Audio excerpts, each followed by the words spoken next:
Chapter 1. On Saturday morning, the roof of Margot Dalziel's pretty cottage at the foot of the Downs was bright with the glitter of hoar frost. Rachel Hardwick, who lived next door, saw the sheen on the thatch when she went into the garden to hang up her drip-dry shirt of her father's. She saw the small rainbows trapped in the whiteness and the silvery grey of the straw, and the sharp, cold blue of the morning sky, and her breath caught at the incredible picture-book charm of it all. At the same time, she wondered if there would be any point in hanging out the shirt, since it would be as hard as a board in a few minutes. But the day was unlikely to continue as cold as it had started. The sun was bright, and it was rather early in the year for a sustained frost. If the shirt froze up at first, instead of dripping, it would presently thaw out. One night of frost, however, had wrought shocking damage among the roses, the only flowers in the garden that had truly survived a summer of neglect, while the house had stood empty, and had gone on blooming richly into the autumn. Until yesterday, the Queen Elizabeths by the gate had been covered in pink flowers and half-open buds, which today had all turned brown and shriveled. Rachel knew that would sadden her father. He had been gloating over those bushes with a sort of tender triumph, as if he had had something to do with producing them himself. In fact, they had been there and blooming away as hard as they could 3 months ago, when the Hardwicks had first moved in. But Paul Hardwick was a man who was rather inclined to award himself praise or blame for matters with which he had very little to do. He was likely now to have an attack of conscience because he had failed to take thought beforehand and somehow protect his roses from the unexpected severity of this November. Crossing the lawn to where a line for the washing was slung between 2 trees, Rachel felt the grass crackle stiffly under her feet. As she pegged up the shirt, the cold nipped hard at her fingers, and her mind jerked suddenly to the danger of frozen pipes. "You don't really know a house," she thought. "You aren't really at home in it until you know how its pipes behave in a bad winter." In the small semi-detached house in North London, where she and her father had lived for 10 years before his retirement, Rachel had had an exasperated but intimate relationship with the plumbing. She had known all the danger spots, and the measures that just might save serious trouble if you were lucky, and which you struggled along with, winter after winter, instead of doing something sensible and efficient about the whole system, because, of course, you weren't staying in the house forever.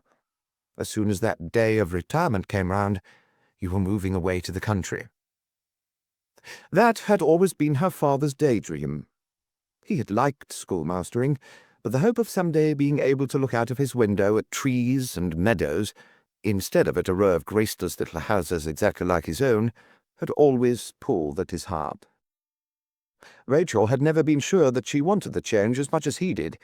She had had a job as a physiotherapist in a big London hospital, and had been afraid that she might not be able to find anything that promised to be nearly as interesting in another neighbourhood.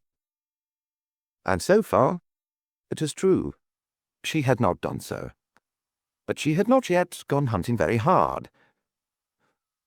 The move had used up a good deal of her energy, and then it had been pleasant for a time to do nothing in particular, and then, when she had started to talk of looking for a job, her father had been subtly, if unconsciously, obstructive. Then, of course, Brian Burden had come into the picture. For some time now, Rachel had found it almost impossible to think wholeheartedly about anything but of when she was likely to see him next. Yet idleness, or rather being too much at home, for there was never any lack of work to be done about the house and garden, had lately begun to get on her nerves. As she turned now, before going indoors again, to take another look at the sparkling prettiness of the frosted thatch next door, a shadow of moodiness fell across the normal serenity of her face, and 2 little lines, sharper than they should have been at 33, showed between her wide-spaced blue eyes. For a moment she caught herself stupidly envying Margot Dalziel for the life she lived, for her flat in London, her journeys abroad, her wide circle of friends. Stupidly, because Rachel knew that to be assistant editor of a magazine like Worldwide, and to lead the life that went with it, you had to have both talents and toughness, and that she herself entirely lacked the qualities that would make such a life endurable. In her own opinion, she was a very ordinary woman, taller and bonier than she would like to be, naturally clumsy with her clothes and her makeup, and not even knowing how to make the most of her only good feature, her curly red-gold hair. When she returned to the house, she found her father in the kitchen. He had two main occupations at present. One was painting the bathroom, and the other was writing a book on the teaching of biology in schools. That day he had been at work on his book, but had interrupted himself to make a mid-morning cup of coffee. Asking Rachel as she came in if she wanted one too while he was at it, he opened the biscuit tin and groped in it for his favourite ginger nuts. "I think they're finished," said Rachel, seeing what he was doing. "You had the last ones last night." "Oh, then I'll have a digestive." He took 3 biscuits out of the tin. "What about you?" "No, thank you." "Not starting to worry about your weight, are you? With your sort of figure, you'll be able to eat all you like all your life and never put on an extra pound." Paul Hardwick was very lean himself, a man of medium height with a slight stoop, a quick, shuffling walk, rosy, lively face, and thick white hair. His own appetite for food was hearty and liable to function suddenly at any time of the day, yet his stomach was still as flat as it had been when he was 20, and his knees and his wrists were as bony. "If you forgot my ginger nuts when you did the ordering," he said, pouring hot water onto a spoonful of instant coffee, "I could walk down to the shop and get them. I was thinking of seeing if a walk would clear my mind. It looks a nice morning for a walk." "I was going down to the shop presently myself," said Rachel. "There's a bill to pay." "Want some money?" he asked. "No, I've still got some," she said. "Well, I think I'll go for a walk now anyway," said Paul. "I've got stuck. Stared at the page all morning and can't make up my mind how to get over the next point I want to make." With a cup in one hand and a biscuit in the other, he leant against the dresser while Rachel began to scrub some potatoes under the tap. "Of course, it's this reproduction business. In my view, it's better not to teach zoology at all in schools than to teach it dishonestly. Yet that's what a lot of schools expect of the teacher. They expect him to get up in front of a class of children whom he's trying to lead into a scientific way of thinking and deliberately lie to them, or at best quell their natural, healthy curiosity." He was off on one of his hobby horses, talking swiftly through a mouthful of crumbs. When he paused for a moment, Rachel said, "Miss DL gets back from Geneva today, doesn't she?" So she does," he said. "But, as I was saying—" He went on saying it, although in the middle of it Rachel went out to see if she could find enough Brussels sprouts for lunch on the plants at the bottom of the garden. The only difference that finding himself alone made to Paul Hardwick was that he started to gesture more freely and to declaim more dramatically. But when he had finished his coffee and was munching his last mouthful of biscuit, he wandered out of the kitchen, put on an overcoat and cap, picked up his walking stick, and went out by the front door. At once he saw what had happened to the roses, and stood still, mourning over them. "I really am so ignorant," he thought. "I know so very little. I make so many mistakes, like bringing Rachel to live here. And now perhaps it's too late to put that right, because of that fellow Burden. And anyway, I haven't the faintest idea what to do about it." But it was too cold to stand there sorrowing for more than a moment, and as he walked on, his thoughts returned to his book, and his lips began to move again in animated speech, though no sound came from them.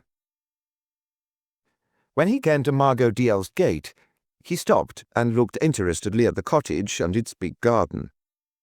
Very cunning about the garden she was, he thought, inducing penniless young men who wanted to write books or paint pictures or some such thing to come and live rent-free in that old barn of hers down at the end of the orchard, and to ask in return only that they should keep the place more or less in order. Not that any of them had ever stayed for long, so Paul had heard in the village. Perhaps being relieved of practical cares and finding yourself with nothing to do but write or paint was really a rather horrific experience. Or perhaps Miss DL wanted more from them than they had been led to expect. Young Burden, the barn's present occupant, at least appeared to be taking his duties fairly seriously, for the borders looked reasonably well weeded, and most of the dead leaves had been swept up, which was more than Paul had yet done in his own garden. But the dahlias ought to have been lifted before now. The young man had slipped up there. The big bed in front of the cottage had been badly caught by the frost, and the flower heads were hanging limply, looking like soggy sponges. Paul considered going in to see if Miss Dalziel had got home yet. He had had no conscious intention of calling on her when he started his walk, but now it felt as if that had been the purpose that had brought him out. He admired her very much, and enjoyed her conversation, and felt that it would take his mind off the troublesome problem of his book to hear about the conference in Geneva, from which, as she had told him a week ago, she would be returning today. To see her would refresh his mind and stimulate him, and presently he might discuss his problem with her. He could not remember that he had ever heard her express any opinions on education, but a woman of her kind was almost certain to have some, which might well be valuable. While he hesitated at the gate, the church clock struck. The chime sounded clear and mellow in the frosty air. It was only 11 o'clock. That was really rather early for Miss Dalziel to have arrived. There would be a better chance of finding her at home if he went for a walk first, and called in to see her on his way home again. Walking on, he passed the entrance to the lane that edged her property and led to her old barn. For most of the year the surface of the lane was a morass of mud and rotting leaves, but today Paul saw it was frozen hard and its ruts were filled with ice. 3 children were rambling along it. Paul knew them by sight. They were part of the Applin brood who lived in a disgraceful shack at the far end of the lane, and were a troublesome lot, although handsome, extraordinarily handsome. The sight of them always troubled him, and the fact that they were all so good-looking, with black hair and red cheeks and shining black eyes, and at the same time they were always so much dirtier and raggeder than children usually were these days, somehow made things seem worse. He waved to the 3 as he passed, at which they drew together defensively, as if his friendliness were a threat, and began to snigger. Paul sighed. Something ought to be done about them. He had told the vicar, the village schoolmaster, and Sergeant Gower. All these had earnestly agreed, and had told him just what they themselves had tried to do, and said how glad they would be if he would like to try his hand at the problem now. Education, thought Paul, striding on. You always get back to education. The eldest of the Applin children, named Kevin, had returned home only a few days ago after doing his first prison sentence for robbing a cigarette shop in the nearby town of Fulford. He had struck the old woman who owned the shop in the face, breaking her spectacles and cutting one cheek quite badly. Then he had walked out of the shop, straight into the arms of a policeman. It had been a brutal and stupid crime, yet the boy looked neither brutal nor stupid. That was what was so disturbing. He looked friendly and quite intelligent, and his employer, a market gardener in the neighbourhood, had spoken up for him at his trial, saying that he had been an excellent worker. Paul lashed irritably with his stick at a stone in the road. It was all so difficult. Everything about education was difficult. One of its worst troubles was that you never had a chance of studying the results of what you had done. You saw the immediate results on the children, but you couldn't keep track of the men whom the children became. And you could set up an experiment, but you never saw its conclusion. If there ever was a conclusion, if, in the end, it really made any difference. Paul stood still. His thoughts were taking a direction which they had been taking more and more often of late, and which he always found very depressing. It might be best, after all, to go home, just calling in on Miss Dalziel on the way, on the chance that she had arrived. But apparently she had not, for when he reached her cottage and rang the bell, there was no answer. However, as he stood hesitating in the small, rambler-covered porch, a sound from behind the cottage caught his ear, a sound of feet scraping on gravel and of soft, whispering voices. Walking round to the back, he found the younger 2 of the 3 Applin children whom he had seen in the lane, interestedly watching as the eldest of them, a girl of about 12, gently tried the door of Miss Dalziel's tool shed. She sprang away from it as she heard Paul's footsteps. Giving him a nervous smile, she said rapidly, "Hello, Mr. Hardwick. Can you tell me the right time, please?" Automatically, Paul looked at his watch and began to answer. "It's 1:15. But without waiting for him to finish, the 3 children had started trotting off to the gate. "No, no, no, wait!" Paul shouted after them. "Bernice!" He knew the name of the eldest. "What are you doing here?" They stood still, Bernice taking up a protective position in front of the other 2. "We came to ask the lady the right time," she said. "Does she keep a clock in that shed?" Looking down at the ground, Bernice scraped an arc on the gravel with the toe of her shoe. She was wearing a torn red coat several sizes too small for her. Her thick hair was tied up in a ponytail with a soiled green ribbon. Her cheeks were brilliant with the cold. "I was calling for the bottles," she said. "What bottles?" "The bottles I take back to the wagoners for her. Sometimes she gives us 6pence. "Does she keep the bottles in that shed?" Bernice hesitated for an instant, then said, "Sometimes." Paul did not believe her, any more than he believed that Margot Dalziel paid the children to return her empties to the wagoners. But he went to the door of the shed and tried it. It was locked. "There's nothing here for you now, so you'd better push off and don't try this on again, whatever you were really up to," he said. "No, Mr. Hardwick," said Bernice submissively. But there was a mocking gleam of satisfaction in her eyes, because she thought that his trying the door of the shed, and then telling them to go without threatening them with punishment, meant that he had believed her. The pathetic stupidity of it, Paul thought.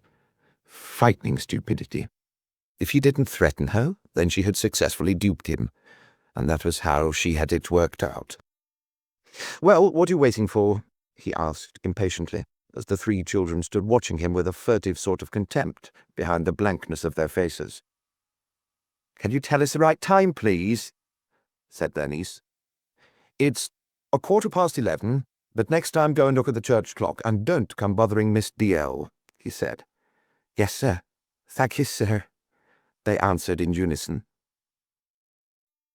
With Bernice taking a hand of each of the others, they set off down the drive. But they had not even the wit to wait until they were out of sight to go into peals of triumphant giggles.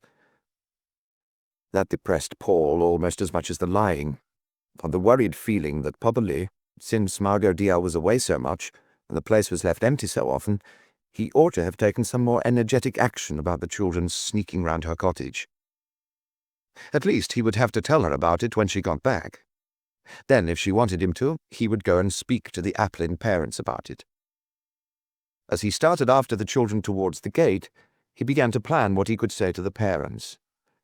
He could explain the probable, fearful consequences of their neglect, could ask them if they wanted all their children to go on the same way as the unspeakable Kevin. Only the trouble about that was that the Applin parents probably wouldn't care in the least if that did happen. They probably thought it an inescapable fate for children of theirs. And now here was another annoying thing. Paul had just reached the front of the cottage, and noticed that while he had been talking to the children, a bottle of milk had been delivered, and that the milkman had not troubled to put the old chipped cup, left on the doorstep for the purpose, over the top of the bottle. So now there was a gash in the shiny foil cap where the birds had been at it, drinking the cream. That triggered off Paul's temper. He knew that Rachel had had a good deal of bother with the man over the same thing, had had to complain again and again, because he would not take the very little extra trouble that was needed to deal with the birds. Reaching home, and telling her fumingly about the bottle on Miss Dalziel's doorstep, he demanded that Rachel should tell him that this was but another sign of a general lowering of standards. Rachel was sitting by the window in the living room, stitching up a torn seam in one of the old skirts that she wore about the house and garden. "We've got some spare milk today," she said, "and I can take a bottle round to Miss Dalziel presently when I go to the shop." "Ah, good," said Paul. "Yes, do. And if you see her, you might mention that I found the Applin children prowling round her tool shed and sent them off." He scratched his head and frowned. "I feel I ought probably to have done something a bit more drastic, but I'm damned if I know what. I hoped they hadn't actually pinched anything before I got there." "They may not have been going to pinch anything," said Rachel. I've often caught them prowling around the garden, but I haven't missed anything yet, except a few apples, and those may have been taken by any of the village children. I think it's mainly curiosity and having nothing else to do. That may be all it is at present, but what will it be in 2 or 3 years' time? So poor Bernice is a practised liar already. But she's got some good qualities, haven't you noticed? Said Rachel. Look at the way she looks after the younger ones. Because they're her gang and she's the leader. Not just because she's really naturally good-hearted? Oh, my dear, she may be as naturally good-hearted as an angel, but without either a decent home or reasonable intelligence, what hope is there for her? Ah, well, I'd better get back to work. Paul wandered out, feeling that perhaps the best way to escape his uncomfortable thoughts about the Applin children was to return to the problem of how to instruct children from nice, sympathetic homes in the first principles of biology, for that, after all, was a highly important thing to do, if they were to grow up good, well-adjusted citizens of the modern world. Rachel finished her mending, then put on her tweed coat, fetched a bottle of milk from the refrigerator and her bicycle from the garage, and set off for Miss DL's cottage and the village. She did not, after all, leave the milk on Miss DL's doorstep. When she got there, she found that the bottle with the punctured cap had gone, and that meant, she supposed, that Miss DL had arrived on the 11:45, the train on which she most often travelled when she came down to her cottage for the weekend, and had taken in her milk. It might perhaps have been neighbourly to ring and offer her a bottle of milk that had not been sampled by the birds, but Rachel did not want to risk being asked to come in, pressed to drink some sherry, and delayed until after the village shop had shut for the lunch hour. She always found Miss DL rather overpowering, and had not yet acquired the knack of refusing her invitations in a friendly but firm fashion. Hoping that she had not been seen from the cottage, Rachel returned to her bicycle, put the bottle of milk back into the basket on her handlebars, and rode on to the village. She felt slightly guilty at hurrying off in that way, but she was quite without any suspicion that she would later regret it more than anything that she had ever done in her life. Chapter 2. In the village shop, Rachel met Mrs. Godfrey, secretary of the Women's Institute, who startled her by suggesting that she should give a talk to the women of the village on her work in the hospital.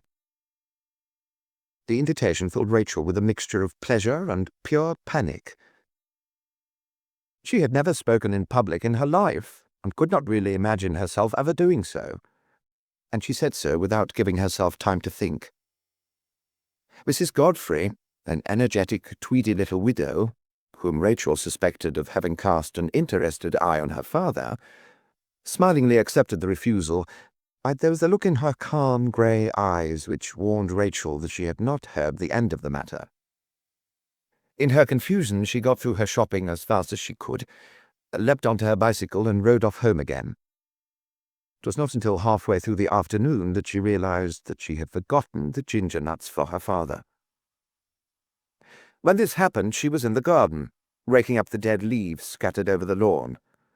There had been a thaw, and there was a pleasant earthy scent in the air, and a stillness that felt like the last gentle leave-taking of the autumn. She was enjoying it, and did not want to interrupt herself to go back to the village. The biscuits, she decided, could wait until it had grown too dark for her to go on working in the garden. So it was not until 5:30, and dusk was falling, that she got onto her bicycle again and rode back to the shop. In passing Miss DL's cottage this time, Rachel noticed that there was a black car in the drive. She also saw the figure of a man outlined against the light-coloured paint of the cottage door. She saw that the car did not belong to Roderick DL, a nephew of Miss DL, who often visited her, but of something a good deal larger and more opulent than his, and she saw that the man himself was not Roderick. Apart from that, Rachel did not notice anything much about either man or car. She went to the shop, bought the ginger nuts, and returned homewards, the whole errand taking about 10 minutes. By then, darkness was falling fast, and when she passed the cottage again, its garden was in deep shadow, so she did not see the man, although he was standing in the gateway. She only saw him when she got off her bicycle at her own gate, and turning, because she heard quick footsteps on the road behind her, found herself face to face with him. He was tall and slender, and was wearing a dark overcoat. In the near darkness she could not tell his age, but she thought that his hair was grey. His voice, when he spoke, was pleasant, but hurried and rather nervous. "I'm sorry to trouble you," he said, "but I wonder if you can tell me if my sister's come home. She's supposed to be expecting me, but she doesn't seem to be in." "Do you mean Miss Dalziel?" asked Rachel. "Yes, I'm sorry, I should have explained," he said. "I'm Neil Dalziel, her brother. I've hung around for almost half an hour in case she's had to go out for some reason, but there's still no sign of her, so I've begun to wonder if she's coming home at all." "I think she has," said Rachel. "I haven't actually seen her, but I think she came home this morning on her usual train." "Are you sure she's expecting you?" "Oh, yes," he said. "She rang me up yesterday evening and asked me to come down. She said it was urgent." "Then perhaps she's had to go to the village for something," said Rachel. "Only I've just been to the shop myself, and she wasn't there." She hesitated, wondering where else Miss Dalziel might have gone for what had been intended only as a quick visit, but which had somehow been prolonged. "There's the barn, of course," she said. "The barn," the man said promptly. "That must be it. It was because of something to do with the barn that she wanted me to come down all of a sudden. All the same, she thought I was to guess. But still, I ought to have thought of it without bothering you. Thank you so much for your help. I'm sure you're right, thank you." He turned to go. "Wait a moment," Rachel said. "Do you know where it is?" "I don't think I actually do," he said, "but I expect I can find it." "You go past her gate to the first turning beyond it," said Rachel. "There's a lane there. It's rather muddy, I'm afraid, and the barn's on the left. It's the first building you come to. If you like, I could—" "Thank you," he said again, interrupting her just as she was about to suggest that she should show him the way, since the lane was dark as well as muddy, and it would be a simple matter for her to light it up for him with her bicycle lamp. "Thank you, that's very clear. I'll find it easily. You've been very kind. Good night." He was in such a hurry to be gone that Rachel did not try again to help him. As he walked off rapidly into the darkness, she wheeled her bicycle through the gate, put it away in the garage, and let herself into the house. Inside, she heard voices, and for a moment she stood still, wondering whether or not to go after the stranger and tell him that she had sent him on a fool's errand because Brian Burden was here. When Neil Dalziel had floundered along the dark, muddy lane, he would find the barn as deserted as he had found the cottage. Unless, of course, Miss Dalziel sometimes visited the barn when Brian was out. Perhaps, Rachel thought, Brian would know if she ever did that. On the whole, it seemed reasonable to ask him about that before dashing off after the other man. Apart from what was reasonable, Brian's voice always acted on Rachel like a magnet. At any time, the unexpected sound of it, or sometimes even a stray thought of him, brought a tightness to her throat and started her heart thudding. He was by far the most important thing just then in her existence. She thought that he probably knew this, but it was hard to be sure. Brian's big, impassive, ruddy face really gave very little away. To begin with, Rachel had mistaken it for stupid, and had thought that if Margot Dalziel seriously expected this large, slow-thinking, slow-spoken young man to produce a book of any interest, she must be more naive than she appeared. If, on the other hand, she did not seriously expect it, but had merely recognized that after his fashion Brian would be conscientious about looking after her garden, whether he ever got a book written or not, then she must be a much more calculating person than she appeared. Perhaps even a rather horrid person. However, after knowing Brian for several weeks, Rachel had decided that all Miss Dalziel need have been was perceptive. For behind Brian's hesitancy, his apparently bewildered silences, his unwillingness to commit himself to any but the fuzziest of opinions, Rachel had come to believe that there was an unusually observant and penetrating mind. His slowness, she had come to think, was the result of his having a little too much to cope with all at once going on inside him. a sort of rich confusion of ideas and impressions, which he felt that he had to arrange for himself before it could make sense to anyone else. For instance, when his short-sighted stare settled on her face, Rachel always felt that he knew at once what happened in her when she saw him, and that she had been seen through without any difficulty, and that the state of her feelings was being filed away for interested consideration later. As she came into the room now, Brian got to his feet, but characteristically said nothing, simply standing there, smiling at her, and waiting passively for whatever might happen next. He had a heavy, loose-jointed body, long arms and big, rough hands. Their palms were broad and the fingers were short and square-tipped. With fingers like that, thought Rachel, it was one of the odd things about him that his handwriting should be remarkably small and neat. Coming forward to the fire, she said, "Someone who says he's Miss DL's brother has just been asking me if I've seen her. He'd been to the cottage, he said, and she wasn't there. I said I thought she got home this morning, but I hadn't seen her. Have you seen her, Brian?" "No, not today," he said. "I sent him along to the barn in case she'd gone there to see you," she said. "He said he was expected, and he seemed to be in a hurry." Her father said, "Her brother. Oh, that means he's Roderick's father, I suppose. I don't know why, but I've always taken for granted Roderick hadn't any parents." "He hasn't," said Brian. He had remained standing, seeming to need some time to make up his mind whether to sit down again or to go out after the stranger. To Rachel, who had sat down in a low chair by the fire, he appeared to take up a great deal of space in the small room, to fill it with his breadth and his warmth, almost in the way that the thought of him filled her mind. "There's another brother," he said. "I've never met him. I don't think he and Margot see much of each other." "He said she'd asked him down because of something to do with the barn," said Rachel. Brian looked blank. "I don't know anything about that," he said. "Do you think she might be there now?" she asked. "No, I don't think so." "Do sit down, Brian," Paul Hardwick said irritably. Brian's big shadow was making it difficult for him to see to fill his pipe. "You'll probably miss him if you go after him. Sit down." "I was just wondering why—" Brian paused, and suddenly reached the point of decision and sat down. "I think he's an architect," he said. "Yes, I think that's it." "Then perhaps she's going to dress the place up a bit and sell it," said Paul. "The barn?" said Rachel, with a sudden sensation of cold at her heart. Brian gave Paul a thoughtful look. "Yes," he said slowly. "Of course, it could easily be turned into a good week-ending sort of place that would sell for quite a lot of money. I'll seal up some of the cracks where the wind gets in and put in a bathroom. That's all you'd have to do. It's as picturesque as hell as it is, isn't it?"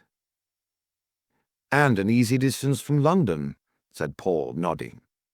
"And she could get rid of some of her ground with it, which is really too much for her at present, and there's no risk of building near it that I know of, or of that lane being turned into a 60-foot bypass to anywhere." "Yes," said Brian, frowning down at the fire. "I shouldn't be at all surprised if you're right. It's never occurred to me, but that barn must be quite a valuable property." "Worth 3,000 or 4,000 anyway," said Paul, and looked unreasonably satisfied with his business acumen. To Rachel, it seemed that it meant nothing to him that if the barn were sold, Brian would return to some such dreary London bed-sitting-room as he had probably come from, and at once, in his hesitating, undeliberate way, fade out of her life. But perhaps he had already been planning to go back to London. Perhaps the book had not made as good progress as he had hoped, or perhaps it was finished. Rachel knew very little about the book because she had realized that it embarrassed Brian profoundly to be questioned about it. "I never thought of Miss DL needing money," she said. For once, Brian answered quickly. "Everyone needs money." "But has she ever talked about this to you?" she asked. "No," he said. Then it's just one of Daddy's ideas. He may be quite wrong. Yes, but... Brian paused, and Rachel had the feeling that he had started to think about something quite different. I think her brother's an architect, he said after a little. But I could be wrong about that. Perhaps, she said, an accountant, or an agriculturalist, or an acrobat. I rather hope so. Even if he's an architect, said Rachel, she may just be thinking of putting a bathroom in for you. Brian gave an abstracted smile. Perhaps. Seems to me I'm turning into such a good gardener I deserve one. Doesn't she let you use the bath in the cottage? Paul asked. You've got a key, haven't you? Well, yes, said Brian, but I'm scared of the place. Scared? Said Rachel, puzzled. What is it, a ghost, or a geezer that blows up or something? No, but her standards of tidiness are so frightfully high, said Brian, and that brings out the wild animal in me. Whenever I go in, I feel sure I'm going to smash something precious to bits with my damned great hooves. Rachel laughed and stood up. I shouldn't worry about it anyhow. She wouldn't suddenly turn you out without warning. I'd better start doing something about supper now. Are you staying, Brian? That was the sort of question that he had to turn over carefully in his mind before he answered. While he considered it, his eyes remained on her face, and the tension in Rachel began to mount. Would it be an awful nuisance if I did? He asked at last. Of course not, she said. It's awfully good of you. I'm afraid it's only eggs. Can I come and help, then? Eggs are things I know about. He smiled at her, and Rachel smiled back far more radiantly than she knew. She suggested that he might come and make the toast. To her surprise, her father said sharply that making the toast was his job, that he always made the toast, that he had a particular way of making toast, and that no other would do. Not a word of it was true. He added that what Brian ought to do, if he was staying, was to sit by the fire with a drink and the evening paper. As if he had not heard any of it, Brian got to his feet and followed Rachel to the kitchen. Behind them, the evening paper suddenly crackled noisily. A cupboard door slammed, and a bottle and glass jarred loudly together as Paul got a drink for himself. Although he knew all about Rachel's feeling for Brian, he had been taken by surprise by that sudden glow of happiness on her face.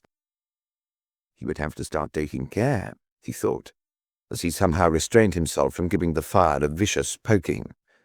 He did not want Rachel to come to the conclusion that he was a jealous old man determined to keep her for himself.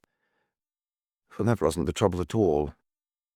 He thought that she ought to marry, wished that it would happen soon, worried that she might let her love for him become a burdensome obligation, or even an excuse for not venturing out into rougher waters. But that young man was no good. Paul believed that Brian was the kind of man who would never stick to anything, would never make a home for her, would expect her to lead him by the hand through life, and probably not even be faithful to her. She didn't realize that, of course.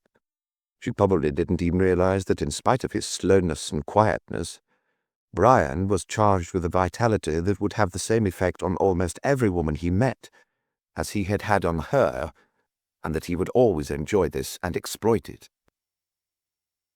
And it had been Paul's determination to leave London that had made her particularly vulnerable, since it had turned out that Brian was the only man under 50 for miles around. Paul found that a horribly depressing thought. It had been depressing him seriously, on and off, for the last month, because he found it extremely distressing to think of himself as inconsiderate where Rachel was concerned. Trying to make up for it, he did his best to appear to be back in his usual good temper when she and Brian returned from the kitchen with supper on the trolley. They ate it sitting round the fire, and when Brian left at about 10 o'clock, Paul saw him to the gate, then walked a little way home with him, saying that the fresh air would make him sleep better. The night felt very cold. The ground had hardened again, and the sky was ablaze with frostily brilliant stars. Paul walked with Brian as far as the beginning of the lane that led to the barn, then turned back. He had had an idea when he started out that he might drop in on Miss Dalziel for a few minutes, just to ask if she had found everything in order, and to mention his encounter with the Applin children and Rachel's with Miss Dalziel's brother. And then he had thought, while he was at it, perhaps he might ask her what her intentions were about the barn, because if by any chance she was really going to sell it, that would probably solve the problem of Brian. But there were no lights in the cottage. Apparently Miss Dalziel had gone to bed early. Abandoning the idea of calling on her, Paul hurried home to the fire. Chapter 3. Next morning there was a haziness in the air that threatened fog, and the roads were treacherous with ice. Rachel and her father went to church, walking fast to warn themselves, though, keeping a wary eye on the frozen puddles. After the service they gratefully accepted a lift home from Mrs. Godfrey, asking her in for a drink when they got there. She hesitated, doubted if she had the time, then thought that she would come in for just 2 minutes. Rachel left her in the care of her father and went to the tool shed, fetched the secateurs, and started snipping off the frost-bitten blooms from the rose bushes by the gate, the sight of which offended her this morning. The weather offended her too. Yesterday she had enjoyed it, but today the frost seemed to have touched her bones, shrivelling up something inside her. She felt irritable and depressed, and prepared to lose her temper with somebody. This was a state of mind to which she was not much accustomed, although she had suffered from it rather more than usual during the last few weeks. Unsure of where it came from, she connected the particular mood of today with her father's attitude to Brian. She had never realized until the evening before that he did not like Brian. He liked most people, at least if they showed any signs of liking him, which Brian had plainly done from the first. Yet last night Paul's face had been twitching with antagonism. Maliciously, while she snipped off dead rosebuds, Rachel wondered how he was coping with Mrs. Godfrey, who had already outstayed her 2 minutes, and who was immensely strong-minded in her quiet way. She had the good-natured serenity of a woman who is fairly confident of getting most of what she wants, and who has the habit of gently and unthinkingly steam-rollering all resistance flat. However, if there was any woman in the neighbourhood by whom Paul had shown signs of being impressed, it was Margot Dalziel. Her sophistication awed him, while her warm friendliness charmed him. As long as she went on spending her weekends in the cottage next door, Rachel did not think that the little widow would ever get very far with him. A screech of tyres, skidding on the icy road, startled her. She looked up sharply. A car had just stopped opposite the gate. But it looked as if this had happened merely by chance, for the man and the woman inside the car were showing no interest in the house or in Rachel, but were locked in each other's arms and passionately kissing. Rachel turned to go indoors, leaving them at it, when she heard her name called. "Oh, hello, Rachel!" She turned back and saw that the man who was releasing the girl, and who now smiled cheerfully at Rachel, was Margot Dalziel's nephew, Roderick. "Cold morning, isn't it?" he went on. "This is my wife." Rachel looked rather blank. When she had last seen Roderick, he had not been married, or even near it, so far as she knew. "I mean it, you know," he said. "She married me last week. Her name's Jane. And this is Rachel, Jane, one of our neighbours, if we're going to live in the barn, Rachel Hardwick." Rachel felt something strange happen to her face when he mentioned the barn. She tried to control it, but knew that she did not succeed. She managed to force a smile, however.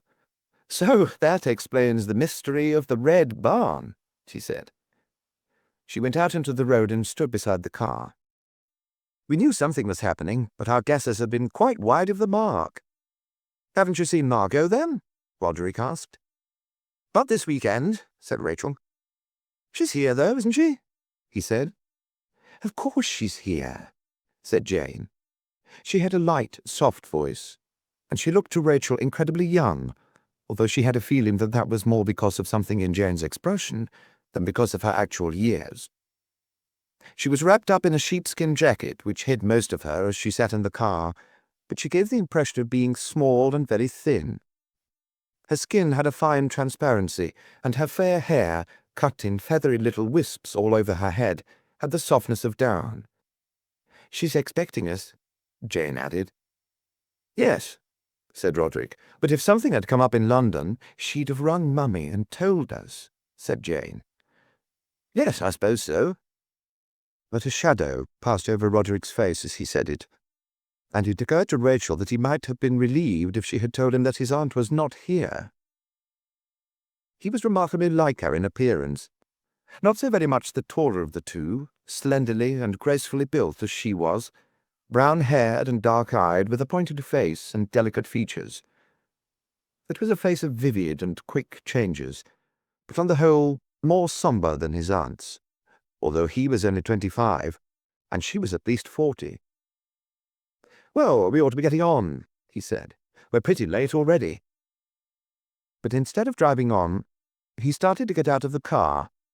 There was an absent-minded frown on his face, and Rachel wondered if he could have forgotten for the moment that they had not yet reached Miss Dalziel's cottage, but were still 50 yards or so from her gate. Still with that absent air, he opened the near door of the car and hauled out 2 suitcases. "Darling," Jane began to protest. "Wait here a moment," he muttered. "I'll just go and see—" And he went striding off down the road with the cases to Miss Dalziel's gate. Jane gave a helpless little laugh. "Isn't he utterly absurd?" she said with tremendous pride in her voice, as if Roderick's absurdities were an important part of his charm for her. "He's terrified of Margot, you know. I can't think of anything funnier.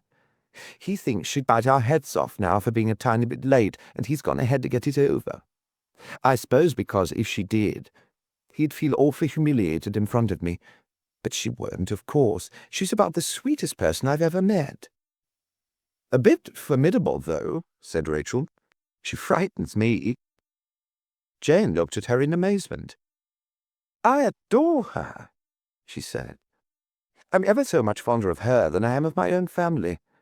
We've just come from visiting them. The strain of it has practically worn me out, though actually Roderick was wonderful with them. But I'm going to love living at the barn. You know, it was one of the first things Margot thought of when Roderick told her we got married. That was on Friday evening. We got married suddenly while she was away in Geneva, and he was expecting her to be furious. But that was partly because he hadn't realized how well she and I get on, and that she's really always rather wished we'd get married. Well, so of course she wasn't furious at all, but said we could have the barn." She paused, eyeing Rachel with intense curiosity. Rachel knew that this was because her cheeks had started to burn, and because she could not control her frown. Last night she had told Brian that he had no need to worry about being turned out of the barn because Miss Dalziel would never do such a thing without warning him. Apparently she had been wrong. Wondering if this girl knew that the barn already had an occupant, she said, "I suppose she's going to put in a bathroom for you." "Oh, yes, and a nice kitchen," said Jane happily. "And do something about the roof. She rang up her brother straight away, he's an architect, and arranged for him to come down for the weekend so that we could all discuss it." "Yes," Rachel said. "I met him yesterday." "Oh, then I suppose he told you about Roderick and me getting married," said Jane. "No," said Rachel. "He only said he'd come down to see Miss Dalziel, but that she didn't seem to be there." She stopped, because Roderick had just reappeared at the gate of the cottage, and had started towards them. He was almost running, and his face was oddly distracted. "Oh, don't say they've quarrelled after all," Jane exclaimed. "I couldn't bear that. Not today. Today's got to be a wonderful day." Roderick stood still facing Rachel, and spoke to her, not to Jane. His voice was higher than usual. "I'm afraid it looks as if something's wrong in there," he said. "It's queer. I don't understand it. It looks rather horrible. But I don't know. Perhaps I'm imagining things. Would you come in with us, Rachel, and tell me what you think? If you don't mind, I'd be immensely grateful." He turned, and at once started back to the cottage. Rachel hurried after him. "Isn't she there, then?" she asked. "Not now," said Roderick. But she has been, hasn't she? It looks like it. I think she came yesterday morning. Yes, perhaps. You'll see. Roderick spoke with a queer tightness of the throat. As they reached the cottage, he went ahead of Rachel, pushed open the door, went straight across the tiny, low-ceilinged hall and down the 2 steps into the sitting room. Nearly falling over the 2 suitcases which Roderick had left at the bottom of the steep, narrow staircase, Rachel followed him. The cottage was warm, the warmth coming from the electric central heating which was left on from one end of the winter to the other, whether Miss Dalziel was there or not. Besides this, at some time a fire had been lit in the great open fireplace in the sitting room. Now, however, there was only a heap of ashes on the hearth, so the fire might have been out for hours or for days. There was no telling which. Rachel vaguely took in that fact, feeling that there was something puzzling about it, something not in order, while she was trying to make sense of the apparently far stranger things in the charming little room. They added up to something that scared her as they had scared Roderick. Near the fireplace a low coffee table lay on its side, and a decanter of sherry had been dropped onto the edge of the brick hearth and broken.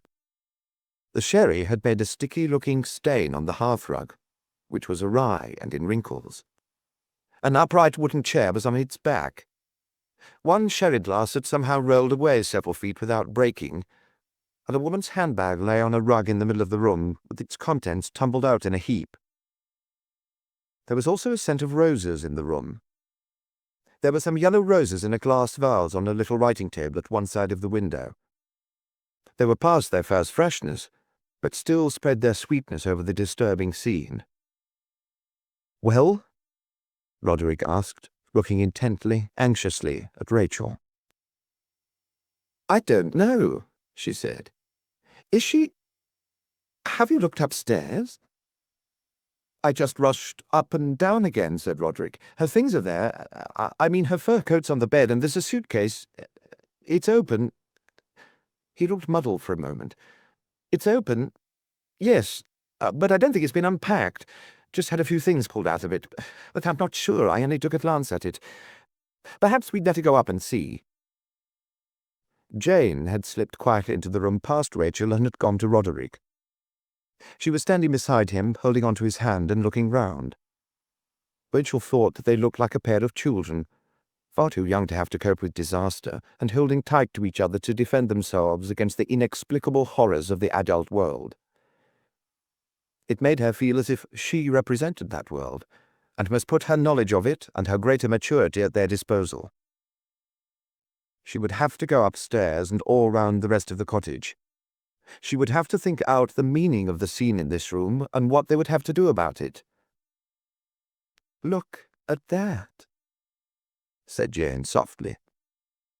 She pointed with a childish sort of forthrightness at a stain on the rug in the middle of the room. "It's blood, isn't it?"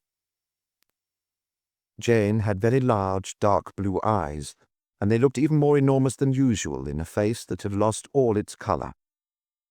Her heavy sheepskin coat had fallen open, showing how little covering she had on her bones. Her hands were like little, delicate white claws. Her feet were so narrow that there was something astonishing about the fact that they could support a human weight. "Of course it isn't blood," said Roderick sharply. "It's mud or something." "It's blood," said Jane. Her voice had gone higher. "I can't stand the sight of blood. Whatever are we going to do, darling?" "First, take another look round," said Rachel. She turned to the door and Roderick started to follow her. But Jane stood rigidly where she was, staring blindly at the thing she could not bear to look at, as if hypnotized by it. At the foot of the stairs, Roderick said in Rachel's ear, "Rachel, do you think you could get Jane away from here as soon as we've looked round? I don't know what's happened, but she's got a terrific imagination. She'll make the very worst of everything." "All right, I'll take her home. She'll come with me," said Rachel. "She might prefer to stay with you." They went up the stairs, bobbing their heads to dodge the low beam halfway up. "I'd sooner get her away," said Roderick. "She's given to nightmares. Is your father at home now? Yes, I'll ask him to come round if you like. Oh, would you? He'd probably know what we ought to do about, well, the police. Perhaps if things here look the same to him as they do to me. Perhaps we're only having nightmares ourselves, said Rachel. There may be some quite ordinary explanation. But she could not think of one. There had been a fight in that room downstairs, and blood had been spilt. And Margot Dalziel was missing. Her bedroom was small, with a sloping ceiling and 2 small windows with leaded panes. One was slightly open. There was a 3/4-length ocelot coat lying on the glazed cotton counterpane on the bed. On the floor near the bed was a black glove. It looked as if the coat and gloves had been hastily thrown down, and that the glove had slipped down unnoticed to the floor. There was a fiberglass suitcase on a chair. Its lid was up, and one corner of its neatly packed contents had been disturbed, as if something had been hurriedly pulled out from under the carefully folded clothes.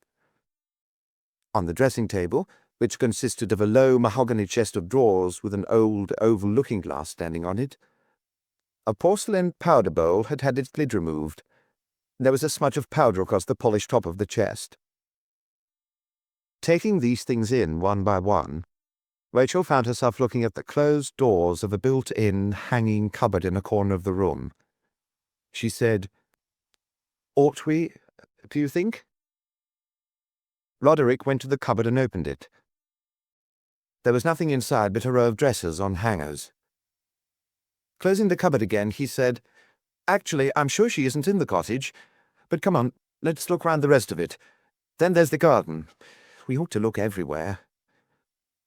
He led Rachel into the only other bedroom, in which the twin beds had not been made up, but had blankets folded in piles on the bare mattresses, and which showed no signs of having been entered since it was last cleaned. Then they went into the bathroom, where they saw that a towel on the hot rail was crumpled, that there were some dried smears of soap around the almost new tablet in the soap dish of the hand basin, and that someone had put down a plastic toilet case with its zipper undone on the cork-seated chair. "What it looks like," said Rachel thoughtfully, "is as if Miss Dalziel came up here in a great hurry, dumped her coat and gloves on the bed, got her washing things out of her suitcase, had a quick wash, dabbed on some powder, then went downstairs and got out the sherry. She must have been in a hurry because she was expecting someone," Roderick interrupted. "There are those roses, too." "She had time to arrange them, though," said Rachel. "And she took in the milk." "The milk?" he asked. Rachel explained. "My father came round yesterday morning to see if she'd got home, and he saw the milk bottle on the doorstep, with a hole pecked in the top by the birds. So presently I came round with another bottle for her, but I found she'd already taken it in." "Didn't you see her then?" "No, I was in rather a hurry to get to the shop before they shut for the lunch hour, so I went straight on." Rachel felt a sudden chill in her bones. If I'd stayed, she'd had someone else here with her." "You couldn't have known," said Roderick brusquely. "Now let's look round outside."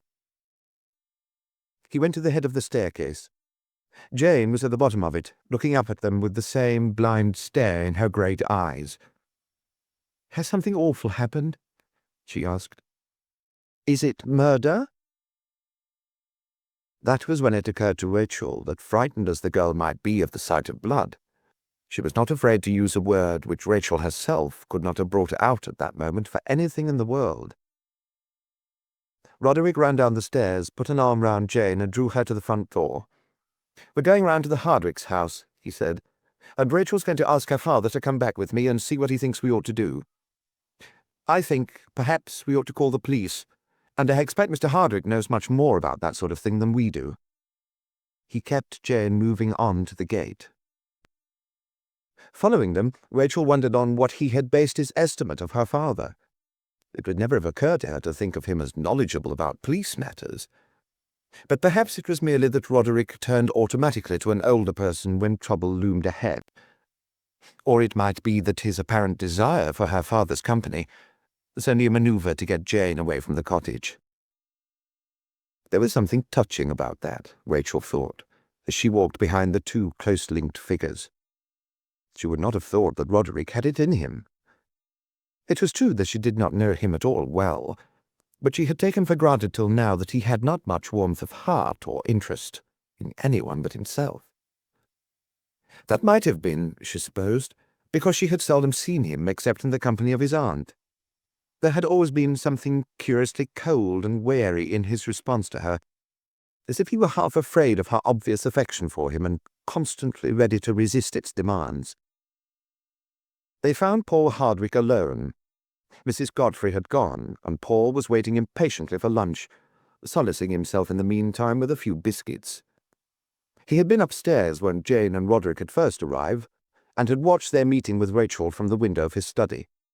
He had seen Roderick go off to the cottage and return, and had realized that there was a certain excitement in the air, but he had not thought of it as boding trouble. Now, when Rachel began to tell him about the situation in the cottage, he maintained an air of abstraction, which she knew was intended to convey to her that all his thoughts were on lunch, and that he thought they should be sitting down to it immediately. But when he realized that this interruption in the normal Sunday program was not merely social, that something serious appeared to have happened, he said, "Yes, of course I'll come. At once, at once." He looked round for his coat, which was hanging on a peg just in front of him. "Rachel, take Mrs. Dalziel in and give her a cup of tea. And don't start worrying. Please don't worry. I'm sure it's not necessary." He gave Jane his kindest, most reassuring smile. Thinking that she looked like a scared bird that had somehow got trapped in a room and was preparing to batter itself to exhaustion against the mysterious, invisible menace of the windows, he started off to the cottage with Roderick. Chapter 4. Steering Jane into the living room, Rachel said, "Would you like some tea, or would you really like a drink better? I think there's some whiskey." "Some whiskey would be wonderful," said Jane. She dropped into a chair with a sigh and closed her eyes. Rachel went to the cupboard where the drinks were kept. "Water or soda?" "Oh, just by itself, please." Rachel poured some whiskey into a glass and brought it to Jane, gave her a cigarette and lit one for herself, then sat down on the arm of a chair, watching as the frail-looking creature swallowed the whiskey. "I suppose," said Jane after a moment, "something horrible must have happened. You think so, don't you?" Rachel tried to make herself say that she did not, found that she could not, and did not answer. "Yes," said Jane, "but I don't see how it could have had anything to do with Roderick and me getting married, do you?" "Of course not," said Rachel. "I've been thinking, you see. I've been thinking about Margot and Roderick. They've such a very complicated sort of relationship. So I started to wonder—" She gave Rachel a sad look of apology. "I'm dreadfully stupid, I'm afraid. Everyone says so." Bewildered, Rachel said, "You don't mean to say you're afraid Roderick came over here and did any of that?" "Oh, no," said Jane, looking astonished. "That never even crossed my mind. Darling Roderick, he couldn't hurt a fly. Besides, he adores Margot." "What did you mean, then?" Rachel asked. Jane looked down at her glass, hiding the blank, scared look in her eyes. "Nothing at all, really," she said. "I'm in a muddle, that's all." "Are you afraid Miss Dalziel perhaps wasn't as pleased about your marriage as she seemed? Though even if she wasn't, I don't see how that could have had anything to do with whatever happened at the cottage." "No," said Jane in a low voice. "I can't either." "I believe you're just a bit afraid she wasn't really pleased," said Rachel.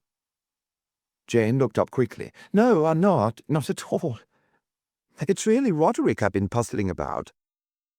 For some reason he was so awfully sure Margot would be furious about our getting married, although I kept telling him she and I were wonderful friends. So I've been wondering if perhaps he really wanted her to be furious, and that's why he insisted on our getting married without letting her know. Do you think that's possible?" "To spite her, for some reason, do you mean?" No, just the other way round. to convince himself she really loved him so much she could hardly bear to part with him. "I don't know," said Rachel, beginning to feel out of her depth. "I don't know much about that sort of thing." "She means an awful lot to him, you see," said Jane. "His father was killed in Malaya in the war, and though his mother got home safely with Roderick, she got pneumonia only a little while afterwards and died, and so Margot brought Roderick up. And his parents hadn't any money to leave, so he's always been quite dependent on her. And sometimes he seems to get queer attacks of hating her for it, although he really adores her."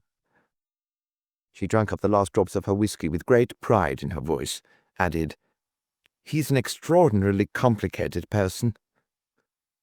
Rachel said nothing, wondering if this queer girl could really be afraid that her husband had made away with his aunt, because she had not been as annoyed by his marriage as he had hoped. After a moment, Jane went on. "Once he got married, he was so afraid of what Margot would say about it that he wanted us to go away and not let her know anything about it. I had to insist on his going to meet her at the airport on Friday and telling her straight away, because I didn't think anything else would be right.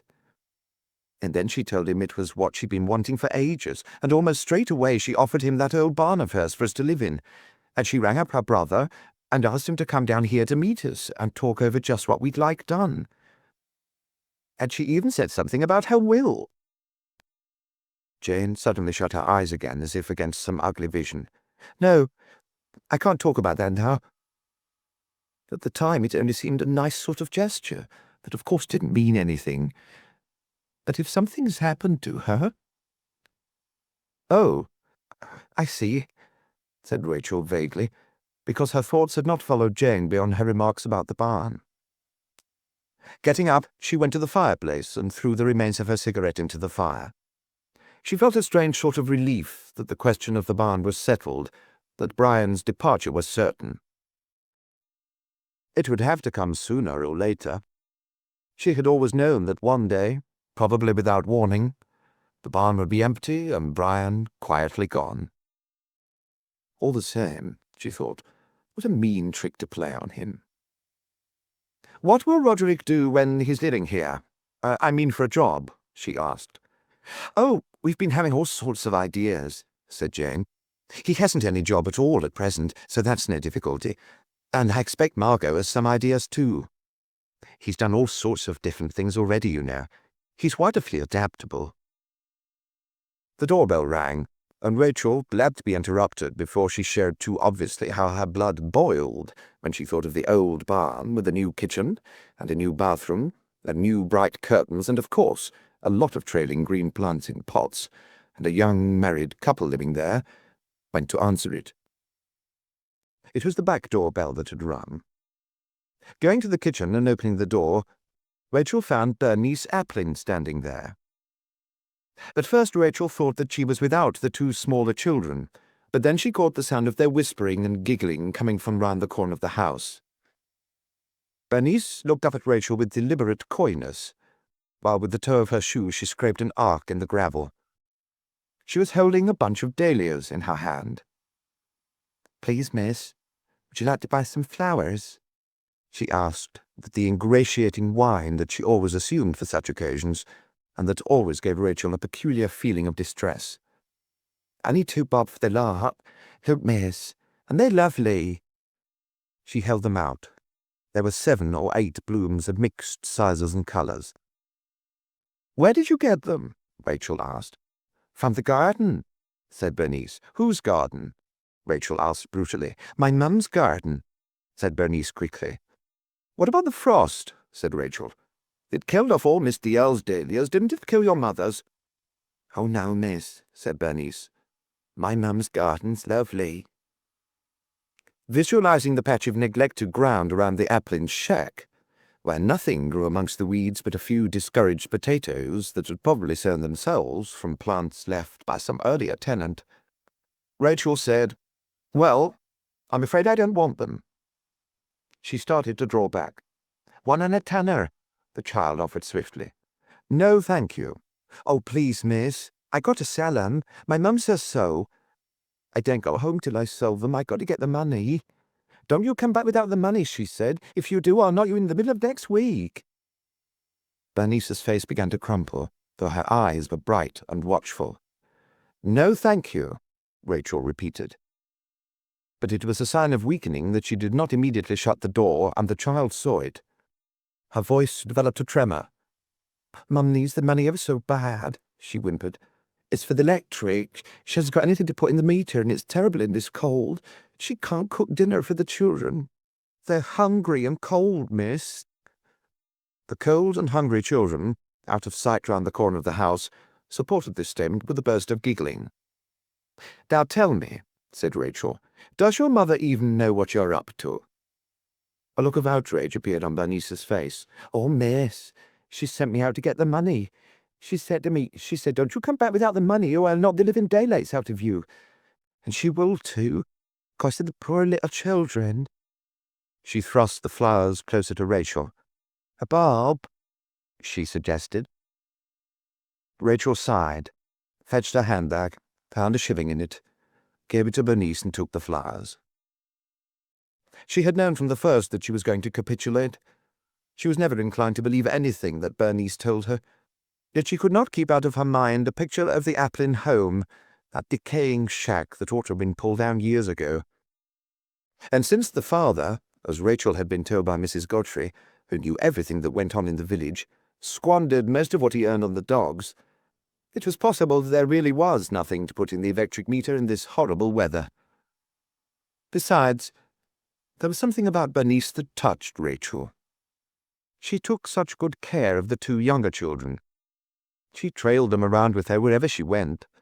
She was never harsh or shrill with them, giving them her love and protection in a world that had little use for them. However, the gleam of satisfied cunning in Bernice's eyes as she clutched the shilling, gabbled some negligent thanks, and shot off round the corner of the house, seemed to Rachel a complete betrayal of the fact that she had not been out on her mother's orders, but engaged in private enterprise. Putting the dahlias into a vase, Rachel carried them into the living room.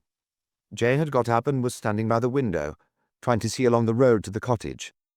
But the garden wall cut off her view of all but a few yards of the road. She turned as Rachel came in again, murmured vaguely that the flowers were pretty, and sat down again. Rachel put the vase on top of a bookcase. "I just weak-mindedly bought them from one of our local pests," she said, and went on to tell Jane about the Applin family, who would be her very near neighbours if she and Roderick came to live in Miss DL's barn. It was easy to see that Jane was only half listening. She was trying all the time to hear footsteps returning from the cottage. It was about 10 minutes later that they heard them, Roderick's and Paul's, coming rather slowly along the road, as if the two men had a good deal to talk over as they came. Even when they reached the house, they went on talking to each other in low voices in the hall. Then Paul came into the living room by himself. "I'm afraid we haven't found her or any clue to what's happened to her," he said. "We've searched the garden and the sheds, and we've been down to the barn and asked Brian if he'd seen or heard from her. No results. Roderick's going to do some telephoning now to see if she'd gone back to the London flat, or if one or two friends have heard anything from her. And if they haven't, if Roderick can't find out anything, then we're going to call the police." He went to the fire and held out his hands to the warmth. In the hall, the telephone tinkled as Roderick picked it up. Jane started towards the door, then changed her mind and came back. "You're being very good to us," she said to Paul. "I'm sorry we're being such a terrible bother." "My dear child, I'm so sorry we can't help more," said Paul. "I won't deceive you. It looks to me as if that poor woman was attacked by someone, and either was badly hurt and taken away, or at the best managed to get away herself and then probably collapsed somewhere. Because, if she wasn't seriously hurt, why hasn't anyone heard from her? Surely she'd have come here to us, or to Brian, or to someone in the village." "Perhaps she's suffering from loss of memory," Jane suggested. With her eyes on the door, she was plainly listening more to the murmur of Roderick's voice on the telephone than to Paul. "That charming woman," Paul muttered, staring into the fire. "So talented, So successful, but at the same time so natural and friendly and unspoilt. She was kindness itself to us when we moved in here. And ever since, so hospitable, so delightful to meet. We live in a terrible world. A world that seems to be getting worse and worse. Or has it always been as terrible? Are things really worse? Or is it only something to do with the way we look at them? Outside, there was another tinkle on the telephone. Roderick was trying another number. He tried several before he came into the room. His face had the expressionless look of someone in a state of shock. As Jane sprang out of her chair and went to him, he put an arm round her and held her tight. "I tried her flat first and didn't get any answer," he said. "Then I tried the Crosbys, the people who live in the basement flat. They haven't seen anything of her since Friday evening when they came up to have a drink with us. But they've got a key to Margot's flat because they keep an eye on it for her when she's away, and they said they'd go up and see if there were any signs that she'd been back. While they were doing that, I rang up my uncle. He doesn't know anything either. He told me about coming down yesterday and not getting any answer at the cottage. I said that after a time he gave up and went home again. Then I rang up Tom Waterfield. He's the editor of Worldwide, just in case Margot had been in touch with him. But he said he hasn't heard anything from her since she got back from Geneva. Then I rang up the Crosbys again." Roderick let go of Jane and started to come farther into the room, but suddenly gripped the back of a chair, sat down in it quickly, and took his head in his hands. After a moment he looked up at Jane. "I'm sorry, this isn't what I thought we'd be doing today," he said. She slid onto the arm of the chair beside him and drew his head against her. "I suppose," said Paul, "the Crosbys didn't find anything in her flat?" "No," said Roderick. "Mrs. Crosby said the place had been left as tidy as Margot always leaves it, the bed made and so on. And they don't know anything about when she left, because they both go out to work on Saturday mornings, and they're generally out of the place before Margot's even got out of bed. But they think she must have left before lunchtime, because they can't remember hearing her walking about after they got back. And they do when she's there. So, now we get in touch with the police, do we?" said Paul. "I suppose we must. Jane," Roderick took hold of one of her hands, "what do you think?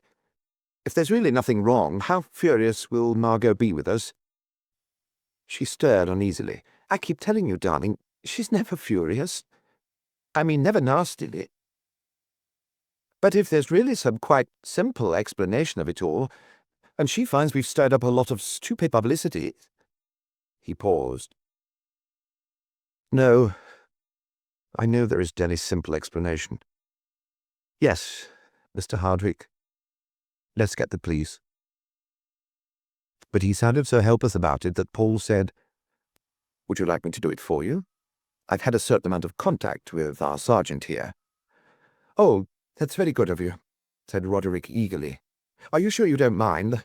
I'm afraid we're putting you to an awful lot of trouble, but if you really wouldn't mind—" "Gower's a very good chap," said Paul reassuringly. "I'll get him to come along first, then we'll talk over with him what we ought to do next." He went out to the telephone. When he came back, he said that Sergeant Gower would meet them at the cottage as soon as he could get there. Roderick and Jane stood up together. Again it struck Rachel that they were like two scared children, very close to each other in their distrust of the adult world and their reluctant dependence upon it. As they went out, Paul looked at Rachel.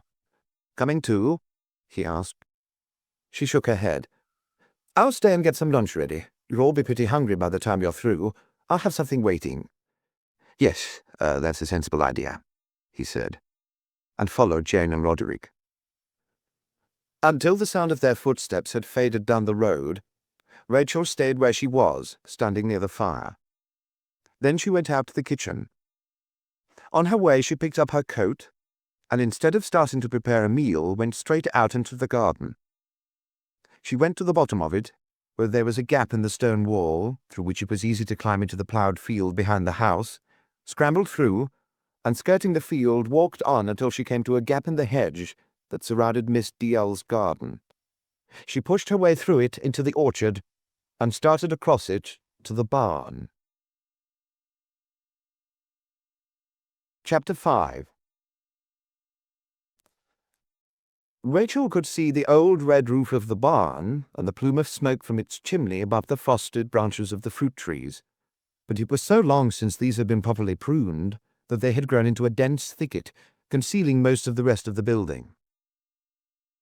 Brian Burden had subjected some of the trees to some well-intentioned hacking and sawing, but the results were hardly noticeable. As Rachel stumbled over some brambles in the rough grass, then caught her hair on the matted twigs of a plum tree, she thought wryly that going to visit Brian felt a little like trying to get to the palace of a sleeping beauty. When he opened his door to her, he looked almost sleepy enough for the part, but he was not up to the mark in beauty. He was wearing a thick grey pullover and flannel trousers, with a good deal of earth caked onto the knees. His hair was uncombed, and he was unshaven. Seeing Rachel, he mumbled an apology for his appearance. "When I heard someone coming through the orchard," he said, "I thought it was probably some of the Applin tribe who've a way of bursting in on one from all directions. Come in, if you don't mind the mess. I'm just having breakfast. Will you have some coffee?" "I'd have some." She was looking round. There was coffee in an earthenware jug on the rough wooden table, and a brown loaf and a half-pound of butter which was still in its paper wrapping. That seemed to be the whole of Brian's breakfast. Also on the table, which had been pulled close to the rusty, old-fashioned stove, were a typewriter and a pile of manuscript. "You'll never be corrupted by luxury living here, will you?" she said. "In this weather the place is hardly fit for human habitation." "Well, luckily I don't much mind the cold," said Brian. He fetched a mug from a shelf and filled it with coffee. "And until this frosty spell started, I felt I was extremely well off. I've got the place to myself, and I can do just what I like. Work all night if I want to, and then have breakfast instead of lunch." He smiled at her as he handed her the mug. "Think of all those Applins, 7 or 8 of them crowded into that shack, just as uncomfortable as this, and no privacy to make up for it. Not that privacy is a thing they miss." He sat down at the table and picked up his own mug. "Have you ever been into that shack of theirs, Rachel? Sometimes there's some furniture in it, when the old man's done all right on the dogs. When he hasn't, it gets flogged around the village. With the things the children come cadging, the old clothes and so on, they don't get the use out of them. They all go straight to the pawn shop in Fulford." "You haven't much furniture yourself," said Rachel. In the big bare room, with roughly hewn beams supporting the high roof, and a floor of uneven boards a foot wide, there were only the table, the 2 wooden chairs, a battered basket chair, a trunk, and an iron bedstead. "That's a matter of choice," said Brian. "There's less to sweep round. Besides, I'm free to leave when I feel like it." "Oh, if you're thinking of leaving—" "I'm not," he said. "But it makes a difference that I can when I want to." "I suppose so. And that's actually why I came over. I thought you ought to know—" She hesitated, mainly because her own motives for coming had been very mixed, and her knowledge of this suddenly confused her. "Brian, did you see that man yesterday evening, the one I told you I sent down here?" "Margot's brother?" "Yes." "No, if he came he didn't stay," said Brian. "Or leave any message?" "No." "Well, I know what he came for," she said, "and it affects you. It seems Margot's decided to give this place to Roderick and the girl he's just married. Her brother, who's an architect, as you thought, was asked down to meet them and see what they'd like done to the barn to make it habitable. And they all seem to have forgotten there's someone living here already." Brian went on looking at her for a moment after she had stopped, as if he thought that there was more coming. Then he put his mug down on the table, stared down into it, and began to frown, as if he had noticed an insect floating about in the coffee. "Oh, well," he said at last. I thought you ought to know, in case no one else thought of warning you," she said. "Yes." "Thanks.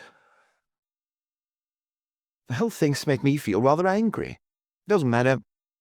Don't worry, he said. She waited again, then said tentatively, If you were beginning to think of leaving anyway, perhaps you won't mind much. As a matter of fact, I mind like hell, he said. But it can't be helped. I've no rights over the place, none whatever. Who told you all this, Rachel? Margot herself? No. Haven't you heard about her? She asked in surprise. I thought you knew. He gave a slight shake of his head. But I thought you saw my father and Roderick this morning, she said. Oh, that, yes. Well, they were looking for her. I told them I hadn't seen her. Didn't they tell you she'd vanished and they were all very worried? He looked up at her at last. Then he got up, opened the top of the stove and began to stoke it with some chopped wood that was stacked beside it. For once, his slowness of response began to irritate Rachel. They're calling in the police, she said. Without looking round, he asked her, What do you mean by vanished? She seems to have come down sometime yesterday, she said. Probably on that morning train she usually takes when she comes for the weekend.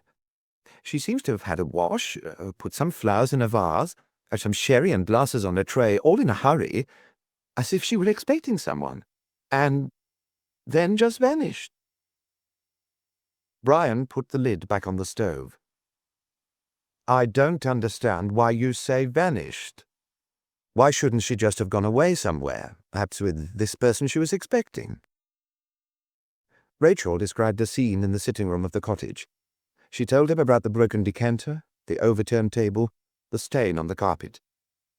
As she did so, she grew more and more uneasy at the fact that Brian still stood over the stove and did not look round at her. With a kind of nervousness growing in her, she spoke more rapidly. It looks quite horribly, you see, as if she'd been attacked, as if she'd fought, and then either rushed out and escaped or got taken away. She stood up. Now I ought to be getting home. I said I'd have some lunch waiting when Sergeant Gower's through with them.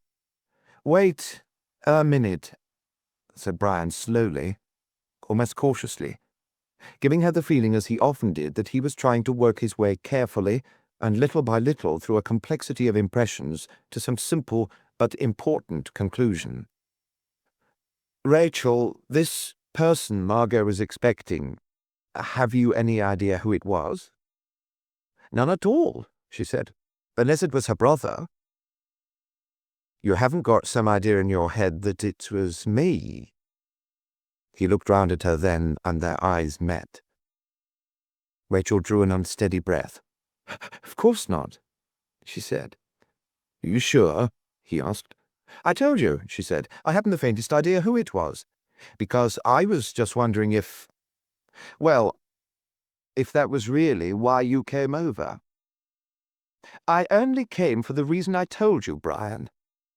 She said it over emphatically, because she was starting to feel that she had really had no good reason for coming, but had only, as usual, been helplessly drawn to him. I thought someone ought to let you know what was being planned about this place. That was good of you, he said. But I suppose what they do now depends on what's happened to Miss D.L. She turned to the door. He reached out and caught her by the arm. Wait a minute. Sit down. Listen. He thrust her back onto the chair by the stove. Tell me, have they some idea this disappearance of Margot's was somehow connected with Roderick's marriage? How odd, that's just what Jane asked me, said Rachel. How could it be? I don't know, said Brian. I was just wondering. If Margot was upset enough about Roderick's marrying, but she wasn't, said Rachel. She was delighted. How do you know? Jane told me so. I wonder if Jane would really know. The way in which he spoke Jane's name caught Rachel's attention. Do you know Jane, then? Oh, yes. I know her quite well, he said. She never said anything about knowing you when we were talking about the barn. No? Well, she's a forgetful creature. He said it with sardonic gentleness. It'll be a curious sort of marriage. I should think Roderick fell in love with her because she's about the only woman he's met who doesn't frighten him." "I'd never have thought Roderick was frightened of women," said Rachel. "I've always thought of him as one of those quietly ruthless people who generally arranged to do just what he wanted with anyone else, man or woman." "Oh, yes, he's ruthless," said Brian, "but mainly because he's frightened. It's Margot's doing. You have to be very tough to cope with her." "Is Jane very tough, then? Because she seems to feel she can cope." He considered that. "Yes, in her own way, she is tough. Staggeringly tough. Mainly because so little ever really touches her. And she has a complete imaginary picture of Margot in her mind, mainly because Margot's about as unlike Jane's parents as she could be. Her father's a brigadier, and her mother's a JP. And when no one's around, they drink too much gin and start throwing things and cursing at one another. Or so Jane says.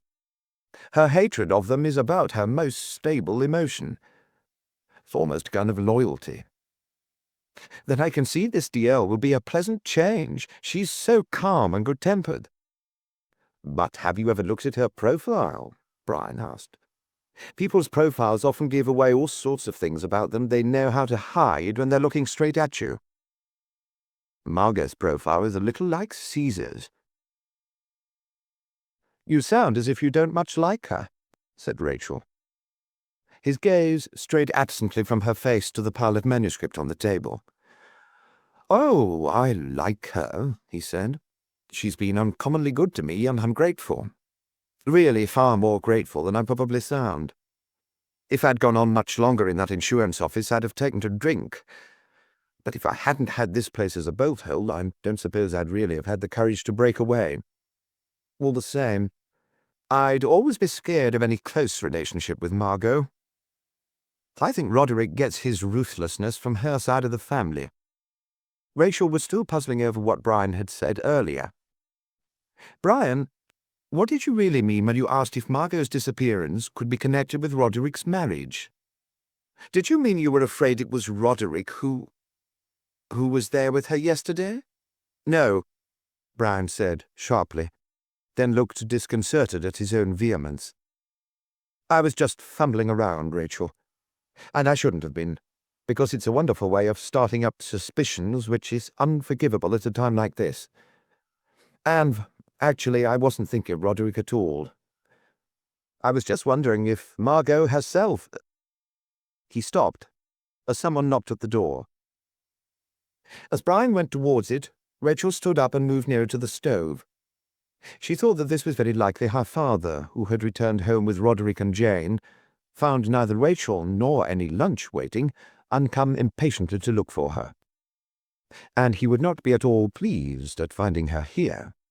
And on the way home with her he would make some edged remarks about the way that Brian had stayed talking to her, instead of showing some concern for Miss DL by going to the cottage to see if he could help. And Rachel would say nothing. She would find her thoughts locked up in a helpless, angry silence, while she longed somehow to get away from the person she had loved most all her life.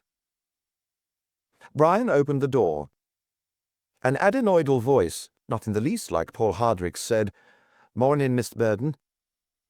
Brian did not answer at once. Then, as if reluctantly, he said, "Hello, Kevin. Cold morning." "Pretty cold," said Brian. "No sign of a thaw today?" "No." Brian added nothing to that, and there was a silence, during which Kevin shuffled his feet on the path, and Brian remained squarely in the doorway, obviously waiting for him to go. There had been nothing in Brian's voice that invited Kevin to explain himself. With a rush of words, Kevin suddenly went on, "Listen, Mr. Burden, I got to talk to you. I got to explain about last night. There's going to be trouble now, and unless you stand by me and keep what I told you to yourself, I'm going to be in it. And I don't want any part of it. I was nowhere near the place. I was with my friends. They can prove it. Only who's going to believe them if you speak up against me?" He stopped abruptly as Rachel came forward towards the door. For an instant, Kevin's face blazed with anger. Then he managed the ingratiating Applin smile. "Sorry," he said. "Didn't know you had company, Mr. Burton." "Don't worry," said Rachel. "I'm just leaving."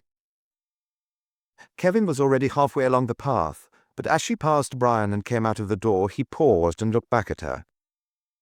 He was a sturdily built youth with his family's thick black hair, black eyes, and healthy ruddy cheeks, and the heavy grace of a young cart horse. In spite of his tapered trousers, pointed shoes, and short overcoat of shiny imitation black leather, he had a look of wholesomeness and strength. "Didn't mean to butt in. I can come back later," he mumbled. But he did not go on to the gate. Looking at Brian, he went on, "Didn't see a car, so I thought you was alone." There was a flat deliberateness in his voice as he said it. He smiled again, and a sly look of challenge came into his bright eyes. Brian frowned, and his slow voice sounded unusually sullen. "All right. Come in if you want to, Kevin. But, Rachel, there's no need for you to go." "Well," said Kevin, walking slowly back until he was once more facing Brian in the doorway, "what I was wanting was a private talk, like. But if it's inconvenient, like I said, I can come another time." "I ought to go home," said Rachel. "They may all be back there, waiting for something to eat." "I suppose so," said Brian. "All right, but I'll come round presently, or I'll go up to the cottage to see if there's anything I can do, or something." "Yes, do," said Rachel, puzzled by what had happened, disturbed by it, and now wanting to get away, for Kevin's healthy look, his bright, friendly black eyes, and his ugly history of violence gave her a sick feeling of revulsion. As she pushed her way in among the brambles and fruit trees again, she wondered unhappily what there was between him and Brian, and why, when Kevin had said that he thought Brian must be alone because there had been no car outside, had Brian at once given in to him and told him to stay. Chapter 6.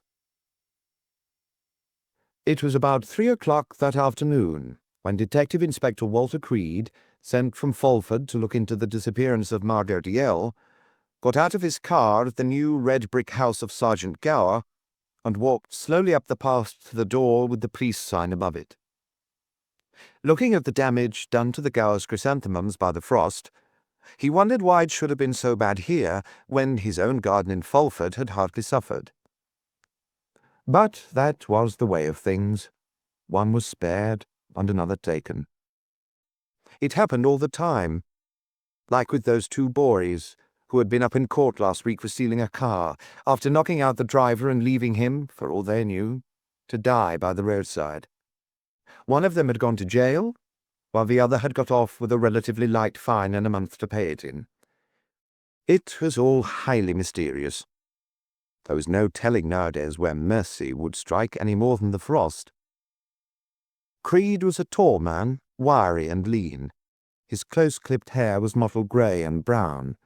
His bony face, on which the skin looked as if it were slightly too small a fit, so that it was always drawn into a number of tight wrinkles, was covered with large freckles. His eyes were grey-green, flecked with brown. They were the shrewd but rather evasive eyes of a man who was determined that nothing should matter to him too much. Creed had once been a very ambitious police officer, but years ago had realized that he had gone as far as he was ever going. The effort to accept that knowledge about himself had not been small. Forcing himself to go on doing his work conscientiously, he had tried to keep some hopefulness for retirement, which might in some ways be a rather frightening thought, but at least made most men equal, or nearly. He was whistling softly when Gower opened the door. Gower was a quiet, brisk man who also had no hope of further promotion, but whose work contentedly filled his life. He seldom wasted time. He had already made certain inquiries in the village, and as the two men started out for Miss Dalziel's cottage, he began to tell Creed what he had done since telephoning his report to Fulford. He had questioned the station master and the one porter at the station to ask if they had seen Miss DL get off any train the day before. Neither of them, he said, remembered having seen her. He had spoken to the owner of the one taxi in the village to ask her if he had driven Miss DL home from the station. The taxi driver had said that he had not. Gower had also put a call through to the bus depot, although Miss DL's nephew had told him that she never came down by bus, and the bus people were looking into the matter. "But it's certain she did come down sometime yesterday, is it?" said Creed. "They all think she did," said Gower. "Her nephew and her neighbours. They think she got in about midday." "Then the chances are she came by car," said Creed. "She could have, only no one saw it, not in the daytime. They saw her brothers later, like I told you on the phone, but no one remembers seeing a car stop at her house for that." "I see." Creed had just stopped his car at the gate of Margot Dalziel's cottage, and was looking at its trim thatch, its white walls with its pattern of dark timber, its rose-grown porch. "Pretty place," he said. "The daydream home of an awful lot of people, Jim." "Not mine," said Gower. "Bump your head wherever you go. Still, these old places have got something. When I retire, Creed stopped himself. He never intended to let the subject of retirement slip into his conversation nearly as often as it did. He knew that it didn't sound too good. Pushing open the gate, he walked up the path to the door of the cottage. Before he reached it, it was opened by Paul Hardwick. "I've left the young people next door," said Paul. "They're very upset, and I didn't think sitting about here waiting for you was going to do them any good. They're with my daughter, who's very capable. I thought probably you could talk to them over there, but if you'd like to see them here, I'll fetch them." "Thanks," said Creed. "We'll think about that presently. I think I'll start by looking round and seeing what's led you to think there's something wrong about this absence of Miss DL's." "Come in here, then," said Paul, "and mind your head." He ducked to go through the low doorway into the sitting-room. Creed followed him and stood in the middle of the room, unconsciously keeping his head slightly bent. It would not really have reached the ceiling if he had stood upright, yet the dark beams felt uncomfortably close. He looked round slowly, observing, memorizing. She had some nice things, he thought. All those books in that bookcase, with their old leather bindings and the dim gilt of their titles, they were something that he would have liked to own himself. He had always had a fancy for well-bound books, and had tried, for a short time, to collect a few. But he had given it up pretty quickly on finding out how expensive it came. Now he stuck to paperbacks. Miss DL must be a fairly wealthy woman, he decided, or else one of the lucky ones who had inherited their treasures. That rug, all crumpled up and stained with the spilled sherry, looked a good one.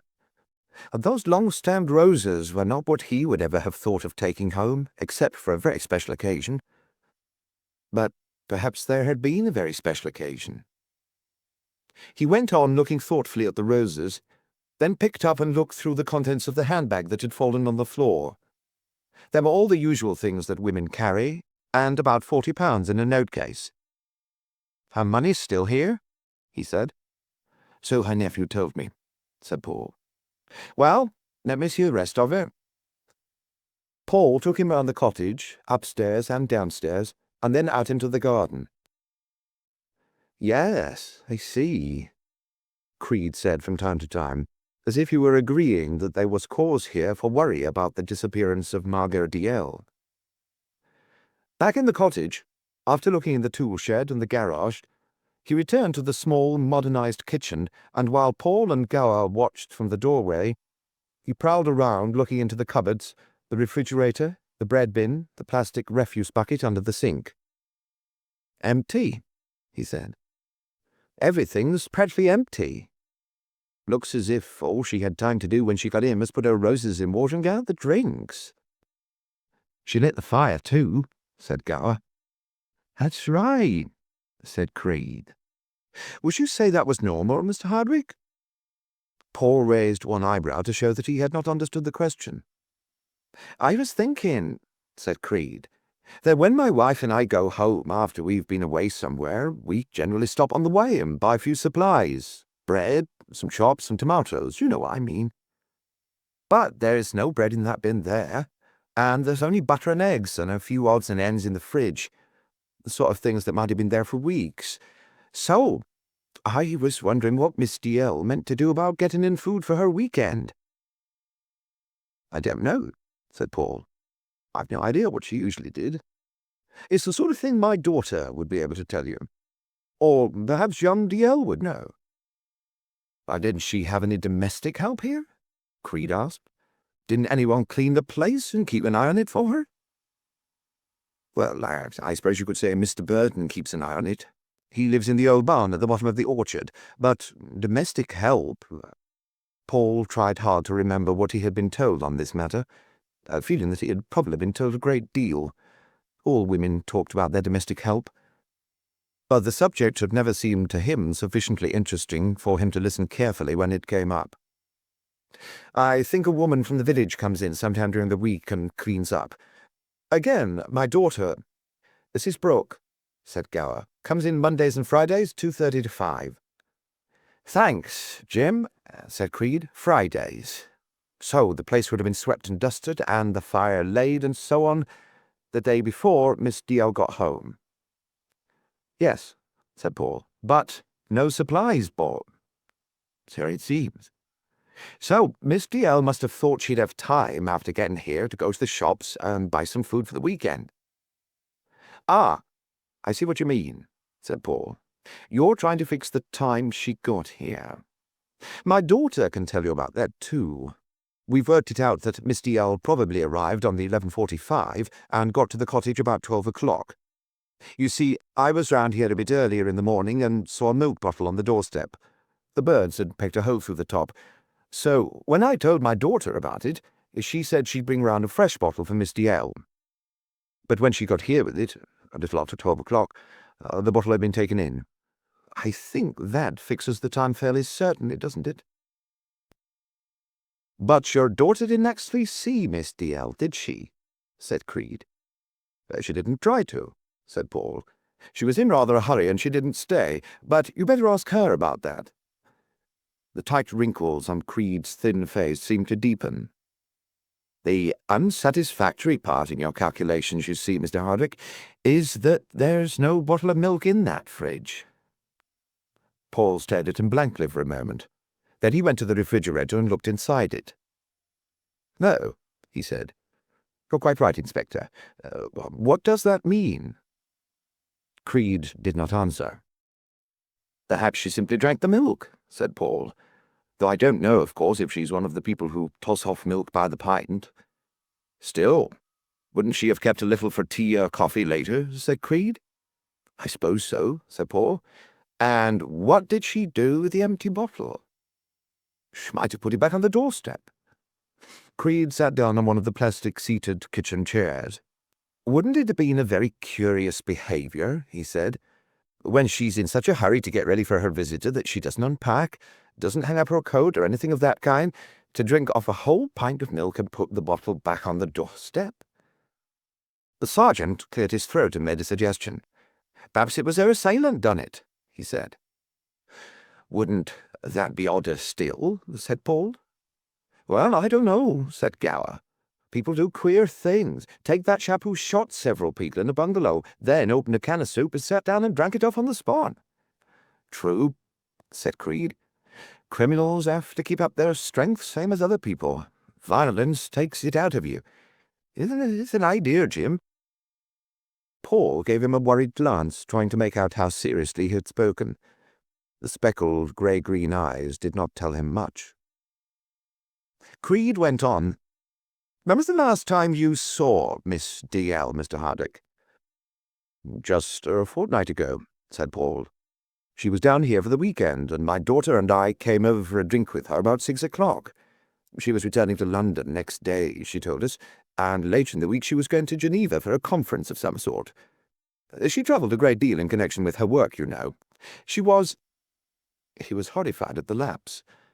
She is a very remarkable and brilliant woman." "With a good many friends, I suppose," said Creed. "Oh, yes, certainly." "And some enemies?" "I'm afraid I don't know about that. But I imagine—" Paul hesitated, and Creed thought suddenly that if the man said again that his daughter would know, it would be time to pick up that handsome stainless steel frying pan over there and bring it smartly down on the fine, stupid white head. Only a momentary gleam in Creed's eyes betrayed this impulse, and Paul did not notice it. He said reflectively, "I imagine she must have had enemies. A woman of that sort, who's fought her way up to a very high position in the journalistic world, can't have done it without, well, treading on a few corns on the way.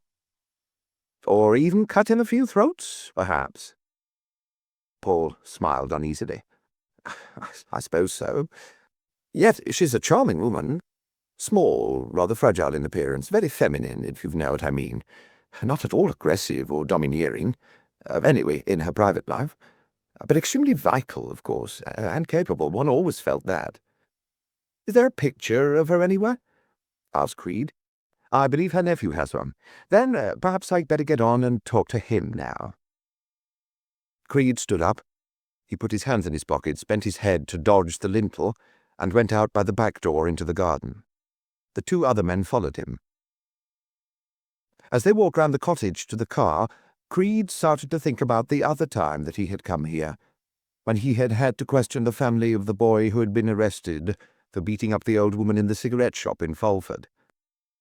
The parents had been prepared to lie themselves blue in the face to give the boy an alibi, and had been too slow-witted to realize that since the woman's screams had been heard by the man on the beat, and the boy had walked out of the shop with the money from the till in his pockets straight into the arms of Constable Dicker, a perjured alibi was not going to help him much. "That Applin boy," Creed said to Gower. "He's home again, isn't he?"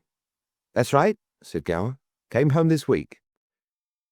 "Better look into what he was doing yesterday, then." And very likely, thought Creed as they got into the car and drove the 30 yards or so to the Hardwicks gate, that was as far as they would have to look. Even if there was something queer about the money left in the handbag, that didn't really sound like Kevin Applin. At the Hardwicks house, Creed saw Roderick first, upstairs in Mr. Hardwick's study. Roderick was white-faced, tense and restless. He smoked all the time, and although his answers to Creed's questions were clear and direct, his eyes looked dazed, and when they met Creed's were filled with blank confusion. Creed thought that here was someone who had already made up his mind that the worst had happened. "When did you last see your aunt, Mr. Dalziel?" Creed asked him. The photograph of her that Roderick had given him lay on the table between them. It was a colour print of a small, smiling woman in a full-skirted summer dress, with a flock of pigeons at her feet. Roderick had said that it had been taken the summer before in Regent's Park. She looked a good deal younger than Creed had expected, although her short, curly hair was grey. What struck him most about her was her air of gay vitality, and the obvious fact that she knew how to pose for the camera. In the soft, level voice that he used throughout the interview, Roderick answered, "On Friday evening, Inspector." "Where was that?" "In her flat in London. It's near Parliament Hill Fields." Roderick gave the address, and Gower made a note of it. "She'd been to Geneva to a conference, and I went to London Airport to meet her and drive her home. We had a drink in her flat. The people from the flat below came up and joined us. Then she and I went out for dinner together. Then I drove her home again and stayed till, about 10:30, I think. That's the last time—" The sentence faded. "Was your wife with you?" Creed asked. "No, she'd gone down to stay with her parents," said Roderick. "Perhaps I ought to explain all that. Perhaps it'll be best if I tell you what the situation was. We got married secretly last Tuesday while my aunt was away. It's difficult to say now just why we did, except that we both wanted to avoid fuss. My wife's parents would probably have wanted a village wedding with all the trimmings. Margot wouldn't have bothered about that. She was always far too busy. All the same, I got an idea she'd be against the marriage. Might try to make us put it off, or something." Roderick lit a fresh cigarette from the stub of the last and inhaled deeply while Creed and Gower waited. "As I said, it's fearfully difficult now to remember why I was so sure of it," Roderick went on. "Except that over the years she's had a way of arranging my life for me. Very benevolently, of course, and generally wisely. But here was something I simply didn't want to have to discuss with her. I'm out of a job, for one thing, and I could imagine her telling me we ought to wait at least until I'd got something definite fixed up. But I'd saved some money. I worked as a courier for a travel agency all summer, and lived on expenses, and didn't spend my salary, so that was all right. I thought, and I didn't want to have to listen to a lot of common sense. I've always given in when I've done that." Roderick's mouth twitched in a little nervous smile. "And what was Miss Dalziel's reaction?" Creed asked. "Oh, Jane was right. She was delighted," said Roderick. "And did you tell her?" "On the drive back from the airport. I hadn't meant to meet her, but Jane insisted I should. She was going down to see her parents on Friday and break the news to them, and then I was to follow on Saturday and be introduced to them. And before she went off, she somehow persuaded me to go and meet Margot." McCann's voice shook slightly. "Did she tell you anything about her plans for the weekend?" Creed asked. "Yes, she told me she was coming down here next day." "Did she mention how? Train, car, bus?"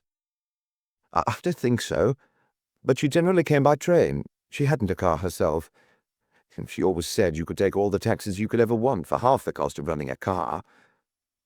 "And she was expecting you and your wife today, was she?" "Yes. Jane's parents live the other side of Fulford, you see, only about 25 miles away." Creed nodded, fiddling with a pencil on the table before him. "You come here fairly often, I believe," he said. "Oh, yes." "Have you a key to the cottage?" "Yes." "So you let yourself in this morning?" "Yes." "And found everything just as it is now?" "Yes." "You don't know if anything in the cottage is missing?" Roderick shook his head. "I haven't noticed anything." "No. And there's something else I'd like you to tell me about," said Creed. "Those roses. It's obvious they came from a florist, not out of somebody's garden. So what do you think happened? Did she buy them herself on the way here, because this visitor she was expecting was someone a bit special? Or was it the visitor who brought them for her?" "I think she probably brought them for herself," said Roderick. "She often did that. She was mad about flowers. She made me stop and buy some chrysanthemums from her shop on the way back to her flat from the airport." "I see," said Creed. "Now, can you tell me something about your own movements between the time you left Miss Dalziel on Friday evening and your arrival here?" Roderick gave a resigned sort of nod. The question, Creed saw, had caused neither surprise nor resentment. It had been expected. Yet as soon as Roderick tried to answer it, he seemed to lose his way and to need a moment of fierce puffing at his cigarette before he could go on. "I told you, didn't I? I left her about 10:30, he said. "I went home to the room I live in, 22 Worsley Gardens off Judd Street, and I was there till about 12:30 next day, or perhaps 1:45, when I went to have lunch at Cyria's place at the Euston Road. Then I went back and got my bag and the car and drove down to my wife's home. I think it was about 4:30 when I got there, and I was there until we left this morning, about 11 o'clock. And then we drove straight here." "Thank you," said Creed. "That's very clear and helpful. Now, I'd be grateful if you'd ask Mrs. Dalziel to come in." Roderick stiffened in his chair, and his air of helplessness vanished. "Is that necessary, Inspector? She's very upset." "What, you can be present if you wish," said Creed.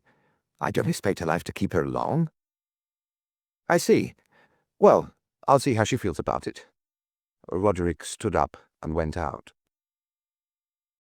Waiting for Jane, Creed picked up the photograph and looked at it carefully, studying the laughing face of Margot Dalziel. An attractive woman, he thought, and wondered why she had never married. Could hardly have been for lack of chances. She was by no means only an intellectual type, nor a mere fashion plate either. He supposed that he ought to buy a copy of that magazine she worked for, and see if he could pick up any clues about her from the sort of stuff she wrote. But it would probably be a bit over his head, sociology and so forth. It might only confuse him. He laid the photograph down again as Jane came in.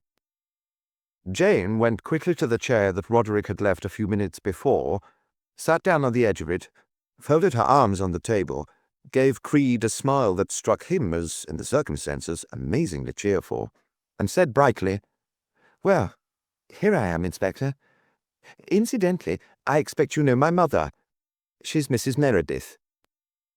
That jolted Creed. Certainly he knew Mrs. Meredith, who was just about the most formidably capricious J.P. he had ever had to deal with. A grenadier of a woman, who always looked, on the bench, as if she were longing to send off to hard labour even the forgetful motorist who had parked without lights. She was, in fact, subject to attacks of what to Creed was an absolutely incomprehensible tolerance. The case of the incorrigible drunk, of the prostitute picked up for soliciting, of the man who was trying to dodge the payments that he had been ordered to make to the wife he had abandoned, would seem all of a sudden to fill Mrs. Meredith with a desperate conviction that there, but for the grace of God, went she. But only on certain days. On other days she could be as hard as the worst of them. There was no principle in it that Creed had ever been able to observe. "Yes, I know Mrs. Meredith," he said somberly. "Now, would you mind telling me when you last saw Miss Dalziel?" "Oh, it was ages ago," said Jane. "About 3 weeks. She took Roderick and me to the theatre. She thought, you see, that she was throwing us together. She kept doing it, and he let her go on thinking that he was simply not aware of my existence. And all the time you were practically engaged. Only that doesn't exactly describe it, of course. We were never engaged. We just went and got married." Her smile disappeared. "It seems rather mean now." "You didn't see Miss Dalziel or even talk with her on the telephone after she got back from Geneva on Friday?" Creed asked. "No." "How was that?" "Well, I'd gone home," she said. "I had to break the news of my marriage to my parents." "I see. And were you at home the whole weekend?" "More or less." "And that means—" "Oh, that I didn't get down there until about 7 on Friday evening. I didn't get away from my job till 5. Then I went to Waterloo and caught the 5:40 to Fulford, and Daddy met me there with the car, and so I got home about 7. And we had drinks straight away at dinner, and I told Mummy and Daddy about marrying Roderick, and that I'd asked him down next day, and mercifully they didn't take it too badly. Then I had a bath, and believe it or not, the water was practically ice cold, as it nearly always is, because if you stoke the fire too much, it boils. You'd think that nowadays people would have the sense to do something about a thing like that, wouldn't you? There isn't any actual virtue in being uncomfortable, though Mummy sometimes seems to think—" Creed interrupted. "And next day?" "Next day Roderick came down," she said. "But before he came," said Creed, "he didn't arrive till the afternoon, did he?" She put her hand quickly to her mouth. "No," she said, letting her hand drop again. "He got there for tea. It was about 4:30, I think, and we spent all the rest of the day with my parents. Roderick did a lot of odd jobs for Mummy and had a long talk about finance with Daddy, and it all went off simply wonderfully. I never felt so happy in my life. But now, before your husband arrived," said Creed, "did you spend the whole day at home?" "Oh, yes, except that I took the car and went for a short drive in the morning. I did a little shopping for Mummy in Fulford." "I see. Thank you. Is that all?" she asked, and got to her feet so quickly and went out so promptly that Creed barely had time to ask her if she would mind sending Miss Hardwick to see him. Turning to Gower when she had gone, he said, "Odd, that, wasn't it, Jim? She didn't like those last questions. What do you make of that?" "Well, maybe her mother didn't know about her taking the car out, and she's afraid we'll let on," said Gower. "Or was it that she didn't really know how D.L. spent the day before he turned up there for tea?" "Ah, maybe," said Gower, nodding. "What do you think? Could he have had lunch when he said he did in the Euston Road, then come all the way here? It's about 90 miles, isn't it? Gone back on his tracks through Fulford to the Meredith's house, and still got there at 4:30? "No," said Gower, "especially if he brought Miss D.L. here with him, did her in, and got rid of the body." "Well, she got here somehow, and we still don't know how," said Creed. "Only if that's how it was," said Gower. "It couldn't have been her who took the bottle of milk in the morning." "No," said Creed. Frowning, Gower reached for the photograph and drew it towards him. "Made up your mind she's dead, haven't you?" he said, as he stared at the woman's bright, smiling face. "Don't you think so yourself?" said Creed. "Yes," said Gower flatly. The starkness of the answer bothered Creed, and immediately made him want to find reasons for doubting his own conclusions. Only for the moment he could not think of anything much in the way of a reason. He believed that Margot Dalziel was dead, and thought that in spite of some odd things that hadn't been explained yet, such as how she had got to the cottage, and for whom she had so hurriedly brought out the sherry, and who had brought the yellow roses, Kevin Aplin was almost certainly the murderer. He had probably left the money in the handbag through sheer muddle and panic. "Well, you never know," he said. "She may walk in alive and kicking any moment now." The door opened. A woman walked in, but it was not the woman of the photograph. It was only Rachel Hardwick, who said, as she went to the chair where Roderick and Jane had sat, "I'm sorry to have been so long, but my father and I decided Mr. and Mrs. D.L. had better not spend the night at the cottage, as things are, and that they better stay here. So while you were talking to Mr. D.L., I went along to fetch their luggage, and I've only just got back." "They seem to be remarkably lucky in their neighbours," said Creed. "Now, Miss Hardwick, will you tell me about that business of the milk bottle? I've been hearing about it from other people, but I'd like to hear it from you. I'd like to know just what time you went round to the cottage and saw it was gone. And I'd like to know if there was anything else, anything at all. Some sound inside the house, perhaps, or a shadow across a window that would help us to decide whether or not Miss D.L. had arrived and was the person who took in that bottle of milk." Rachel had sat down in the chair facing him. "I'm sorry," she said. "I didn't notice anything. It was a bit after 12 o'clock when I got there, and when I saw the bottle had been taken in, I just went straight on to the village."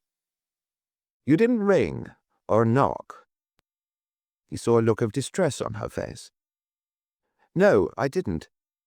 Miss D.L. was an awfully hospitable person, and she almost certainly have asked me in for some sherry, and I was never very good at saying no to her about anything, and I happened to be in a hurry, so I just went on." "And you can't remember hearing anything inside?" "No," she said. "Or seeing anything? You must have passed fairly close to the sitting-room window. You didn't notice anything unusual?" "No, I don't think I even looked at the windows," she said.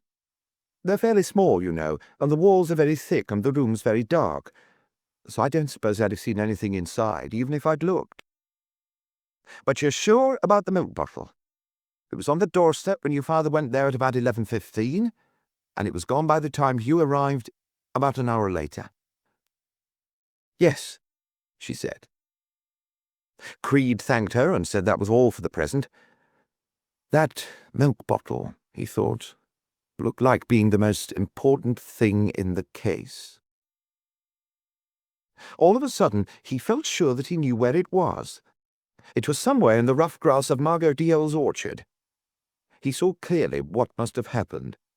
he saw Kevin Applin prowling around the cottage, looking for what he could pick up, then being surprised by Margot Dalziel, and lashing out murderously in rage and fear, and then sitting down and drinking the pint of milk, and hurling the empty bottle away into the long grass behind the cottage, while he made up his slow mind what to do with the body. So the thing to do now, even before the orders for a general search went out, was to take a quick look in the orchard. Creed became aware of a mounting excitement. But as soon as he became aware of it, it died.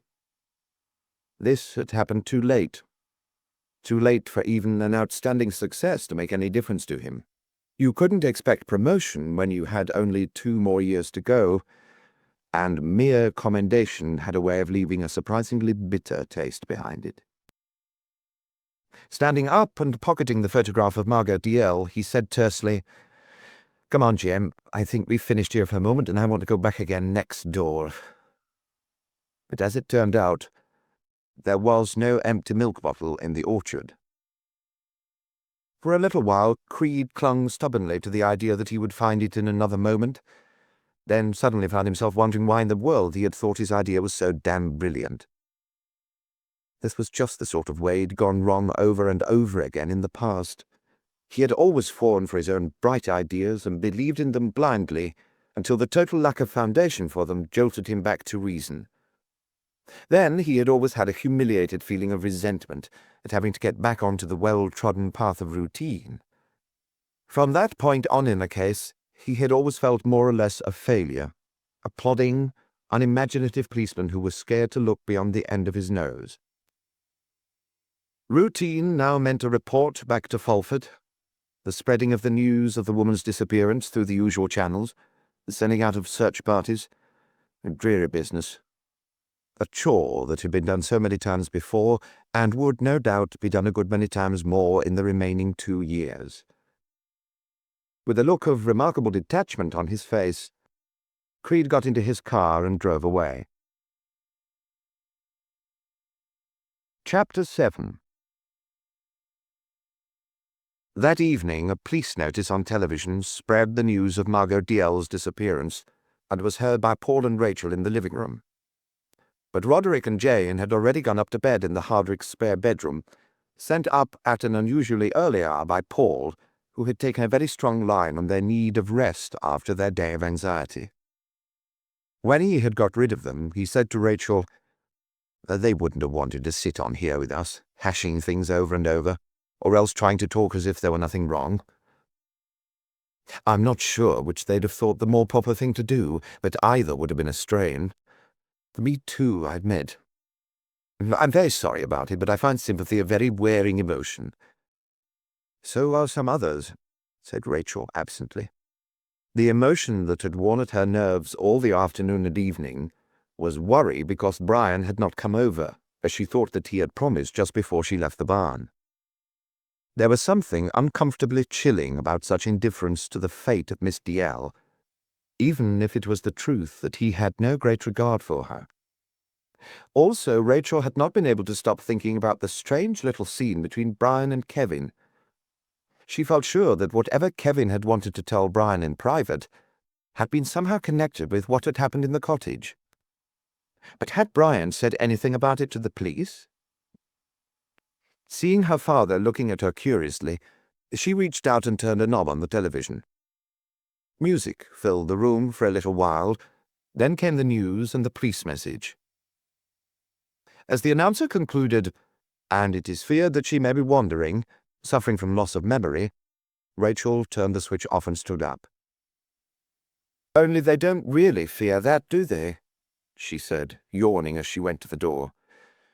"They seem to me to be very sure she's dead."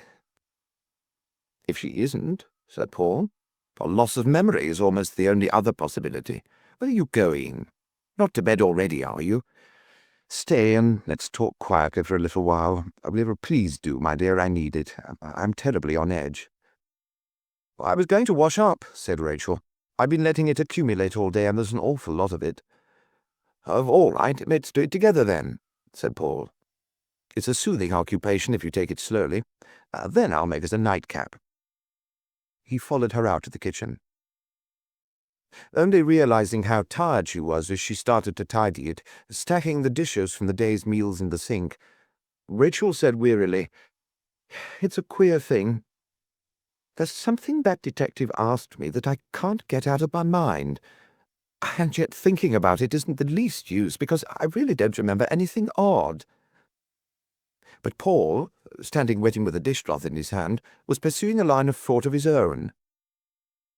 "Suppose she was attacked, not killed, and left unconscious there in that room," he said, "and then came to and couldn't remember anything and went wandering off. It is a possibility, you know. It could have happened."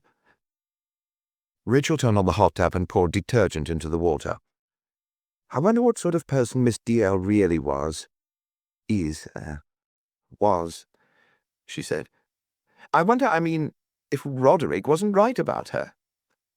Paul picked up the glass that she had put down on the draining board. "Right in what way about her?" he asked. "He probably knew her better than anyone," said Rachel. "Don't you think so?" "I expect so." "And he was terrified of her stopping his marriage." "Well, only he seemed to have been quite mistaken there." "Yes." Rachel frowned into the steaming foam. "But was he really?" Paul held the glass up to the light, detected a smear, and resumed polishing. "It's true, we've only his word for it," he said. "You know, Rachel, that hadn't occurred to me." That's an interesting thought." "That isn't what I meant," she said. "I was thinking that if Roderick was right, that Miss DL would have hated the idea of his getting married, and might actually have tried to stop it if she'd had a chance. And then, if she'd found she was too late to stop it, she mightn't she have decided to have a sort of revenge? You see, the more I think about it, the more I feel there's something wrong about that scene in the cottage." It took Paul a moment to take in what Rachel was suggesting. Then he exclaimed, "Good God, what an atrocious thought! You aren't serious, are you?" Rachel did not know quite how serious she was. "It isn't any more atrocious than the thought of murder," she said. "Except you're making out it's Miss DL who's the criminal," said Paul. "You're making out that a woman like that, my God, just think of it, gifted, charming, generous-minded woman could fake a horrible scene like that and disappear, just to cause as much unhappiness as possible to those two young people." "But is she really charming and generous-minded?" said Rachel. "That's what I'm wondering." Paul put the glass down carefully, so carefully that it looked as if he had suddenly become afraid of what he might do with it if it remained in his hands. "Has she ever given you the slightest cause to think otherwise?" he asked. "I don't think so," said Rachel. "But even if she hasn't, that doesn't mean she mightn't, sooner or later. It would take one ages to get to know everything about a woman like that. She isn't exactly simple and obvious, and I should think she'd be pretty good at making one think whatever she wanted one to think about her." Paul gave his head a fierce shake. "A woman like that," he echoed, as if the phrase particularly riled him. "Well, Roderick probably really knows a lot about her," said Rachel, "and he was afraid of her." "But what you're suggesting would mean she was a lunatic." "Well, sort of one, I suppose. At least that she'd had a breakdown, perhaps because the news of Roderick's marriage upset her so badly, when she was already tired out after that conference in Geneva. She always lived at a terrifically high speed, didn't she?" "But you've no evidence at all that the news did upset her," said Paul fretfully. "I simply can't think how you ever thought up this idea. Doesn't seem like you had—" "Oh." He looked at her swiftly. He could not see her face as she bent over the sink, quickly washing cups and saucers and piling them in the rack to drain. "It isn't your own idea, is it?" he said. "Didn't Brian suggest it? Didn't he put it into your head?" "No," said Rachel flatly. "Are you sure?" "I'm quite sure. Because if he did, you might think over the fact that he's got a key to the cottage and can get in at any time he likes. Only he doesn't much like. How do you know? Because he says so." She was working faster and faster, flinging plates into the rack with reckless speed. Paul found the second glass that he had picked up. He knew that he was making a mess of things, antagonizing her pointlessly, sowing trouble for the future. But something tense inside him, something under great pressure, prevented him sensibly leaving the matter there. "It seems to me there's something distinctly strange about the fact that Brian apparently never went near the cottage yesterday, although he knew Miss Dalziel had come home," he said. "So I can't help wondering if perhaps he did go there, but for reasons of his own has seen fit not to mention it. His feelings about her may not have been exactly kindly, but if he just heard she was going to turn him out without warning, and I shouldn't be at all surprised if he at least knows something about what happened to her." Rachel did not answer at once. She did not flare up at him as he had half expected. She went on with the washing up, and Paul began to feel pleased that he had uttered his warning. What he did not notice was that she was trembling.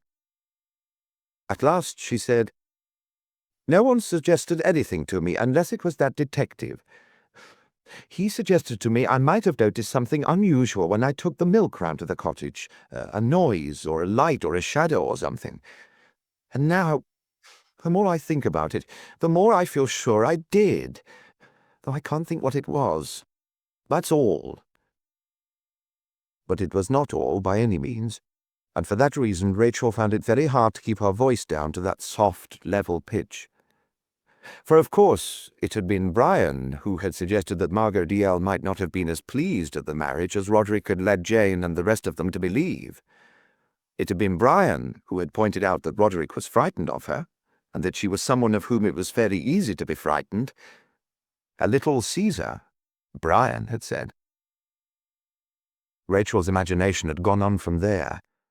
A little neurotic, possessive, outwitted Caesar, exhausted by unceasing hard work and the demands she made on herself, losing all control of herself and becoming crazy and cruel. Neither Paul nor Rachel slept well that night, and next morning breakfast was late. The night had been noisy, with a wind that had sprung up about midnight, and with rain lashing the windows. The house had been full of creaking and banging. Twice Paul had got up to try to wedge the window frames in his room to stop them making a noise like machine-gun fire, but his wedges had not been effective, and the rattling had pursued him, along with his worries, into short bouts of troubled dreaming. Now, instead of a sparkling, hushed, motionless world, there was a blustering wet one. For some reason, Paul felt this to be an improvement.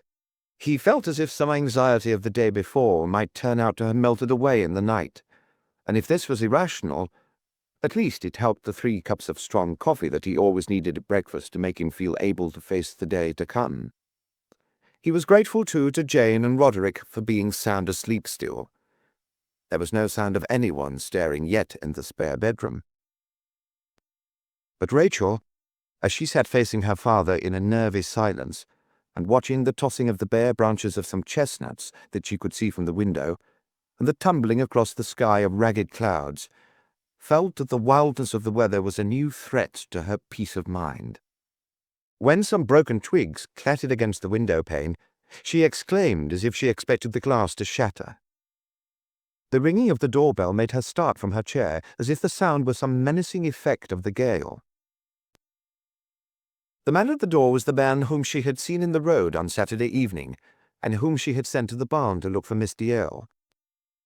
Rachel knew him at once, although in several ways he was rather different from how she had remembered him. He was a good deal younger than she had imagined then, for his hair was not grey as she had thought in the dusk, but unusually fair, and he had fair, almost invisible eyebrows above light grey eyes. He was tall and slender and stooped slightly. His face was composed and guarded, with only the slightest of family resemblances to the vivid face of his sister. He spoke in the hurried, nervous voice that Rachel remembered. "I'm sorry to call so early, but I've been to the barn and talked to Mr. Burton, and he told me you might know where my nephew is. My nephew Roderick." "Yes, he's here," said Rachel. "He and Jane spent the night here. Come in, I'll call them." "Thank you," he said. "It seems you and Mr. Hardwick have been immensely kind. There hasn't, I suppose, been any news of my sister?" "None that I've heard," said Rachel. I'm so sorry. I'm sorry you're being so troubled with the affairs of my family, he said. Paul came out of the living room and Rachel introduced them. I'm sorry to call so early, Neil D.L. repeated. I'm going on to see the police, but I thought if I could see Roderick first. Of course, said Paul. Have you had breakfast? Oh, yes, thank you. A cup of coffee, then. They went into the living room, and Rachel went upstairs to tell Roderick that his uncle had arrived. Jane's sleepy voice answered her, saying that they would both be down in just 1 minute. When Rachel returned to the living room, she found Neil D.L. seated at the table with a cup of coffee in front of him, which he was stirring rapidly and absent-mindedly, while he talked with the jerky loquacity of a shy, highly strung man. I'll have to go to the police this morning, of course, he said, though I've very little to tell them. It's a long time since I've seen my sister. We both live in London, yet it must be, 2 years since I saw her last. We quarrelled whenever we met, so it seemed best to avoid meeting. I remember, even when we were children, our relationship was a sort of running battle. My sister always had an extremely strong will, which she was determined to exercise entirely for my good, even when I didn't see things in the same light as she did. However, whenever anything serious happens, that kind of quarrelling shows up in all its ghastly triviality. It leaves behind a horrible sense of futility and guilt. Because she did mean well, her intentions were always as good as they could possibly have been. At least you can comfort yourself you had a reconciliation, said Paul, as I suppose you must have, since you came to see her on Saturday. Oh, but we hadn't, said D.L. quickly, the teaspoon in his hand still swirling round and round in the cup before him. Not at all. I came down here to tell her what I thought of her. It was nearly always the other way round, but just for once, I thought I'd do it. I felt I couldn't let things go on as they were. Then we've misunderstood the situation, said Paul. We thought you came down on Saturday to meet Jane and Roderick and discuss modernizing that old barn for them to live in. D.O. gave a sharp shake of his head. I hadn't agreed to do that. It's true she asked me to come down for that reason, and I agreed to come. I thought I'd got to, considering what she was planning. The thing had to be stopped, if it could be, but I hadn't any intention whatever of taking on a job for Margot. Actually, I don't think I've done that in any circumstances, quite apart from my feelings about this particular project. As I said just now, when we met, we quarrelled. It may have been much more my fault than I like to think, but that never made it any more enjoyable. I don't understand, said Paul uneasily. Just what was Miss D.L. planning that had to be stopped? Keeping Roderick eternally under her thumb as she tried with me, said D.L. with some suppressed excitement in his voice. He'd shown a little independence for once, getting married without consulting her. So it was time for her to let go and give the girl a chance, and give Roderick a chance, too, to grow into a responsible human being. Can't you see what would have happened if they'd settled down here? Well, they appear to have been very happy about the idea, said Paul. I don't doubt it, said D.L. It wouldn't surprise me much if Roderick suggested it. But it would have been damned bad for him, if you don't mind my saying so. He's never stuck to a job of work in his life, and if he was given the chance now to slip into being Margot's caretaker and gardener and odd jobman about the house, like that chap Burden, he'd just about finish him off. His tone in speaking of Brian stung Rachel to anger. Why do you think that's what she planned, Mr. D.L.? She asked. It probably isn't, he said, but it's what would have happened. And I thought I owed it to Roderick, or at least to the unfortunate girl who's married him, to try to stop it if I could.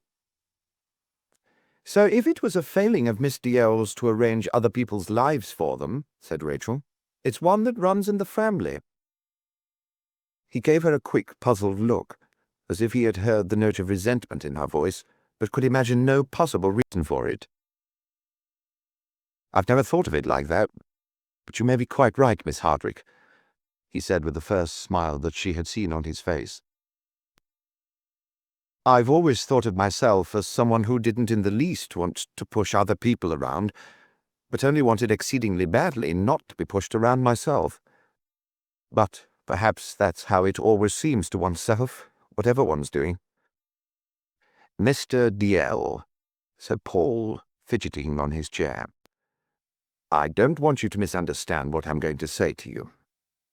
And first, you do realize, don't you, that the police are considering the possibility that your sister's been murdered? DL seemed to become aware at last of the spoon in his hand, and carefully put it down in his saucer. I realize it's a possibility they've got to consider now, he said. Yes. Well then, said Paul. I don't want to give you the feeling that I'm warning you that what you say may be written down and used in evidence, but still, in the circumstances, well, you see what I mean, don't you? Actually, to exaggerate the degree of your antagonism to your sister might make you some quite unnecessary trouble. What makes you think I'm exaggerating? Asked DL. Paul began to feel annoyed. He felt that the man was going further than was decent. Oh, if you insist on sticking to it. DL's cheeks flushed faintly. I'm afraid it'll stick to me. Too many people know all about it for me to stand much chance of concealing it. Well, you intend to tell the police about it? Of course. You see, I don't like the idea of repeating what's been said to me privately, in my home, by someone whom perhaps hasn't understood the seriousness of the situation, said Paul. Its seriousness, said DL, standing up as Jane and Roderick came in, is about the only part of it I do understand. Jane and Roderick both showed signs of having dressed in a hurry. Roderick was in a shirt and flannels, without a jacket or tie, and without having shaved. He was white-faced, and his eyes looked over-large and over-bright. Jane was in jeans and a loose sweater, with her fair, wispy hair on end. There was a downy, sleepy, lost look about her, as if she had just crawled out of an egg. She gave the room a rather tremulous smile, but when Roderick, without any warmth in his voice, introduced Neil DL to her, her smile grew radiant. She started to say how wonderful it was to meet another relation of Roderick's, but almost as soon as she began, Roderick cut across her with a tense sort of haste. Neil, now you're here, will you do something for me? It sounded as if he felt that unless he hurried, some priceless opportunity might be lost forever. Will you tell Jane about that conversation you had with Margot on the telephone on Friday evening, when she told you about our getting married and asked if you'd help her convert the barn for us? Will you tell her that Margot was really pleased? I've told Jane all about it myself, and I've discovered she doesn't believe me. I've discovered she's afraid Margot wasn't pleased at all and that I murdered her because of it.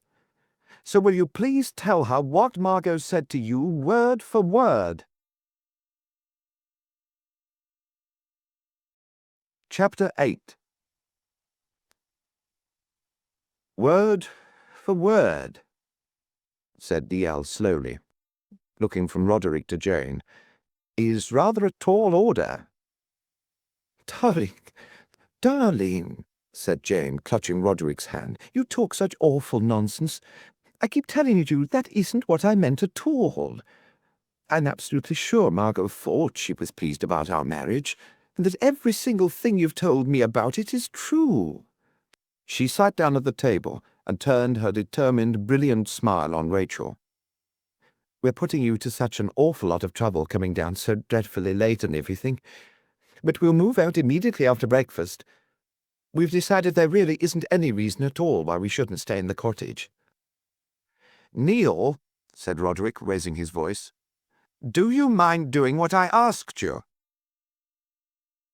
DL looked inquiringly at Paul, who made a little gesture advising him to go ahead.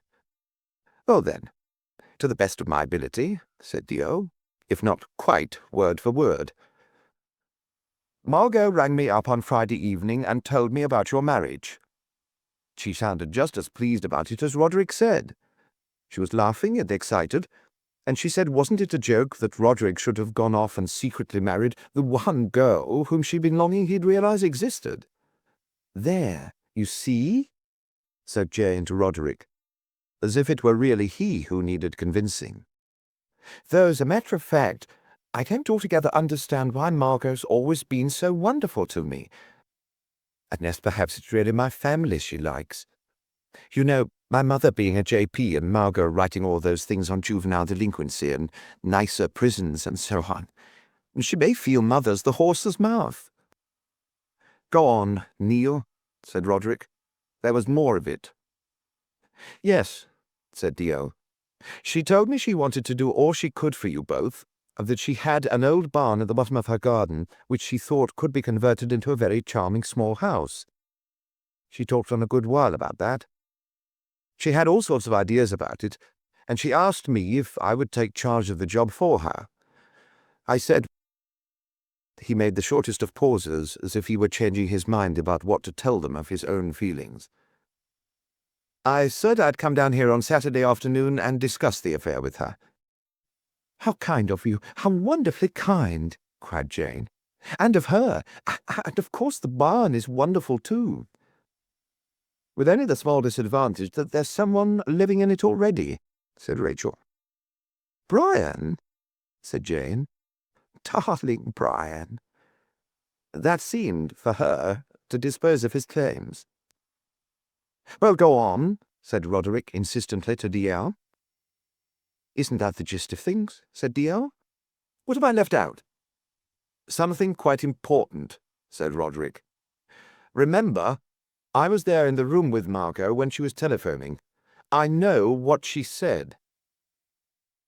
If you mean that Margot and I argued a certain amount about the advisability of converting the barn and that I was against the idea— I don't mean that, Roderick broke in excitedly. You know I don't. Didn't she say to you, Neil, that if there was any hope I was going to settle down and behave like a reasonable human being, she'd get on and make her will? Isn't that so? I believe it is, Roderick, said Dion. And she meant that she would leave what she had to me. So I understood. You did? You're sure? Oh, yes. I knew she'd always intended to do that, once she'd made up her mind to bother with making a will at all. But the fact is that meanwhile, if she died intestate, all she had would have gone to you, wouldn't it? The shadows under D.L.'s light-coloured eyes seemed suddenly to grow darker. He dropped his voice, as if in a precaution against letting it rise. I'm not really sure, Roderick. I'm not very well up in the laws about intestacy. I imagine you would have had your share, as the son of my brother. But if she'd ever made that will, you would have lost everything. You knew that. I may have known it, but oddly enough, I don't remember thinking about it, said D.L. Yet only a day later, Margot vanished. Neil D.L. said nothing. He stirred slightly, but it was only a faint relaxing of his muscles, as if he now knew where he was. But with that minute movement, the atmosphere in the room seemed suddenly to change. Anything might be said now. Anything might happen. There was naked enmity in Roderick's pale face. But Neil D.L. only gave a rather bleak smile and stood up. Well, as someone who seems to be rapidly developing into suspect number one, he said, I think I ought to be getting along to see the police. I'll do my best to explain that point of yours to them, Roderick, unless by any chance you'd like to come with me and do it yourself. Instead of answering, Roderick suddenly put his hands to his head and began to shake it from side to side. After a moment he started to mutter something about not having meant anything that he had been saying. His voice sounded close to tears. At that moment Rachel heard with relief the clink of milk bottles in the road and hurriedly escaped from the room. She was just in time to catch the milkman, who had put a pint bottle down by the back door and was striding away whistling. She shouted after him, Wait! I want another pint today. And look at that! Just look! As he returned, she pointed furiously at the bottle and at the chipped cup with the broken handle on the ground beside it. Would it have been such an awful lot of trouble to put that cup over the top of the bottle? She demanded. Haven't I asked you to do it over and over again? And haven't you promised over and over again that you would? The man gave her a cocky, unrepentant smile. "Well, Miss Hardwick, I kind of get to thinking of something else and I forget like," he said. "But I won't do it again. Never. You can count on me." "Oh, can I?" she said. "I can tell you I'm going to make an unholy fuss with your boss if I find I can't." "But the birds didn't get at it today, did they? No harm done, is there? Only because I happened to be here, because I wanted to ask for an extra pint." "It's the blue tits," he said, as if he felt that successfully shifted the blame. He handed Rachel another bottle. "You've only got to leave the bottle out in a minute or two sometimes, and they get it." "They wouldn't if you put the cup on top of the bottle," said Rachel. "Funny now, blue tits," he said. "I like 'em. We got them in the garden at home. The missus puts bread out for them on the lawn." "So do I," said Rachel. "I don't want them getting in my milk, however." "Well, I'll remember, Miss Hardwick. You can count on me. I'll never forget again," he promised glibly. "It's just that today I got things on my mind. Jim Gower's been at me this morning about a milk bottle I left on Miss DL's doorstep on Saturday. 'Did you leave one?' he said. 'Yes,' I said. 'When?' he said. 'Oh, usual time,' I said. 'What would that be?' he said. 'Quarter past, 11:30 thereabouts,' I said. 'Did the empty bottle get put out on the doorstep next day?' he said. 'Why,' I said, 'now you come to mention it, I don't believe so,' I said. 'Are you sure?' he said. 'Are you so sure you'd swear to it in a court?' he said. 'Yes,' I said, 'I'd swear to that in court.' Then he said, 'What about seeing it anywhere else, Bob? Do you seen that empty milk bottle anywhere else?' And I said, 'No, Jim.' Then he said, 'Bob, think about it, because that empty milk bottle's important. It may be the crux of the matter.' And I suddenly remembered where I seen the bottle, and I told him, and that's on Mr. Burton's doorstep down at the old barn. Well, good morning, Miss Hardwick, and don't worry about your milk. The birds won't get at it again, never. You can count on me." He strode away, whistling. Rachel put the milk into the refrigerator and went slowly back into the living room. She found that Neil Dio was just leaving. He tried to say goodbye to her, but she looked blindly through him. As soon as he had gone, she went back to the kitchen, opened the refrigerator again, and stared in the same blank way at the milk bottles that she had just put into it. 2 ordinary pint bottles full of milk. Naturally, they had nothing to tell her. As she closed the refrigerator, she heard her father's step behind her. He came close to her and put an arm round her shoulders. "What happened?" he asked, his voice low in case he could be overheard from the living room. Without turning, she answered, "I'm wondering about something. How could a milkman tell one empty milk bottle from another, if he can tell one empty milk bottle from another?" He drew her round to face him. "Don't put me off, my dear. I haven't seen a look like that on your face since... I don't know since when. Tell me what happened." She put her hand to her face, as if to brush away the look that he had seen. Her voice was quite calm. "I'm not putting you off. I really was wondering if that man can possibly tell his milk bottles apart." "I shouldn't think there's the slightest chance of it," said Paul. "What yarn has he been telling you?" "Something I can't make sense of. He told me Gower had been at him this morning about the milk he left for Miss DL on Saturday. Gower wanted to know if he'd found the empty bottle out on her doorstep yesterday. He said he hadn't, but he said he did find it on Brian's doorstep." Paul did not mean to let his hand drop from her shoulder. It seemed simply to happen of itself when she spoke Brian's name.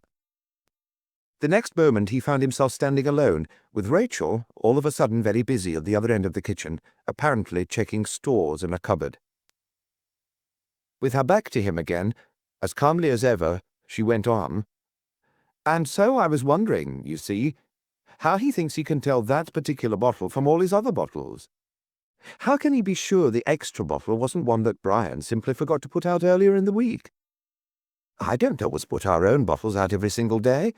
If one isn't empty, I keep it till next day." Paul was listening to her, but he was also thinking about his helpless, stupid self-betrayal. With quiet horror, he realized that although he had never even imagined the possibility that Rachel could become hostile to him, that was what had happened, or half happened. She might not yet be fully aware of the feeling, or she might at least be trying to resist it. But the ugly thing was there, waiting to be brought to very dangerous life by only one or two more blunders of the kind that he had just made. Automatically he reached for the biscuit tin and helped himself to a ginger nut. The man was talking nonsense, he said. And you're quite right, of course.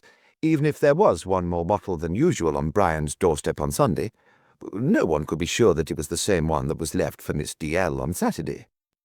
It couldn't even be traced by fingerprints, because it would have gone to the sterilizer sometime yesterday.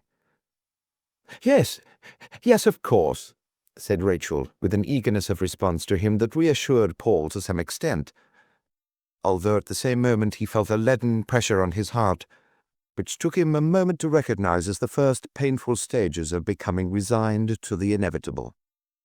I hadn't thought about things like fingerprints, so the police won't necessarily believe him, will they? Slowly munching, Paul thought that a more important question was whether or not she believed him herself. Going back to the question of why they're asking about that bottle, he said, I'm not sure if I mentioned to you that they couldn't find it at the cottage, full or empty, and that's certainly rather strange.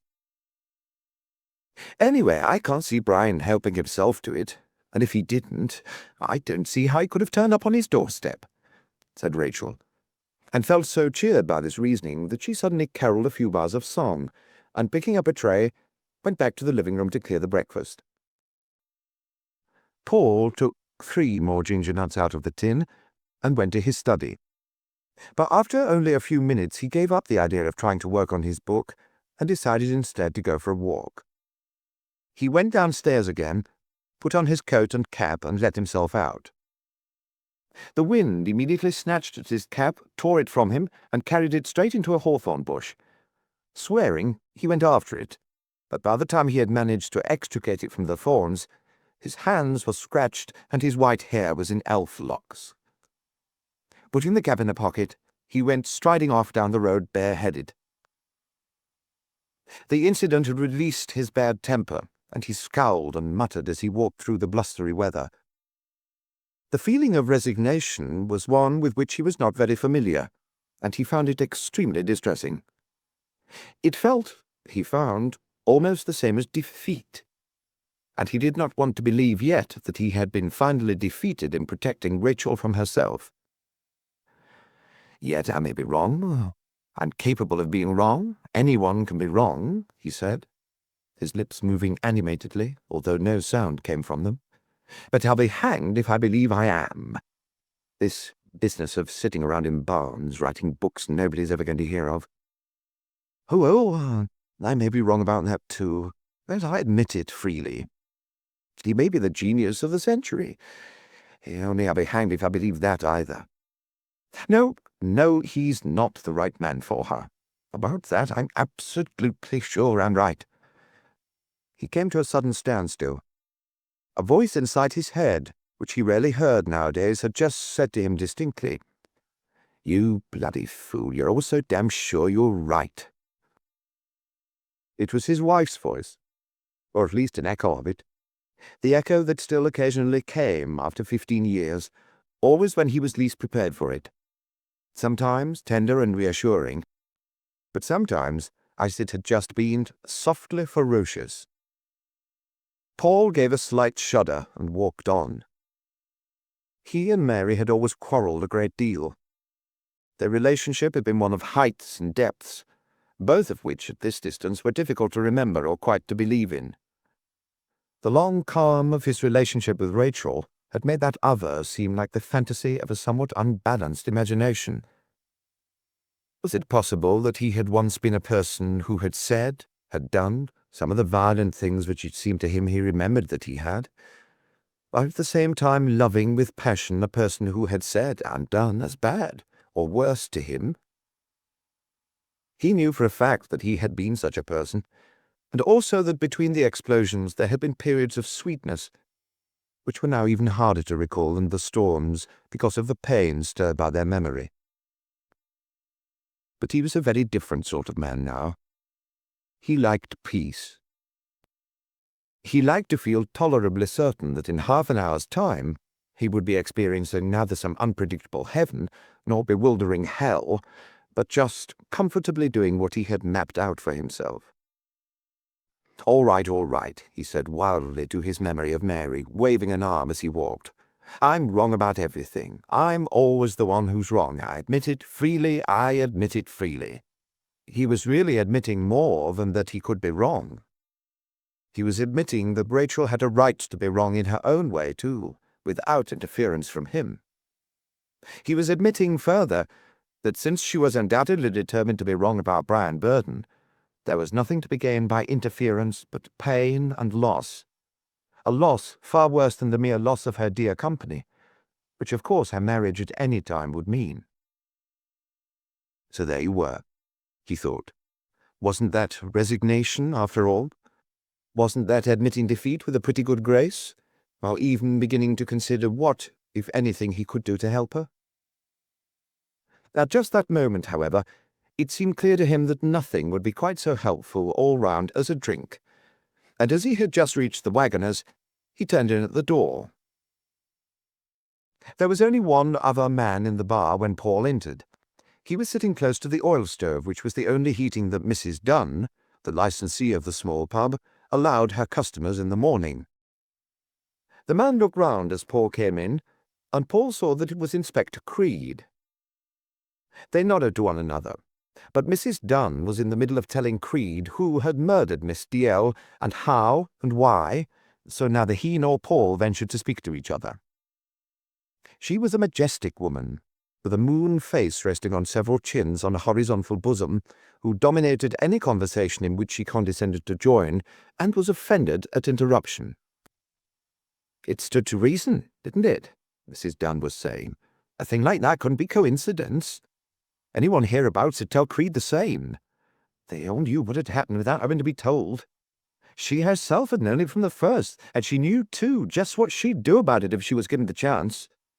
Because you couldn't have this state of affairs going on, not with hardly a woman in the place feeling safe. She didn't feel safe herself, all alone here half the day, no one even within call. That boy was to show up here and cut her throat and empty the till. And of course it was him, because they'd all been expecting trouble anyway, as soon as they knew he was home, so it stood to reason, didn't it?" She was back to where she had been when Paul came in, and would certainly have continued round the circle again if a kettle had not started to whistle in her kitchen. Excusing herself, she made a stately exit. Paul turned to Creed with a wry smile. "So they've settled on young Applin."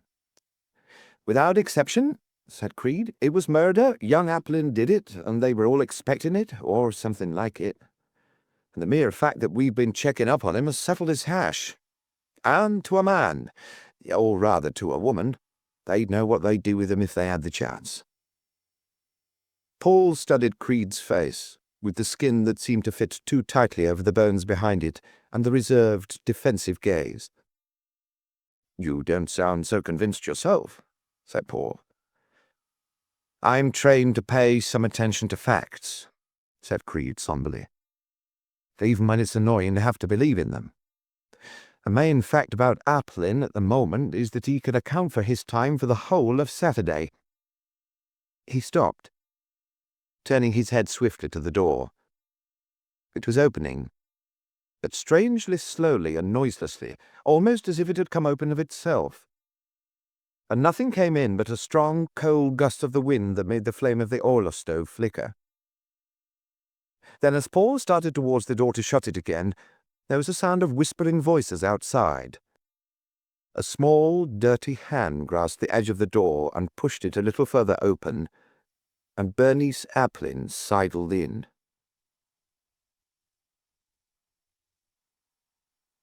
Chapter 9. She wore her ragged, bright red coat that left inches of her thin wrists sticking out from the cuffs. Her hair was in a wind-blown tangle. Her cheeks were bright as berries. Strolling forward to the bar, she gave Paul one of her ingratiating smiles, and taking 2 half-crowns out of her pocket, rapped with them on the bar. It was only then, as Mrs. Dunn came sailing haughtily in, drawn by the sound of the coins on the counter, that Bernice saw Creed. It was a moment of some embarrassment for everybody, for not only had Creed spent a good deal of the morning in her home, questioning her brothers and parents, so that there was no possibility of either his or her pretending that he was not a policeman, but there could be no doubt of the fact that Bernice was under 14 and had no business to be on licensed premises.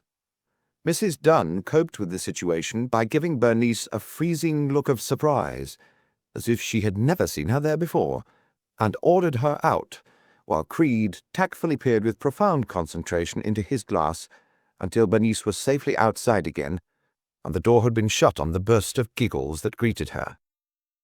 "Well, did you ever?" said Mrs. Dunn, coming in as if she owned the place. "Whatever will those children get up to next? It's like I told you, Mr. Creed." She folded her thick arms on the bar and gave him a stern glare, as if it had been he who had encouraged the child to break the law. "The mother's no good, the father's worse, and in my opinion, they're the ones who ought to be put in jail, not just that Kevin. No good being soft with that sort, or looking the other way to save yourselves trouble. If you do, trouble is what you'll get. Bad trouble. Stands to reason." Rumbling on indignantly, she went back to her tea. "There's gratitude for you," said Creed. "What was the child after? Buying her father's cigarettes for him?" "Probably," said Paul. "And now she'll have to go all the way to the village shop?" "I suppose so." "Seems a silly business, doesn't it? Let's hope the exercise will do her good." "I should think exercise is about the one thing she doesn't go short of," said Paul. He drank some of his beer. "You were just telling me what Kevin was doing on Saturday morning." "Oh, yes," said Creed. "Well, it happens that on Saturday morning Kevin rode off on his motorbike to see his old employer, a man called Broder, market gardener, to see if he could have his job back. And Broder agreed to take him on, starting today.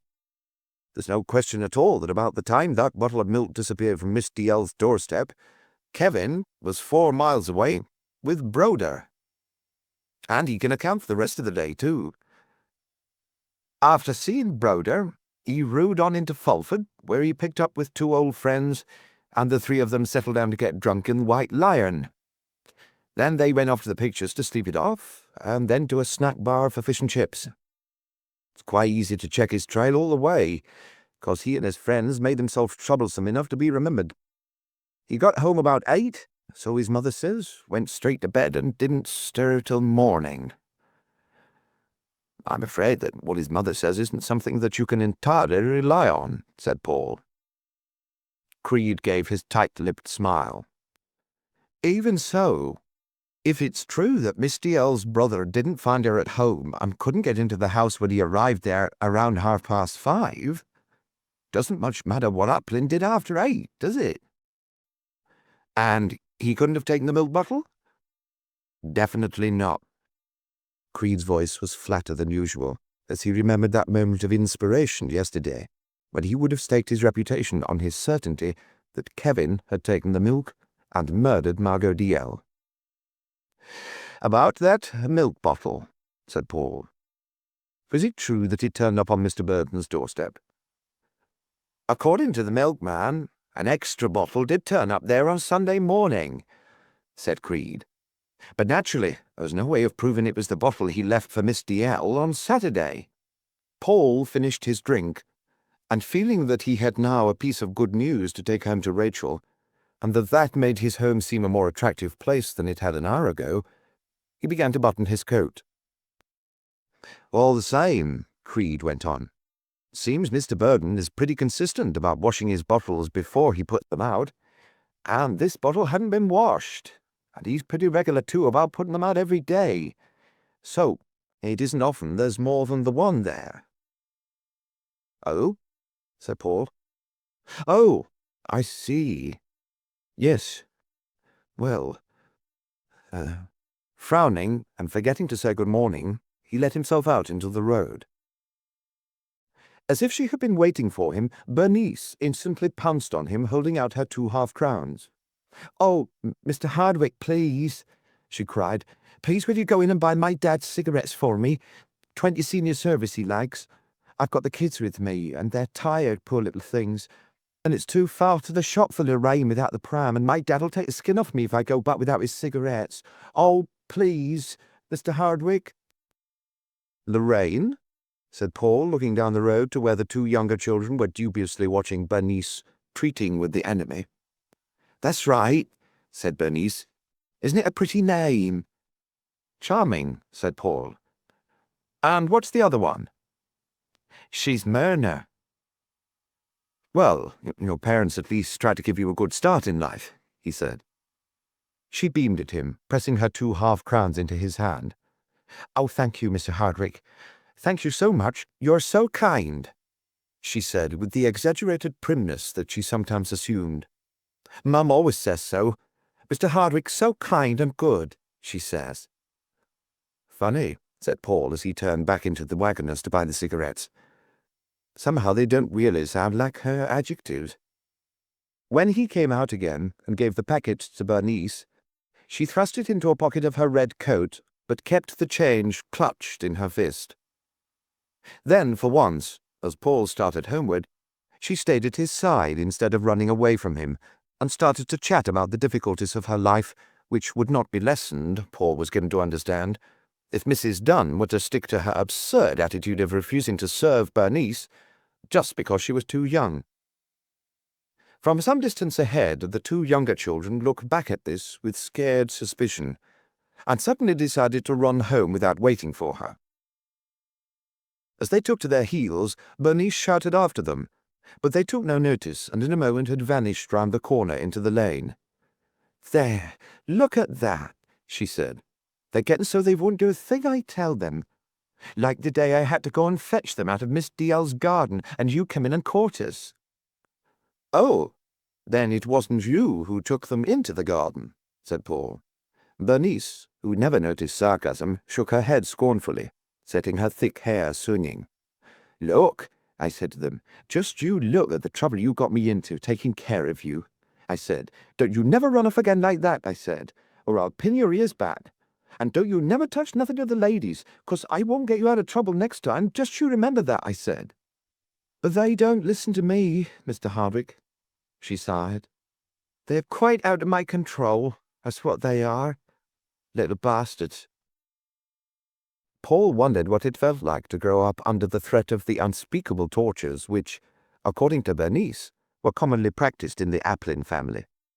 Their ears were to be pinned back, their skin was to be taken off them, they were to have the living daylights knocked out of them for the smallest offence.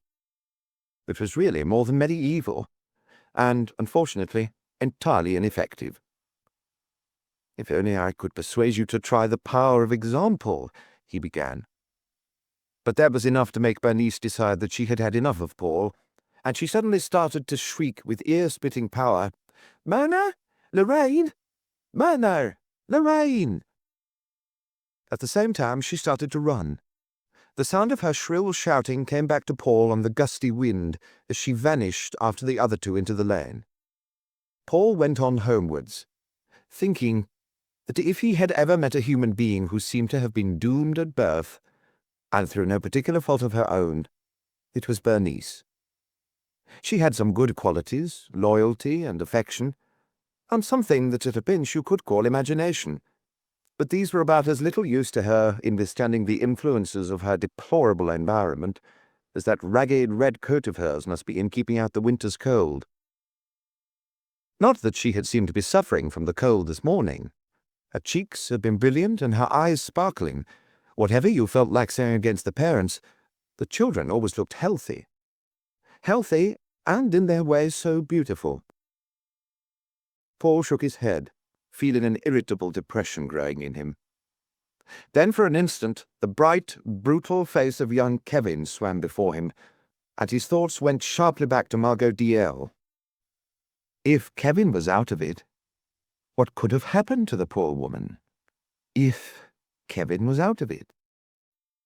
Passing the end of the lane, Paul noticed a black car parked in it, thought for a moment that it was a police car, and then that probably it was Neil Dalziel's. Going on past the thatched cottage, he just missed meeting Rachel in the road. She was taking Jane her bedroom slippers, which had been left behind when Jane and Roderick, soon after Paul had gone out, had insisted on packing and returning to the cottage, saying that they could not possibly impose on the Hardwicks any longer. Rachel had been at Miss Dalziel's gate when Bernice's banshee cry, as she ran after her sisters, reached her from the lane. Rachel did not hear the words, but only a meaningless howl, which sounded as if the wind had suddenly taken on the quality of a human voice, and although it was broad daylight, her flesh crept. The wailing of a banshee meant that someone was going to die, didn't it? Or was it that someone had died? It was a bad thing to hear, anyway, even if you had been carefully educated not to be superstitious. She walked up the path to the cottage, seeing smoke coming from its chimney. The smoke was flattened by the wind into a low, ragged cloud. Jane and Roderick, she thought, had wasted no time by lighting a fire in the sitting room, needing, she supposed, something to take the feeling of death and disaster out of the place. She wondered if they had tidied up the room yet, or if everything was still as it had been, with the table overturned, the broken decanter on the floor, the stain on the rug, the ashes in the fireplace. Suddenly she stood still, staring up at the chimney. Ashes in the fireplace, she thought. A fire. Someone had lit a fire on Saturday, yet there had been no smoke coming from the chimney when she had come over with the buffalo milk, and none all the afternoon while she had been in the garden raking up the falling leaves. And that was strange. A fire without smoke. Or else a fire lit far earlier or far later than they had all been reckoning. She walked on up the path. A moment later, as she passed the sitting-room windows, she became more sure than ever that if the fire in the great old fireplace had been alight when she came on Saturday morning, she would have noticed it. For the windows were so small and the walls so thick that the fire in the room now showed up as brightly as if it were burning in a cave. It lit up the whole room with its cheerful flickering. But on Saturday morning the windows had been blank and dark. Rachel did not know what this meant, but realized that after all she had managed to remember something strange about her visit that day to tell Inspector Creed. She went on to the door and knocked. It was opened after a moment by Jane, who said in surprise, "Oh, I thought you were Roderick. He's gone into the village to buy us some groceries. Do come in. Come into the kitchen if you don't mind, because I'm just trying to arrange some flowers." "I only came to bring these," said Rachel, holding out the slippers. "I won't stay." "Oh, did I leave them behind?" said Jane. "Oh, dear, I'm so sorry. The trouble we give you. But do please come in. You could tell me about these flowers, because I don't seem to be very good at them. And it would be much nicer than being alone in this place. It's doing awfully queer things to me. I keep getting an almost irresistible impulse to ring up my mother. Yet there's almost nothing I should hate more than to have her come tearing over and taking charge of everybody. Did you hear a ghastly scream just now?" She had thrust her arm through Rachel's and was eagerly holding her in the doorway. "Yes, I think it was just one of the Applin children," said Rachel, yielding and going in. "You did hear it, then?"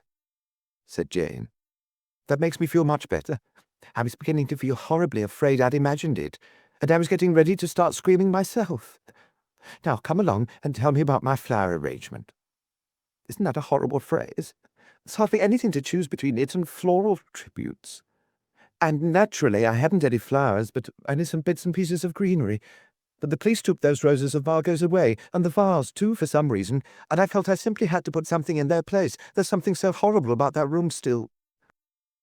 Chattering fast, as if she felt that this would make it impossible for Rachel to change her mind and leave her alone in the cottage, Jane took her to the kitchen. The draining boards were littered with pieces of yew, holly, and privet, and a few branches had been stuck in a stiff bunch into an earthenware jug that stood on the table. "You see," "It's a mess," said Jane. "I expect you're one of those wonderful people who could take about 3 of those pieces and add a cauliflower or something and make it look just like something out of a magazine. But if I put in only 3 pieces, they all fall out." "Oh, well, doesn't really matter. I only did it at all to have something to do while Roderick was gone. We had such an absurd quarrel this morning, and what I really want to do is sit down and cry, only I've sworn to myself I won't. But I swore to myself, too, I wouldn't ever quarrel with Roderick, because if I do, I might just as well have stayed at home, where they quarrel all the time." She wrenched a piece of privet out of the jug, stood back, and looked mournfully at what remained. "I hate this stuff," she said, throwing the privet into the sink. "But I thought perhaps I could be clever with it somehow. But I'm not clever, and that's all there is to it. I wasn't being clever telling Roderick he oughtn't have spoken to poor Neil like that about Margot's will. Well, he oughtn't to have, do you think? But there wasn't any point in saying anything about it, because he only started saying that he just wanted to convince me that he hadn't murdered Margot. And so I started saying I never thought for a moment that he had. And as a matter of fact, I thought she was probably going to walk in alive any moment now. And then Roderick started clutching his head and saying I was mad. And then he rushed off to buy those groceries. Did you ever hear anything so ridiculous?" Rachel had sat down and put her elbows on the table. She looked up curiously at Jane's thin, anxious, childish face. "Do you really believe she's alive?" she asked. "Or do you mean that it was saying that was so ridiculous?" "I'm sure she's alive," said Jane. She gave a sigh and picked up the vase. "I shan't make this any better, however long I mess about with it. Come along, let's go through to the other room. There's a fire there." "Wait a minute," said Rachel. "Why do you think she's alive, Jane?" Jane frowned slightly, as if she could not quite remember why she had thought it. "It's something to do with that room," she said uncertainly. "Last night I started wondering if there'd been a real struggle there at all. I'm not sure why. Anyway, I told Roderick, and that was the beginning of the trouble, because he went sarcastic and asked me if I thought it was poltergeists. And I laughed and said, no, of course not, although as a matter of fact I don't laugh at things like that. I was just wondering, I said, if just possibly Margot had done it all herself. And Roderick thought I meant she'd done it in revenge on us for getting married, and that I didn't believe she'd been as pleased about it as he'd told me, and that I thought he'd lost his head at some of the things she said to him about it and murdered her or something." "And didn't you mean that, the revenge part?" said Rachel, startled at hearing something so like the theory that she herself had been playing with the evening before, the theory that had grown out of her talk with Brian. "No, of course not," said Jane. "I was absolutely sure she'd be pleased about the marriage. But I did start thinking that hearing we'd gone and done it secretly like that might have been rather a shock to her. But she's such a nice person, you see, she might have leant over backwards not to show it. Then she might have come down here." "Yes?" said Rachel. "Well, suppose she came down here and she was tired from all that travelling and rather worked up because of us. And then suppose the person she was expecting didn't come." "Didn't come?" said Rachel. "I thought he's the one who's supposed to have done it." "But just suppose he didn't come," said Jane. "And suppose she was sitting there, feeling upset about that too, and awfully tired, and so she thought she'd have a drink or two, and then perhaps another couple." Rachel shook her head. "I can't imagine Miss Dalziel a solitary drinker, but go on," she said. "Quite unexpected people are solitary drinkers sometimes," said Jane. "It wouldn't have to mean it was a habit with her." "I see. Well then. Suppose she just let herself go after a bit, I mean raged and shouted and started throwing things about, threw over the table, smashed the decanter, then slipped on the rug and hit her head hard on something and knocked herself out." "Miss DL?" said Rachel incredulously. Jane nodded earnestly. "I honestly think it's the likeliest explanation." "But what happened to her then?" "Oh, then the man she was expecting did turn up, of course, and saw the state she was in, with her nose bleeding on the rug and the room in a shambles, and picked her up and carried her out to his car and drove home, wherever that is. And that's where they are now, and much too interested in each other to think of us, or take any notice of the papers, and they're probably going to live happily ever after." Rachel stood up. She said sadly, "He sounds a nice sort of man. Now I must go home, Jane." "You don't believe any of it, do you?" said Jane, looking at her over the jugful of yew and holly. "But it would be nice to believe it, wouldn't it?" "Very nice," said Rachel. "Then why don't you try?" "Because it's too nice." "Well, I don't see what's wrong with believing something nice instead of something quite horribly nasty, when in fact you haven't the slightest idea what really happened." Jane turned to the door. "You haven't really got to go yet, have you?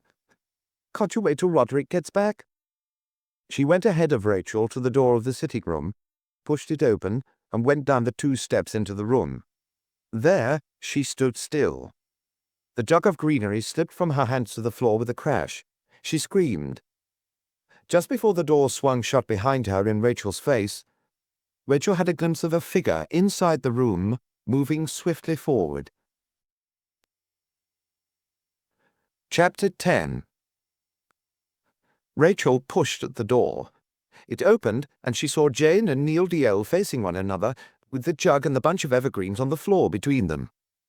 I'm so sorry I scared you, Jane," DL was saying, his face red with embarrassment. He had a book in his hands, one of the finely bound old books from the bookcase. He gesticulated with it. I didn't know you were here. I thought you were still at the Hardwicks." "You didn't scare me, you just startled me," Jane said shakily. "I suppose you came in while I was out, picking these things in the garden." She stooped over the wreck of her unlucky flower arrangement. "At least the jug didn't break. How did you get in? Have you a key?" "No, but the door wasn't locked," he said. "Seeing the fire, I realized there'd been someone around, but I thought it was probably Margot's Mrs. Brooke. I didn't think of your being here. Where's Roderick?" "He went to the village to buy us some things to eat," said Jane. She picked up the jug and the leaves. "Now I'd better do these over again, I suppose, and wipe up the mess. The police took away Margot's roses for some reason, and the room somehow looks awful without anything, although I've tried to do some tidying up." She turned and went out to the kitchen again. Instead of leaving, as she had intended a minute or two before, Rachel went into the sitting room. Most of the signs of disorder had gone, but because the police had removed the rug with the stain on it, as well as the roses, the room had a bleak, uninhabited look. "You knew we were here, didn't you?" she said. "You must have heard our voices in the kitchen." DL turned to the bookcase, replacing the book that he was holding. "Well, yes," he said. "Why weren't we supposed to know that?" He turned to look at her with the searching, rather puzzled stare with which he had regarded her before, as if he could not decide where she fitted into the picture. "For no very good reason," he said. "I apologize." She gave a slight shake of her head. "Ah, well," he said, as if he were sorry that his answer did not satisfy her, since he could do no better. Turning back to the bookcase, he reached for another book, opened it, and idly turned the pages. "Have you seen the police yet?" Rachel asked. "Only Sergeant Gower," he said. "The inspector wasn't there, so I'm seeing him later. Haven't they any news at all?"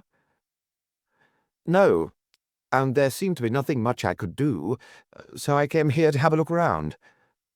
I imagine Jane was out in the garden, as she suggested, when I got here, because no one answered when I knocked, but the door was unlocked, so I came in. Then you heard me arrive, and you heard us talking, and I suppose you listened to us. Is that what you don't want to admit?" He came towards her as she stood by the fire. "Well, Jane had a rather interesting theory about Margot, hadn't she? I wanted to hear it all.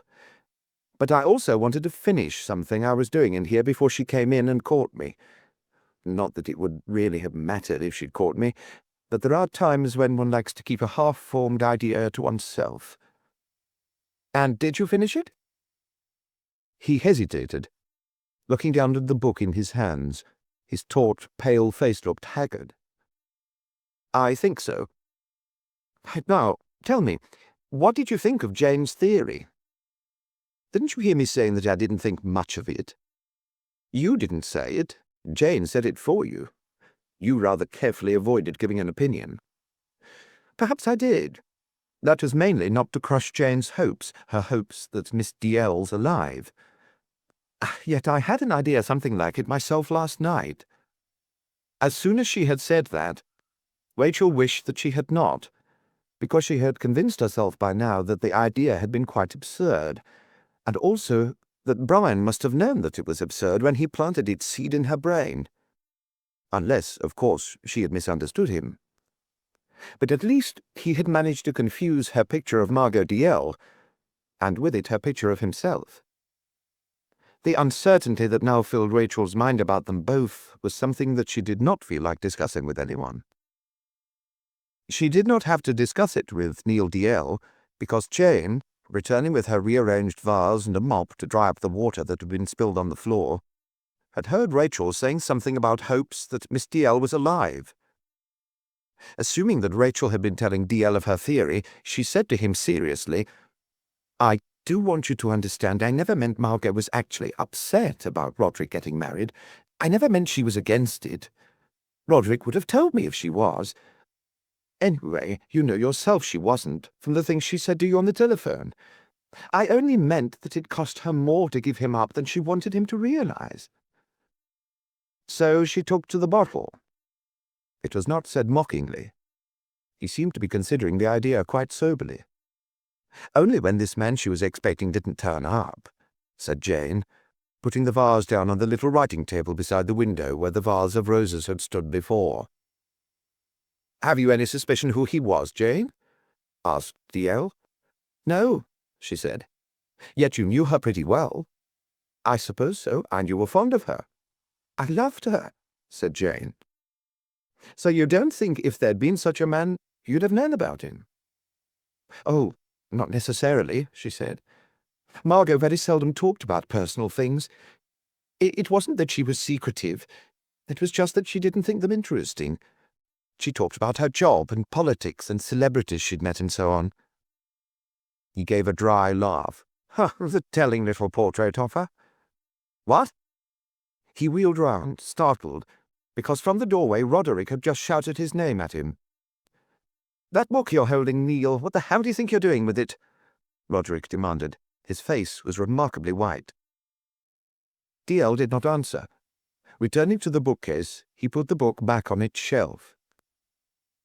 Roderick came down the 2 steps into the room, still holding the basket full of groceries that he had been to fetch. With his voice shaking uncontrollably, he said, "You always wanted Margot's books, didn't you? You always thought Grandfather should have left them to you, not to her. I did suppose you'd really have grudged me anything else of hers, if she'd lived to make that will she talked about, but you couldn't bear the idea of those books coming to me." "I can," said Dalziel, "because they're probably the most valuable things Margot possessed, and it occurred to me it might be a good idea to find out if any of them were missing." "Why should any of them be missing?" Roderick asked. "Don't valuable things quite often go missing?" said Dalziel. "If there's a thief around, yes." They looked at one another through a moment of angry silence. Then Roderick gave an ugly little smile. "Why don't you say what you mean, Neil? That you came to see if I'd been stealing Margot's books." "It doesn't have to be you, Roderick. Who else could it be? There's Burton." "Why Burton? Why not yourself, Neil?" "I haven't a key to this cottage," said Dalziel. "And Brian has, and so have I. But would it be so difficult to get in here without a key?" Perhaps not, but Sergeant Gower told me there were no signs of breaking in. I see. You've worked it all out quite carefully. Some books have been stolen. That's what you're going to tell them. And it will somehow become very clear that you couldn't have taken them. And then in the end you'll get them all. There was another taut silence in the room. Then D.L. said dully, "Isn't it a strange thing, Roderick? I never realized till this morning how much you hated me." "I never did hate you till this morning," Roderick said. With a thin little cry, Jane clutched at Roderick's arm. "Don't say things like that. Don't. Hate's horrible." "Don't worry, Jane," said D.L. "Nobody hates you." "But I hate being near hatred," she wailed. "And now why don't you go?" said Roderick to D.L. "Jane and I are staying here, and we'd like to be alone for a change. We'd like it very much." Jane gave a gasp of shame. Because of the agony in her great eyes, Rachel managed a rather stiff smile and said, "Oh, in your place I'd feel the same. And in any case, I didn't mean to stay so long. Don't worry." Roderick's face went scarlet. "I didn't mean— Oh, God, I'm sorry. I didn't mean you, Rachel. This is just family stuff. It doesn't mean anything. It'll blow over. Please don't go." But Rachel said that she had come only to bring Jane her slippers, and had never meant to come in at all. As she went on her way, Neil D.L. followed her. In the garden, the wind buffeted her cheeks, tore at her hair, and fastened a chill grip on her throat. She turned up the collar of her coat and began to hurry, wanting to get away as quickly as she could, both from the cottage and from the man who now stayed at her side, and who reached the gate just before her and put his hand on it, looking as if he were about to open it for her, but in fact preventing her from opening it herself. "Miss Hardwick, please, can we talk for a moment?" he said. She thought of his suspicion of Brian, and wanted to answer that she had no time. But before she had made up her mind to say that, he went on, "I'd like to know, do you know Brian Burden well?" Rachel felt her features harden with animosity. "Fairly well," she said. She was wondering how he had come to the cottage, because his car was neither in the drive nor in the road, and it was Roderick's car that she could see through the half-open door of the garage. "I met him for the first time this morning," said D.L., as if this were the beginning of something that he wanted to say. But then he gave a slight shrug and began to open the gate. "Oh, well, I suppose things will sort themselves out somehow." Rachel stayed where she was. "Those books," she said. "Some of them are missing, aren't they?" "I think so," he said. "And you were going to ask me if I thought Brian could have taken them." "I was going to, yes, but your face told me what your answer was going to be, and that probably you were going to hate me if I asked you. And I don't believe I like hatred any more than poor Jane does." He gave an unhappy smile, and Rachel realized that he was far more agitated and far more distressed than she had recognized in the cottage. "Are they very valuable, the missing ones?" she asked. "Not enormously," he said. "Perhaps about £200 altogether, unless there are more gone than I think. I hadn't much time to look before Jane came in, but I couldn't find either Newton's optical lectures or his method of fluxion and infinite series. They're both first editions of the first English translations from the Latin, published around 1730, and I'd guess they're worth about £100 each. But there could be others missing as well." "If any are missing at all," said Rachel, "if you'd so little time, couldn't you have overlooked those two?" "Just possibly. And even if they aren't there, it doesn't mean they've been stolen. Miss D.L. might have lent them to someone, or they may have needed attention of some sort, or perhaps she sold them." "Yes, I know.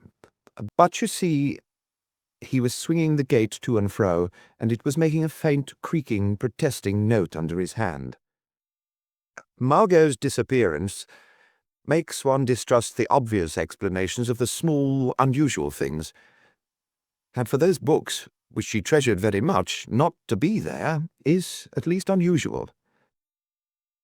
You're really afraid Roderick stole them, aren't you?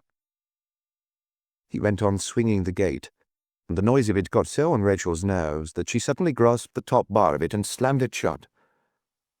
D.L. smiled. I'm sorry. The way Roderick's behaving at the moment has got badly under my skin, and I don't quite know what I'm doing. Well, I don't know what I think about him. We used to get on very well when he was a child, and though I don't often see him now, I suppose I've always taken it for granted that he was quite attached to me. But he's fighting his private war against the world, isn't he? And I seem to belong to the enemy. Isn't this war really against your sister? He answered reluctantly. It must be, I suppose. And I suppose I could add that I saw it coming, and that it was mainly her own fault. Having been through it with her myself, I know the mixture of love and admiration and furious resentment that she can inspire in a boy, or a man, rather, a young man who's got tired of being a boy. But I oughtn't to be talking like this. Your father warned me not to exaggerate my antagonism to Margot. Not I denied that there was any exaggeration about it. But there is, of course. Exaggeration and bravado. Because even at my age I've never managed to come to terms with the problems she created. The smile that went with that was sardonic, but gentler than before. I'm rather attracted by Jane's theory, he went on. It gives me quite a new view of Margot. One I like a good deal better than the old one. It makes her rather pathetic and quite human. I think I'd begin to like her again if there were anything in it. But you don't think there is? Said Rachel. Do you? I hardly know her. We've only lived here a few months. Ah, I didn't realize that. He seemed to think that over, as if to see if it affected the situation. No, I can't manage to believe in it, he said. I wish I could. But for one thing, there'd still be the riddle of where she's got to now. What about the man who came and took her away, the one who brought her the roses, and for whom she bought them? He was part of the theory. I'll start believing him when we find someone who's seen him. Margot liked men. She enjoyed their company, but she was about as unpassionate as any woman can be. I wonder how much a brother would really know about that. For an instant, his light grey eyes concentrated on Rachel's. Then he shrugged his shoulders. Well, perhaps not much. Perhaps he does exist. Again, I'd be very glad if he did. If Margot's self-sufficiency turned out not to be real, I'd be far less scared of her. The only person who seems not to be in the least scared of her, said Rachel, is Jane. Which is curious, because she seems such a frightened creature. Well, perhaps, then, she doesn't mind being dependent on Margot. Perhaps she finds such strength very reassuring. But somebody must have come to the cottage that day, said Rachel. Your sister was expecting somebody. What, because of the roses and the drinks? Yes. And the fire. She stopped. She had almost told him what she had remembered about the fire and the smoke on Saturday afternoon. But she had decided a little while ago not to tell anyone about it until she had discussed it with her father. I suppose she might have lit the fire just for herself, she said, and perhaps even bought the roses for herself. But she wouldn't have brought out 2 sherry glasses for herself. So, of course, she expected somebody, or arrived with somebody, or somebody was waiting for her. Waiting? Why not? He said. Suppose she found Burden in the cottage, mightn't she have offered him a drink, even if their relationship didn't run to roses? Rachel did not answer, but after a moment put her hand on the gate and pushed it open. She was not looking at him, but could feel his gaze, watchful, and all too perceptive, still on her face. He swung the gate wide open for her. So now I'm back to Burden, he said, knowing nothing about him and suspecting the worst. Try to forgive me, if you can. You can get even by thinking the worst of me, like Roderick. She went through the gate slowly. She started slowly up the road. She did not look back until she had almost reached home. Then she glanced back once and saw that Neil Dalziel was still at the gate, leaning on it and watching her with a concentration that she found disturbing. The tension in her made her go rapidly the last few steps to the house.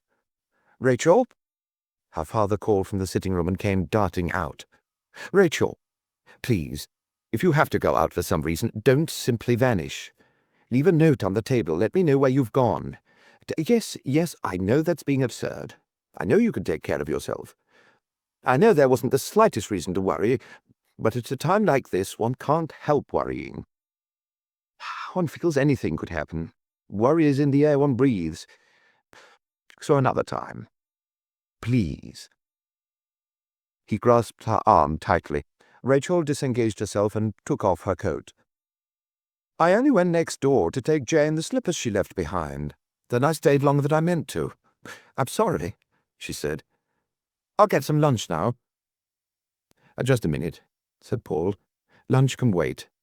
Come in here and sit down. I want to tell you about an idea I've had. An idea about that milk bottle that was worrying you so badly." "Oh, that milk bottle," said Rachel, as she followed him into the living room and sat down on the arm of a chair, showing from the way that she perched there that she meant to stay only a moment. "I don't believe it means anything." And before he could tell her his ideas about the milk bottle, she told him her idea about Margot's fire, that there had been no firelight in Margot's room on the Saturday morning, and no smoke from the chimney all the afternoon. "And that means, I'm sure it means, the fire was lit much later in the day, when it was too dark for us to see the smoke, and the curtains were drawn so that no one would see any light in the windows." Paul, straddling the hearthrug, fidgeting and wanting to tell her his own ideas, listened intently all the same, and when she stopped, nodded eagerly and said, Yes, that fits. It's just what I was going to say. Whatever happened in the cottage happened much later than we'd been thinking, because there wasn't a fire. It's very cute of you to notice that. We must toe Creed. Also, because the milk bottle, which we've been thinking was taken in between the times you and I went round there, actually was never taken in at all. It was pinched, that's all. I believe it was pinched by the Applin children. Bernice as good as told me so a little while ago. She practically told me the two younger ones had taken something of Miss Dalziel's, for which she threatened to pin their ears back, and told them she wouldn't keep them out of trouble next time. And the implication of that was that she'd done her best to keep them out of trouble this time, and what I think she'd done was put the empty bottle on Brian's doorstep. That child hasn't much intelligence, but what she has is subtle and devious, and I think if she found the younger two were going to throw the bottle away in the orchard, she'd have been afraid it would be found there and would point straight at them, while a bottle on a doorstep, among other bottles, would be perfectly concealed. He stopped, smiled eagerly, delighted with his theory. Then he began to feel anxious, for there was no delight on Rachel's face. There was only uncertainty and the lines of strain that sometimes showed far too plainly for her age. "Don't you see?" he said. "There never was any possibility that Brian had helped himself to that milk. I'm sure no one could think that. And this is a really logical explanation of how the empty bottle got onto his doorstep." "Yes, I see," she said. "No one could suspect him of helping himself to milk. Not to milk." She stood up. "What are you going to do about your idea?" "Tell Creed, naturally," Paul answered. "Or rather, I think you might tell him for me. You could telephone and tell me at the same time about the fire. But let's have lunch first. Then, while you're telephoning, I think I'll go along and see the Applins. I might find it easier than the police to get Bernice to tell me the whole of the story, and I might call in on Brian on the way to see what he thinks about it." He had thought that that would please her. He had not seen how his coming out on Brian's side could do anything else but please her. But Rachel only gave him an uneasy glance, which made him think suddenly that she was near tears, and went out. Wondering what had happened to her while she was at the cottage to bring on this difficult mood, Paul helped himself to a glass of sherry to soothe his own nerves, calling out to ask Rachel if she would like a drink too. But he received no answer. Lunch was a silent meal, and Paul left immediately after it, reminding Rachel to telephone Creed. Paul had never been into the Applin shack, but had only seen its depressing exterior and the torn lace curtains, dingy with dirt and age, that masked the teeming life inside. Nearly all the paint on the door and the window frames had flaked away, leaving only a sort of scurf on the rotting woodwork. Strange things always lay about in the garden, some old tires, a broken hen coop, one or two worn-out brooms, an old felt hat. It seemed that it was too much trouble to burn or bury what was no longer of any use, so it was merely thrown into the garden and left there. As he walked down the lane towards the shack, Paul began to think about what he would say to Bernice and to her parents, or to Mrs. Applin alone if her husband were out. So far he had never done more than make a remark or two on the weather when he happened to meet them in the road. Applin, a small weasel of a man, with a startlingly narrow head and restless, empty eyes, had always answered effusively and gone on, if Paul gave him the chance, to complain about his work, his employers, whoever they were at the moment, the cost of living, and his family. Mrs. Applin, big, heavy, and slow-moving, and the source of her children's good looks, had never done more than mutter a surly answer. All the same, Paul thought, he would sooner have her to deal with now than the man. Somehow she kept the children well fed and healthy. She must have some good qualities. And if he could speak to her now, could sort out this business of the bottle of milk, showing her that he was not unsympathetic to the children, might he not somehow be able to establish some sort of understanding with the family, which would lead— He stood still. Something had caught his eye in the mud of the lane, and while his thoughts still went on, full of a momentary optimism about what he might be able to do for that poor, doomed child Bernice, if he really persevered, his gaze dwelt on what he had noticed at his feet. It was a threepenny bid. He stooped to pick it up, and as he did so, he noticed a penny lying about 2 feet away. Then he saw another lying on a stone in the ditch at the side of the road. Paul picked them both up, then went on looking round for the third penny, without quite knowing why he felt that there ought to be a third. He did not find it at once, but it was because he went on looking that he saw the limp little hand in the clump of bushes. She was there, barely hidden. There was something round her throat. Her distorted face and her clothes were caked with the mud of the lane. The 6th penny of the change that Paul had given her after buying her father's cigarettes for her lay close to the hand that protruded from the sleeve of her ragged red coat. Chapter 11. Paul stood quite still, while the world around him gently and horribly tilted towards the abyss. When it righted itself, it was a changed place. Neither the wind nor the creaking branches overhead seemed real. The hurrying clouds were a fantasy. A feeling of grief, profound, although it was almost impersonal, took him so much by surprise that he did not seem real to himself. After a moment he looked all round him. He had the feeling of eyes everywhere, watching. But in fact the lane was empty. Only the smoke, driven low by the wind from the chimneys of Margot Dalziel's cottage behind him, and of the old barn ahead, spoke of human life near at hand. His mind began to clear, and he went on to the barn. As he reached the door, he heard the ticking of a typewriter inside. It did not stop when he knocked. He knocked again.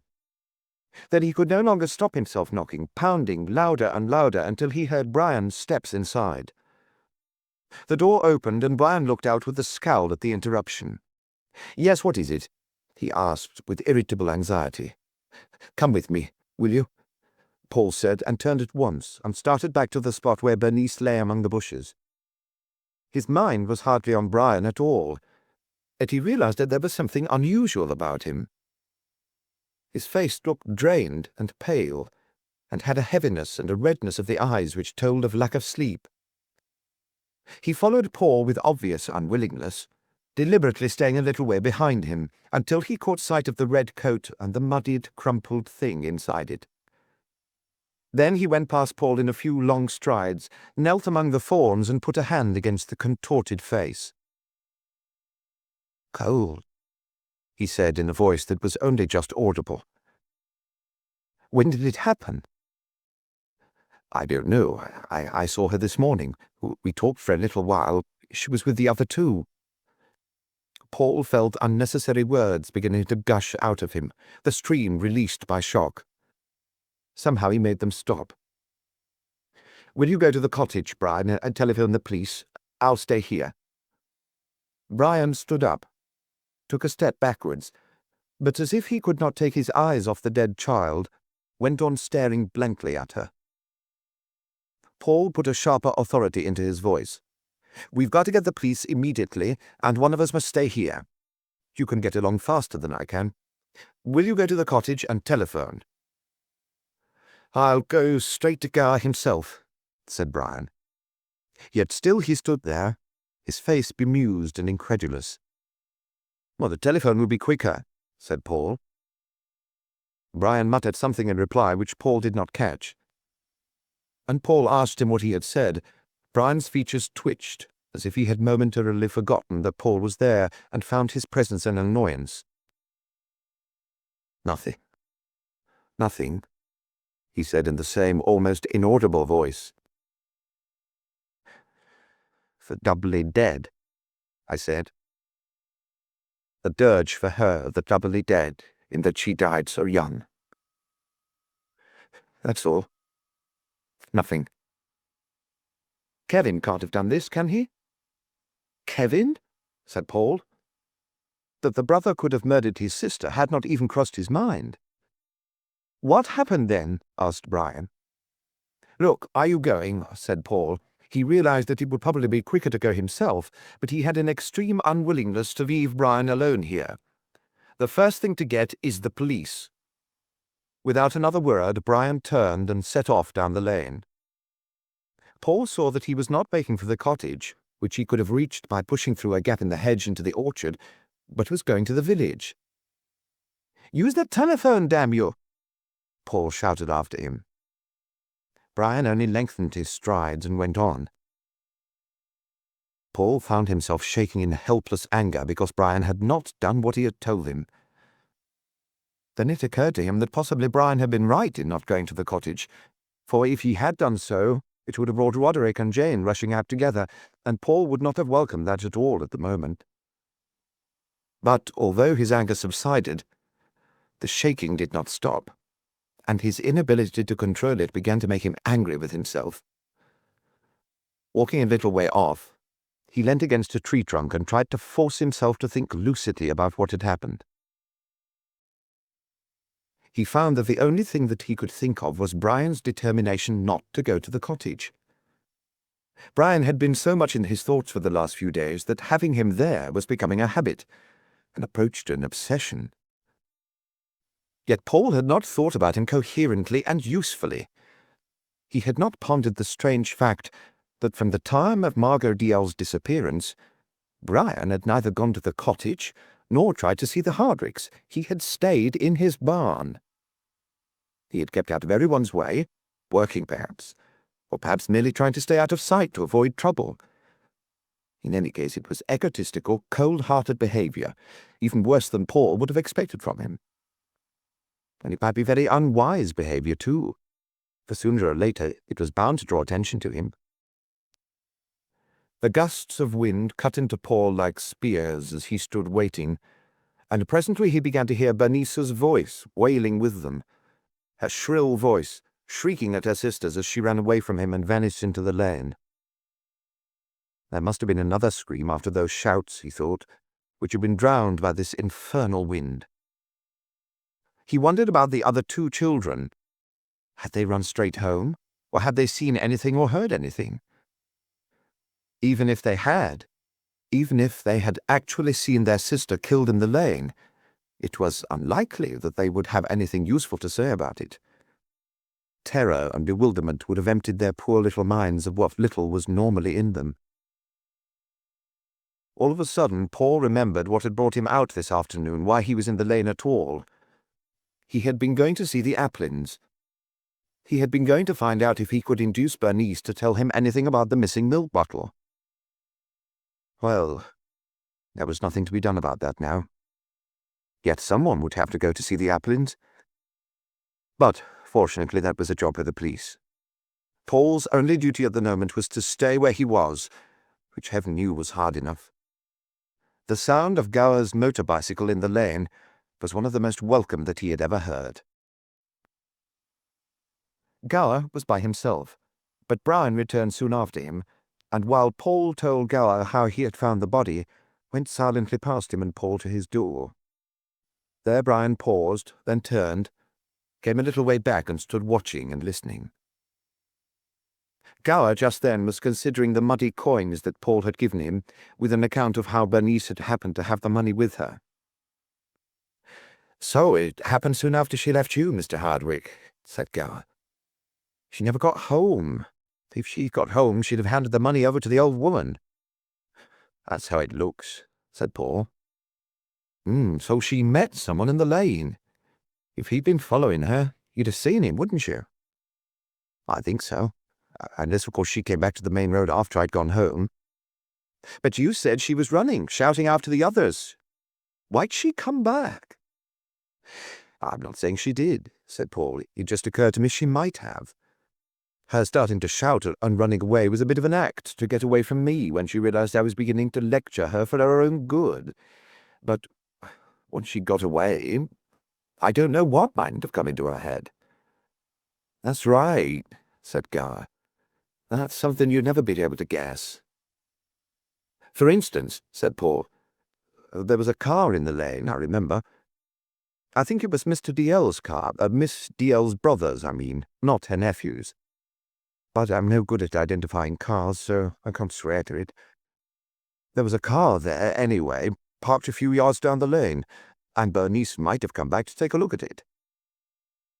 "Why would Mr. DL have parked his car there instead of in Miss DL's drive?" asked Gower.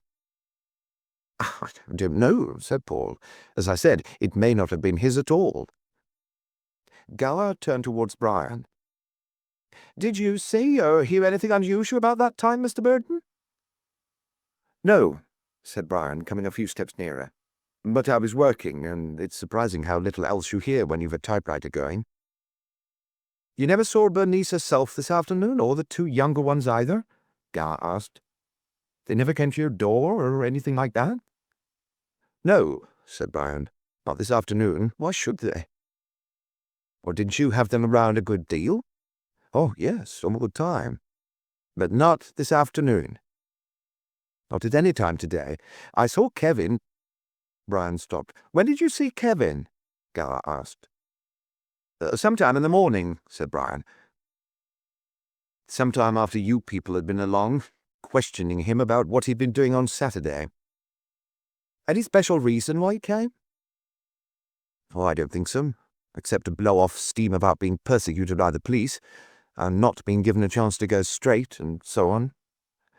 "Ah," said Gower. "Did he happen to mention that he was clearing out?" "No," said Brian. "Has he cleared out?" "Looks a bit like it," said Gower. Brian came another few steps closer.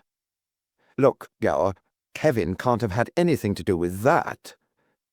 He made a jerky gesture at the patch of brambles. "The Applins hang together. He might have blacked the girl's eye in one of his ugly moods, but he'd never have—" The words died away with a strange uncertainty. It was then that Fred Harper, one of the constables in the village, arrived, and a few minutes afterwards the first police car came down the lane with Creed in it. Paul, waiting to be questioned again or told to go home, withdrew a little way up the lane. He saw Fred Harper sent off to tell the Applins what had happened. He saw the doctor come and crouch down among the brambles. Presently Neil DL appeared and came to Paul's side. He did not speak at first, but stood intently watching the movements of the men around the child's dead body. Finally he asked, "Who is she?" "Bernice Applin," said Paul. "A girl from a cottage down the lane." There was another pause. Then DL asked, "Rape?" Paul was remembering that he had just been telling Gower that it might have been this man's car that had been in the lane when Bernice went running down it. "I don't know," he said. "Well, what brought you here just now?" "I just stopped at the cottage when I saw the police car with the inspector in it come tearing down here," said DL. "I jumped to the conclusion that it was something to do with my sister." "Perhaps it is," said Paul. DL turned his head to look at him. "How could it be?" "Well, if the child saw something." DL's long stare continued. "She was always around the cottage, you see," said Paul. "She may have been the one person who really knew what happened there."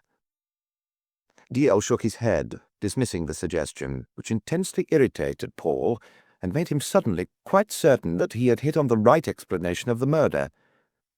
He began to tell DL his conclusions about the milk bottle. DL interrupted. Why should she have kept whatever she saw to herself? She may not have understood it. She'd have understood it all right if she'd seen Margot being knocked about. Or she may not have seen that.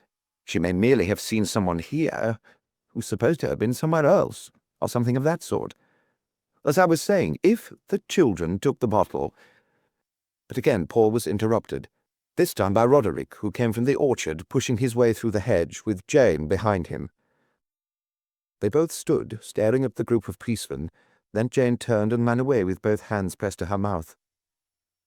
Roderick gave an uneasy look after her, then came a few steps forward. "Who is it?" he asked, the words coming huskily out of a dry throat.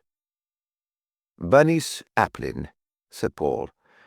"Oh, one of them," said Roderick. "But I'd go after your wife if I were you," said Paul. "You can't do anything here." Roderick stayed where he was. "Why was she—" "I think she saw something," said Paul. "She was hanging around the cottage on Saturday morning. She may have seen who came here with Miss DL. Brian had joined them. "Or who didn't," he said. "Roderick, if you aren't going to look after Jane, I will." "Oh, thanks," said Roderick, still vague, still only half on the spot, and as Brian thrust through the gap in the hedge, he asked, "What did he mean? Who didn't? Who didn't what?" "Who didn't come here with Miss DL," said Paul. "I think he believes she came here alone, set up that scene we found, and then cleared out. Or he's pretending he believes that." "No," Roderick muttered incredulously. "He can't believe that." "Well, he's almost convinced Rachel of it," said Paul. "No." Roderick's voice rose and began to shake. "Jane said that too. Something like that. You're all saying Margot went mad because of me. Then came back and murdered that girl because she saw it all. Don't you realize what you're saying?" "I'm not," said DL dryly. "I don't believe the two things have anything to do with each other. This is going to turn out a fairly commonplace crime." "Commonplace? My God," said Roderick, with a convulsive shudder. "In the sense that it seems to have happened almost every time one reads a newspaper," said DL. "You're a cold-blooded swine," said Roderick. "Perhaps," said DL. "Yes, I dare say." "Margot said so too," said Roderick. "Probably having just made my blood run cold herself," said DL. "Now, who are these?" "The Applin parents. We'd better go, hadn't we? This is a family occasion." He walked away. Roderick uncertainly followed him. But Paul stood watching the two Applins coming along the lane. The man was ahead, hurrying and stumbling. Shrill, unintelligible words dribbled out of his mouth. His face was yellow with shock, and his eyes stared blankly. His wife strode heavily after him with Fred Harper beside her. She had no coat on, but only a cotton overall hanging unbuttoned over a soiled woolen dress. Her feet plodded through the mud of the lane in blue felt slippers trimmed with pink fur. Her grey hair was bundled up in a hairnet. Until she was a few feet from her daughter's body, her face showed almost nothing, although her eyes were fixed on the spot where Bernice lay. Then, all of a sudden, all the strength went out of her sullen features. She gave a loud cry and plunged forward. Gower stopped her, his arms going round her. "Now then, Nell," he said quietly. "Now then, my dear." She became as still as stone, staring past him at Bernice. "You shouldn't have come," he said. "You should have stopped at home with the kids." "Think I could stop her?" cried Applin querulously, looking everywhere with his wild, staring eyes, except at his daughter. "I told her, I said, you stop home, Nell. I said, you stop home, I'll see to this. Didn't I, Fred?" He appealed to Harper. "Didn't I?" "You," she said in a voice hoarse with contempt. It was the only thing she said all the time that she stood there, while Gower was trying to persuade her to go home again. With something in his voice that intrigued Paul, a gentleness, an intimacy that went beyond mere sympathy for her in her grief. He thought of Gower's neat, pretty wife, his two bright, well-dressed children, his comfortable home, and then found himself wondering when the sergeant had known Nell Applin well enough to be able to speak to her like that. Nell Applin gave no sign of responding to Sergeant Gower, but at last she looked up. Tears were running out of her eyes as she turned her head, looking at the other policemen, one after the other, and then past them to where Paul stood, a little way up the lane. Her husband was still chattering. "I don't know what we'll do now. First our Kevin gone off, and now this. Kevin gone off, we don't know where, and now Bernice. Kevin wouldn't stay. He wouldn't stay, he said, not with the police at him again when he's done nothing. He said, I'm off, he said. I'm not staying around with them always at me. And now—" The flow stopped as Applin realized that his wife's stare had remained fixed on Paul. For a moment Applin was silent, thought working painfully inside his oddly shaped, narrow head. Then he raised a fist and started shaking it at Paul. "That's right," he shouted. "That's right. That's him. The kids told us. They told us. Mr. Hardwick's got hold of Bernice, they said. He'd give her money, and she's gone off with Mr. Hardwick." Chapter 12. Before he had time to think, Paul experienced panic. It froze his joints and cut off his breath, and turned the faces of the men who were looking at him into grotesque masks of enmity. Luckily, the feeling came and went all in a moment, and the face of Walter Creed as he came towards Paul regained its normal look of cautious detachment. No frightful suspicion blazed in his eyes. They were merely as non-committal as usual, the doubt in them directed at himself as much as at Paul. "Gower's been telling me what you told him," said Creed. "The children saw you talking to Bernice after she came into the pub, didn't they?" "Yes, we chatted for a moment while the two younger children ran off home," said Paul. "But Bernice followed them almost immediately." "Gower says you mentioned a car in the lane." "Yes, a black car," said Paul. "I'd like to hear more about that," said Creed. "But if you want to go home, I'll call round presently." Paul took that as a way of telling him that at the moment he was a little under Creed's feet. Saying that whenever Creed came, he would find him at home, he set off along the lane, stamping his feet to warn them as he went, but feeling so chilled that it seemed possible that nothing would ever thaw his blood again. He found Rachel in the sitting room, curled up, half asleep in a chair by the fire. He saw that she had started to write some letters, for there were some sheets of paper and a packet of envelopes on a small table beside her. But she must have given up the effort almost at once, for except for half a page that was nearly all crossing out, she had written nothing. She roused herself drowsily as Paul came in, and said that she had tried to telephone Creed but had been told that he was not available. "Have you been to the Applins?" she asked. "No," said Paul.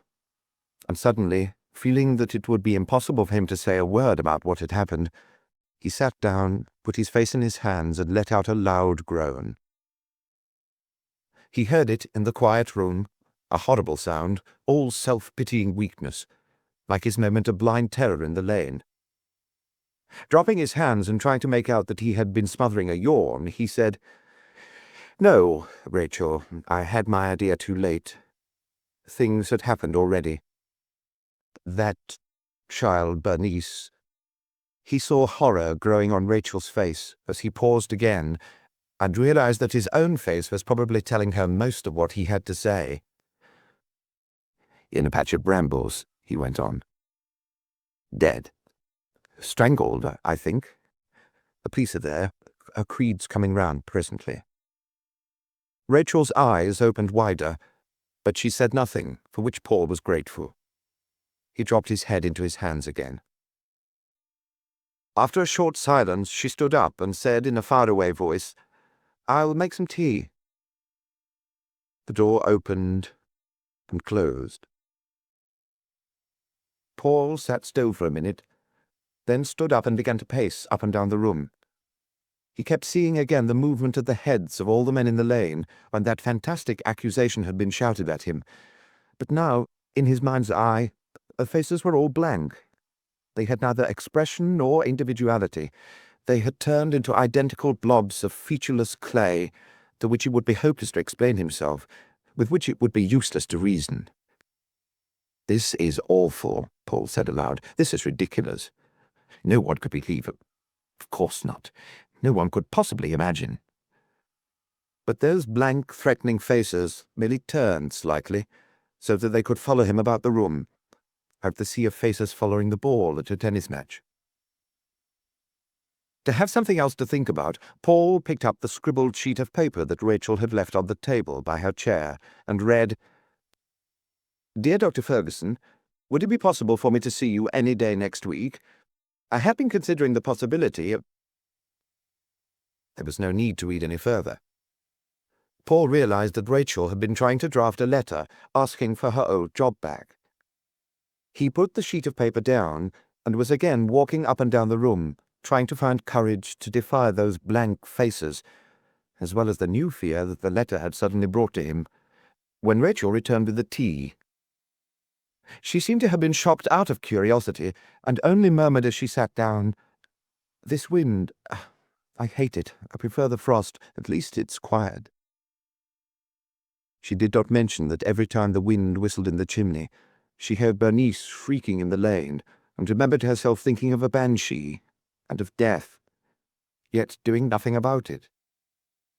It would, perhaps, have been rather difficult to know just what to do about a banshee, yet a person of more imagination, she felt, might have responded to something in the air. She had merely gone on, unconcernedly, to the cottage with Jane's slippers, and had sat calmly listening to her chattering nonsense about Margot Dalziel getting drunk by herself, and smashing the place up, and disappearing with an imaginary lover, while horrors were being perpetrated within a stone's throw. Remaining in the silence of their separate nightmares, both Rachel and Paul were relieved when the bell rang and Mrs. Godfrey came in. She had heard of the murder, she said, in the village shop, where she always picked up a great deal of information. "If I ever treat myself to a refrigerator, I don't know what I'll do," she said, sitting down and gratefully accepting a cup of tea. "I'd only have to shop once or twice a week instead of practically every day, and I'd never keep up with what was going on." They were all talking in there just now as if they'd expected this horrible business. They were saying something of the sort was certain to happen to the poor child sooner or later, neglected as she was. They're assuming it's a sex crime, of course. "That's by no means certain, not at all," cried Paul. His voice was angrily defensive, and his face had begun to burn. He wondered what else Mrs. Godfrey had been told in the shop, what else was already being said in the village. But her sensible, crisp voice as she went on was soothing. "They're such a tragedy, that family. I remember Nell Aplin when she was a girl. Nell Burt she was then. One of the loveliest girls you ever saw, in that black-haired, red-cheeked, gypsy-ish way. She was never very bright, but she was a good-humoured, well-brought-up girl who came to church every Sunday in a pretty straw hat with flowers on it and a clean pair of gloves. She could have had any young man in the village, including Jim Gower, even after that little rat Applin got her in the family way. But the Berts were terribly respectable people, and they got her married to Applin in a hurry, imagining they would go away to live in Fulford, where he was supposed to have a job of sorts. They did go away, but they were back within the year, living in that dump they've been in ever since, with Applin in and out of work every few months, and producing more and more Applins. And poor Nell came what she is now. Mrs. Godfrey drank some tea. If it wasn't a sex crime, Mr. Hardwick, what was it? Perhaps something to do with this mystery of what's happened to Miss Dalziel, said Paul. Bernice was always around the cottage. Ah, yes, said Mrs. Godfrey. That place must have been a terrible temptation to the children, empty half the time. And when Miss Dalziel first came to live here, I remember she rather encouraged them. She was sorry for them, naturally, and used to think up little jobs to give them, for which she then paid them far too much. So, of course, they were in and out all the time. It wasn't until Bernice started selling her flowers that came from the churchyard that Miss Dalziel decided things had gone too far. Rachel gave a start. From the churchyard? Yes, indeed, said Mrs. Godfrey. I happened to call on Miss Dalziel just after she'd bought a nice bunch of border carnations from the children, and I thought I recognized them as some from my own garden, which I'd given to my Mrs. Waters. She comes in on Tuesdays and Saturdays, and she's so good and reliable. I don't know what I'd do without her. Well, I'd given them to her to put on her mother's grave. She always has a bunch of flowers from my garden on a Saturday morning to take to the churchyard, because Mr. Waters won't grow anything in their own garden he can't eat. And Mrs. Waters generally brings me a lettuce or some beans or some such thing in exchange. Well, when she and I looked into the matter of these carnations, sure enough, the ones I'd given her weren't on her mother's grave any more. So we considered that sufficient proof, and I thought I'd better tell Miss Dalziel where her flowers had come from. After that, I think she felt she'd had enough of the Applins. Rachel pointed to the dahlias. I bought those from Bernice on Sunday morning, she said. I guess she'd pinched them somewhere, but I never thought of the churchyard. Well, it wasn't necessarily the churchyard, said Mrs. Godfrey. It might have been any of our gardens. Miss Dalziel's, perhaps. I noticed last week she had a nice bed of dahlias. But not on Sunday, said Rachel. They'd all been killed by frost on Friday night. That's true, said Paul. I remember noticing them when I dropped in at the cottage on Saturday morning, and thinking they ought to have been lifted. They were a dreadful mess. Yes, of course. I was forgetting the frost, said Mrs. Godfrey. All our dahlias around here were killed, if they hadn't been lifted already, so I suppose these came from a shop. I don't know where Bernice would have got hold of flowers from a shop, unless it was in the churchyard. Rachel stood up. I think perhaps I'll go and put them in the dustbin, she said. They're beginning to have a depressing effect on me. No, said Paul. Leave them where they are. We'll have to tell Creed about them. But it was on Sunday I bought them, said Rachel. He won't be interested in what Bernice was doing on Sunday, will he? I thought Saturday was the important day. We don't know, said Paul. Anything Bernice did during the last few days of her life may turn out to be important. Important or not, Creed, who appeared about an hour later, listened with interest to what Paul and Rachel had to tell him about the dahlias, while the young detective who had arrived with him took notes. Paul also told Creed of his belief that it was the Applin children who had taken the milk bottle from Miss Dalziel's doorstep, and of Rachel's that no fire had been lit in the cottage on Saturday, at least until after dark. Mrs. Godfrey had left before Creed arrived, and dusk was falling. The wind still buffeted the windows and found chinks under the doors, and Rachel, sitting by the fire, felt draughts biting coldly at her ankles. While Creed and her father talked, she began to think about buying some copper strip to fix to the doorways. But then she thought suddenly of Margot Dalziel's barn. which needed so much more than copper strip to make it draft-proof. And that led her to thinking of Brian, and so of the letter that she had started to write to Dr. Ferguson, asking if there was any chance that she could have her old job back. The unfinished draft lay on the table by her chair. Picking it up, she crumpled it and threw it into the fire. Creed was saying to her father, "I understand it's practically certain the girl wasn't sexually assaulted. She was killed quickly and neatly with a length of electric flax. And that brings us back to the question of Miss Dalziel's disappearance and whether or not Bernice knew anything about it. So you're quite right that everything to do with her movements on Saturday and Sunday becomes important. Now, let me go over what you've just told me and see if I've got it straight." He glanced at the other detective, who turned a page in his notebook and nodded.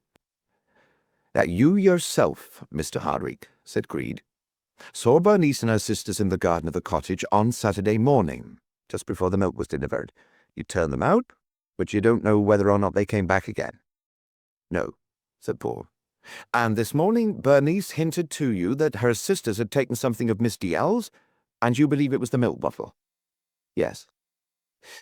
"Which removes the only piece of evidence we have which suggests that Miss Dalziel came down on Saturday morning." "Exactly." "Nevertheless, if she was there, or if anyone else was there, then Bernice may have seen them." "Yes." "On the other hand, Miss Hardwick now remembers there was no smoke coming from the cottage chimney on Saturday morning, when she took over a bottle of milk at about 12:30. "And no firelight in the sitting room, and no smoke all the afternoon," said Paul.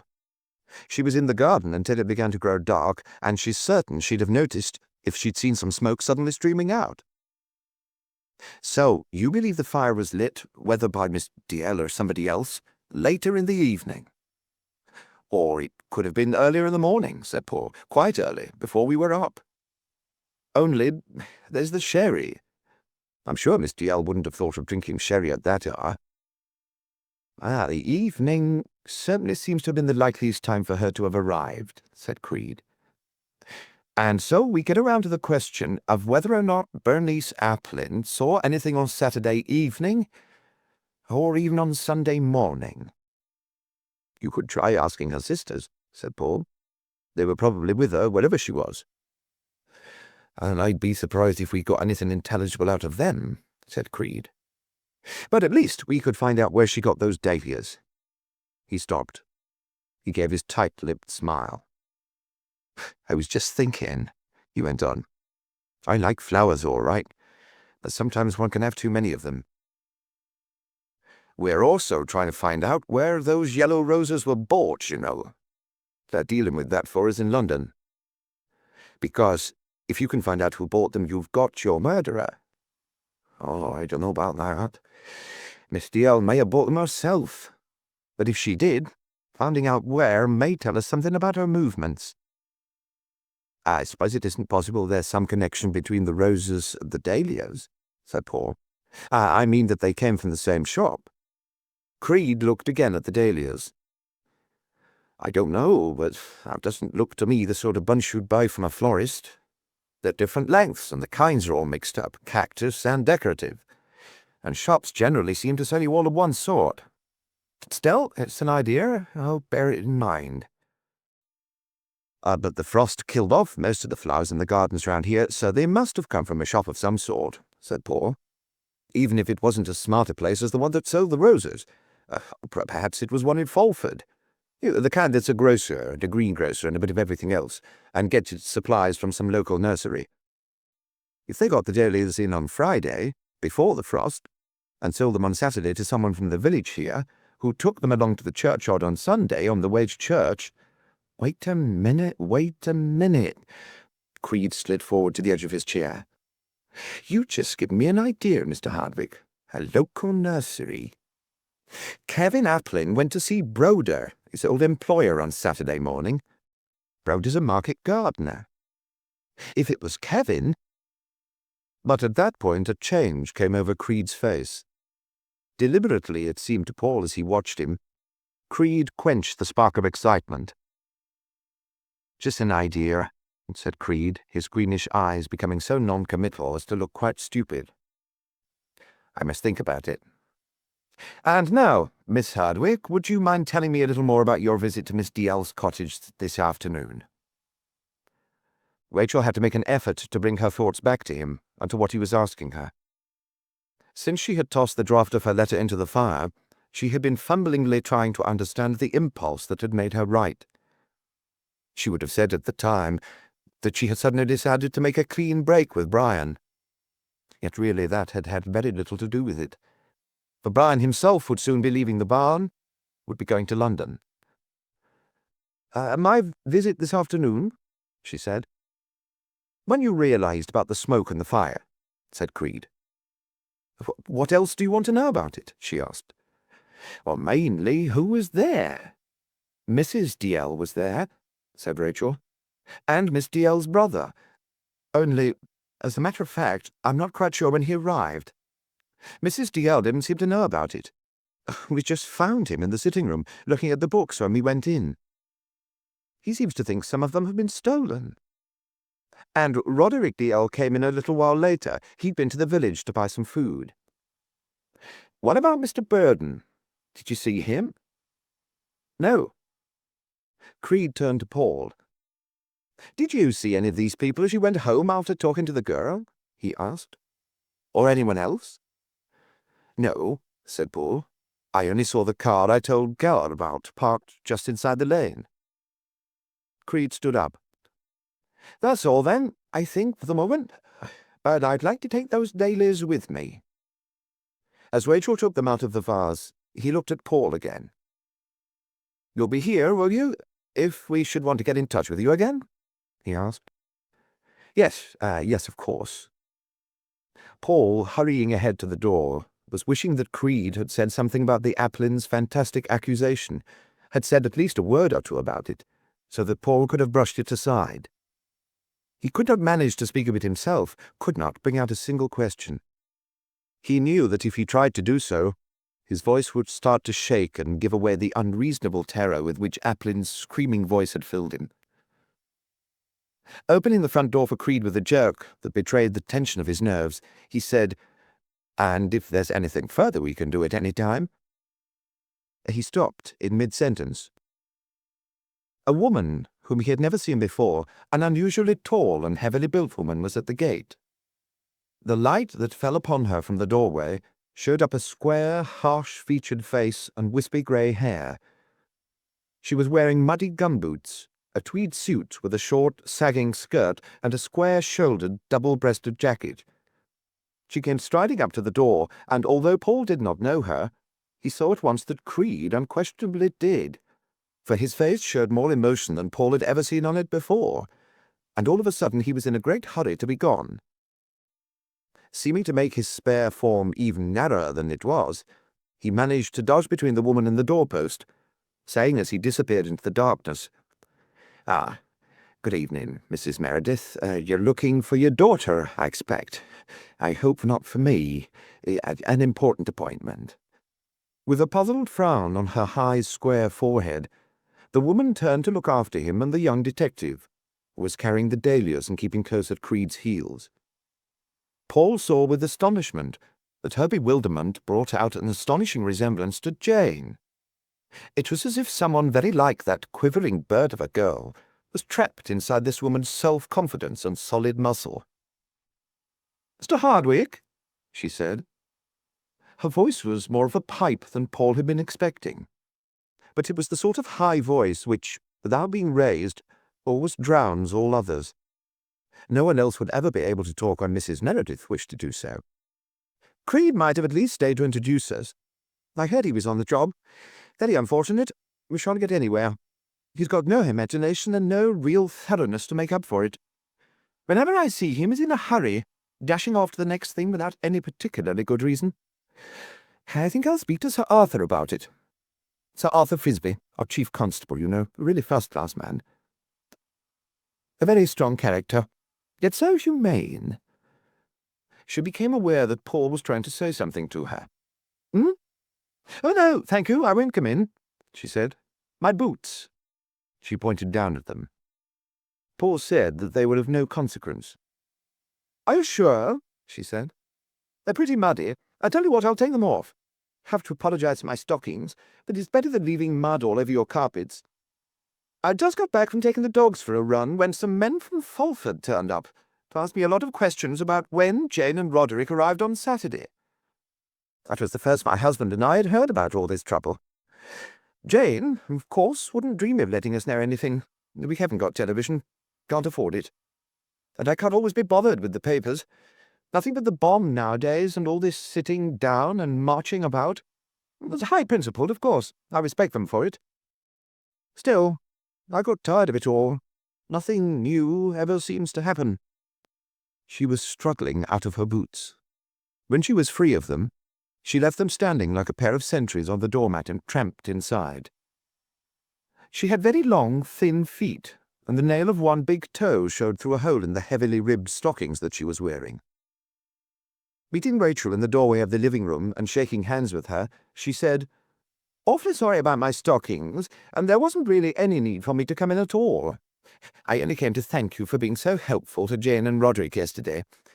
I'd just been to the cottage to tell them to get packed up and come home with me, and Jane told me how kind you'd been. Immensely kind.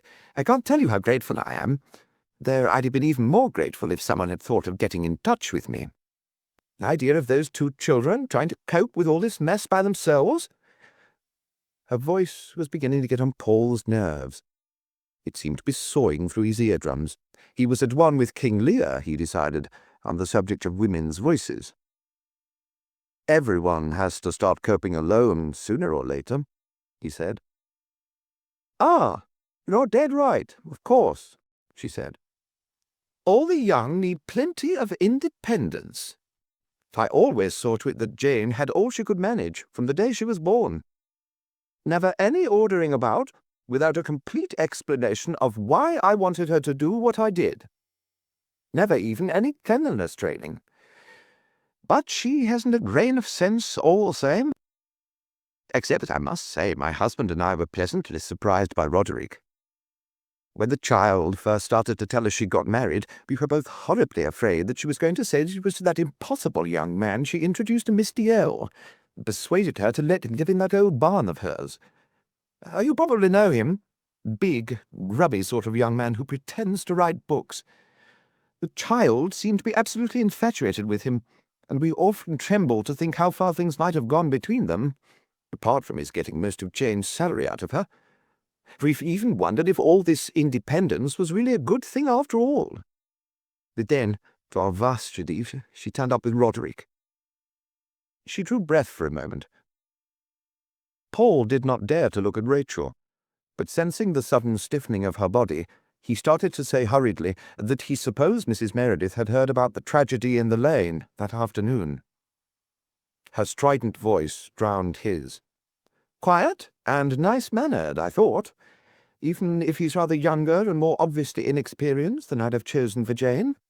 But still, there was his aunt in the background, I thought, to whom Jane's always been devoted, and who's always had an excellent influence her.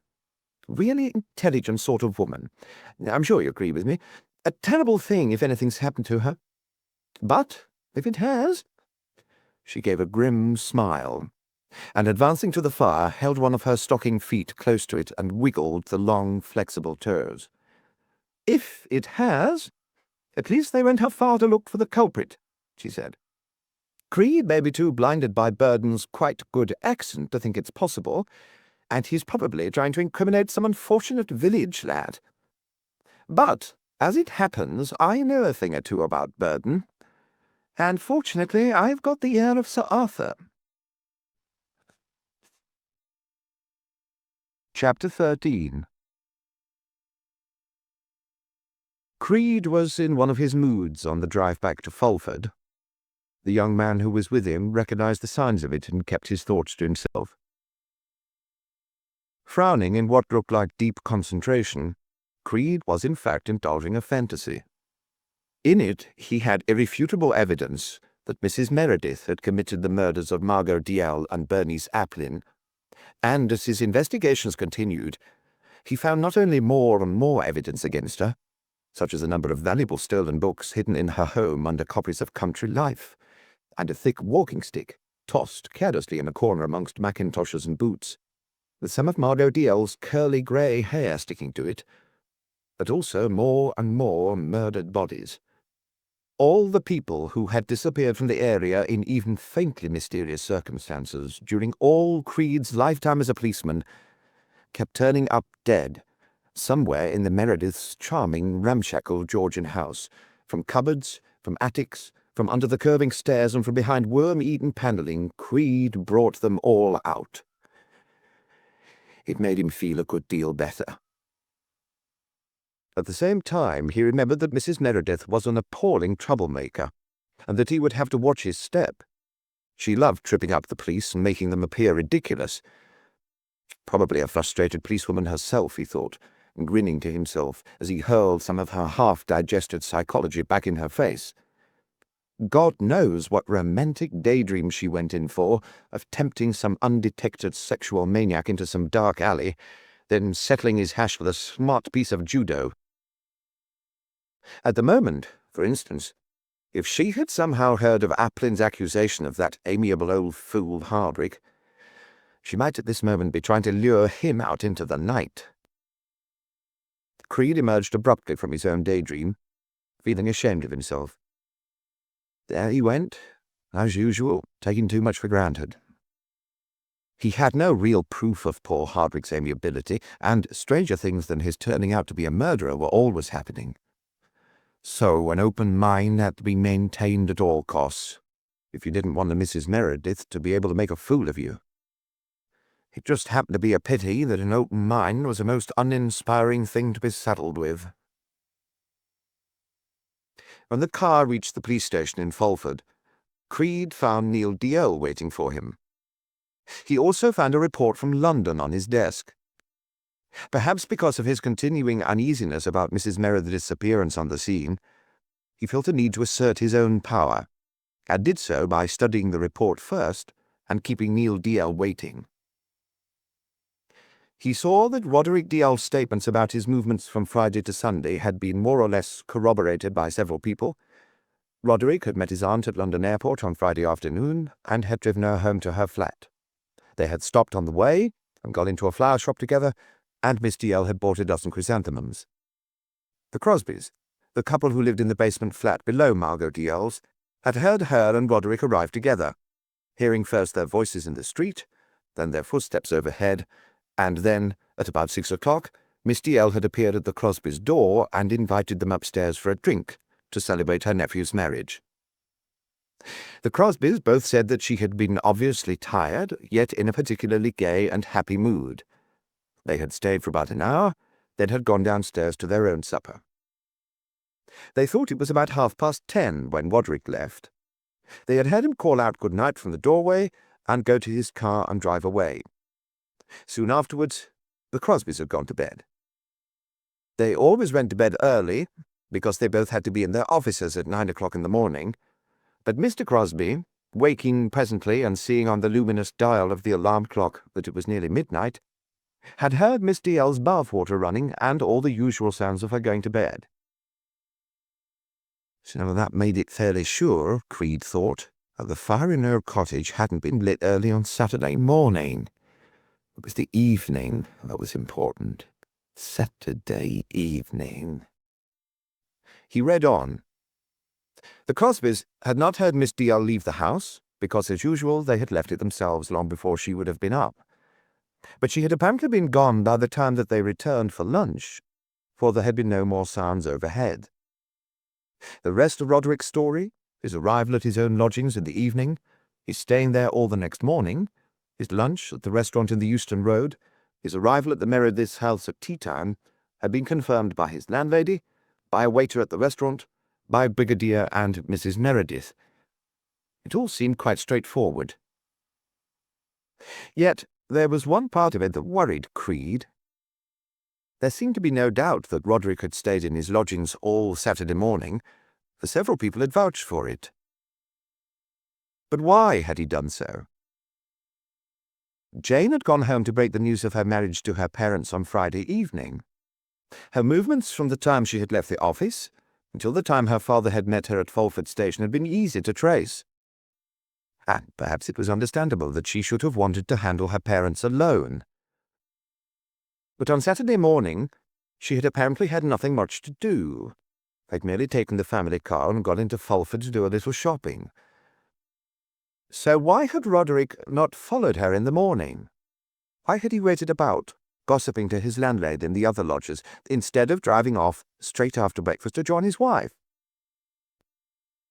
That morning, Creed remembered, was the time about which she had been a bit shifty when he questioned her. So could it have been Jane who'd arranged things, so that Roderick should not come down until the afternoon? Had she meant to be up to something on her own in the morning? Or had he stayed in London because he was supposed to pick up his aunt and drive her down? Was that it? Had he driven her down?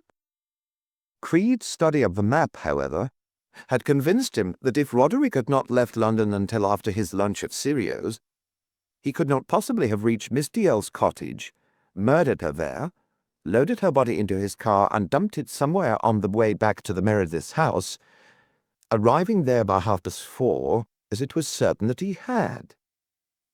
The journey was 125 miles, the early part of it through London traffic.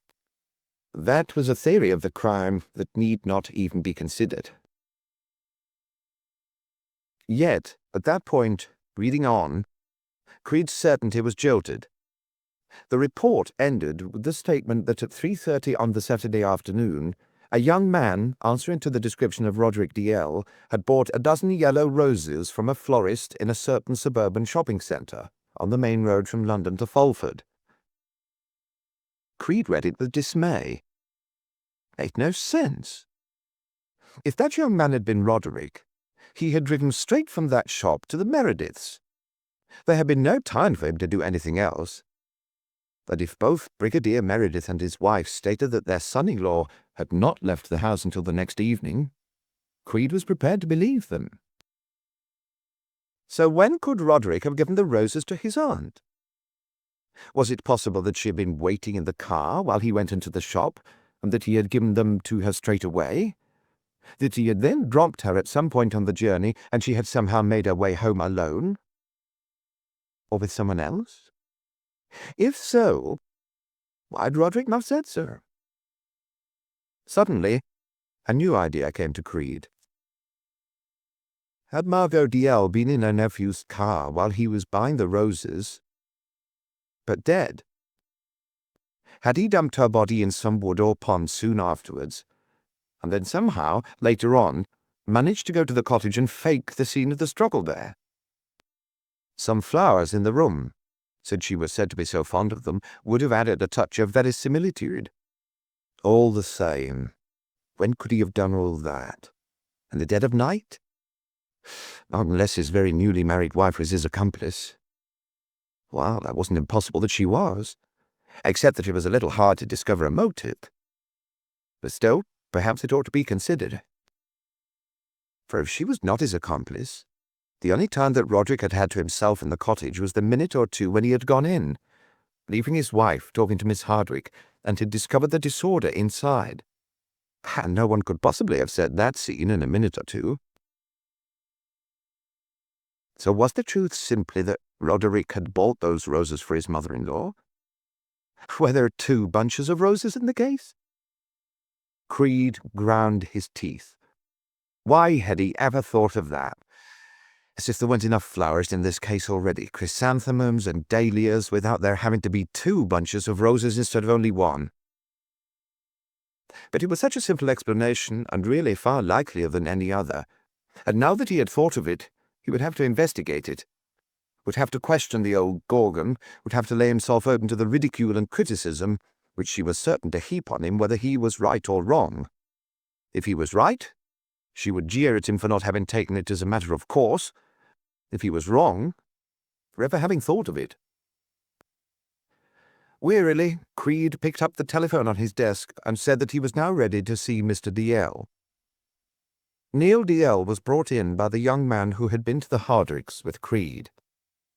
At a nod from Creed, he stayed in the room, drawing a chair forward for Dalziel. "I'm sorry we missed each other earlier," said Creed as DL sat down. "And very sorry we've got no good news for you of your sister." "Have you any of any kind?" asked DL. He gave Creed one long, direct look, as if he were measuring him, but whether as an ally or antagonist it was impossible to tell. Then he crossed his knees and looked down at the toe of one foot, which began a circling motion in the air. "Nothing conclusive, I'm afraid," said Creed. "This horrible affair of the Applin child—" "Yes," said Creed. "There can't be any connection between the two things, can there?" "Why do you think there can't?" Creed asked. "Then is there a connection?" "There aren't any signs of a sexual assault, if that's what you want to know," said Creed. "And that, of course, makes it natural to wonder." He shrugged his shoulders. DL looked up briefly, then down again at the restless movement of his foot. "I see," he said. "Yes." "Well, don't you want to ask me anything, Inspector? I was there, you know. I was in the cottage when it happened. That's to say, that's my version of it. But no one I know of can tell you when I got there." "That's certainly taking the bull by the horns," said Creed with a rather bleak smile. He was always cautious when he encountered people who were determined to make the cap fit, before you were even sure yourself that you wanted them to try it on. "Can you explain a little more?" "It's why I came," said DL. "I want to tell you what I was doing there. I had an idea, you see, that I'd like to take a look at my sister's books. Some are quite valuable, and of course they oughtn't to be left in a place that's empty half the time. Still, there they are. So it occurred to me that it might be useful to make sure that they really were there. All of them. I didn't think of trying to do it secretly, but still, when no one answered when I knocked, and I found the door wasn't locked, I wasn't sorry. I went in and started looking over the books. I saw at once that certain ones were missing, Newton's Method of Fluxion and Infinite Series, and his Optical Lectures. There may be others, I don't know. I was doing it by memory, and almost at once I was interrupted. First of all, Mrs. DL came in from the garden, but she came in by the back door and stayed in the kitchen, so I didn't draw her attention to the fact that I was in the sitting room. Then Miss Hardwick arrived, and joined Mrs. DL in the kitchen, and the two started having an extraordinarily interesting conversation.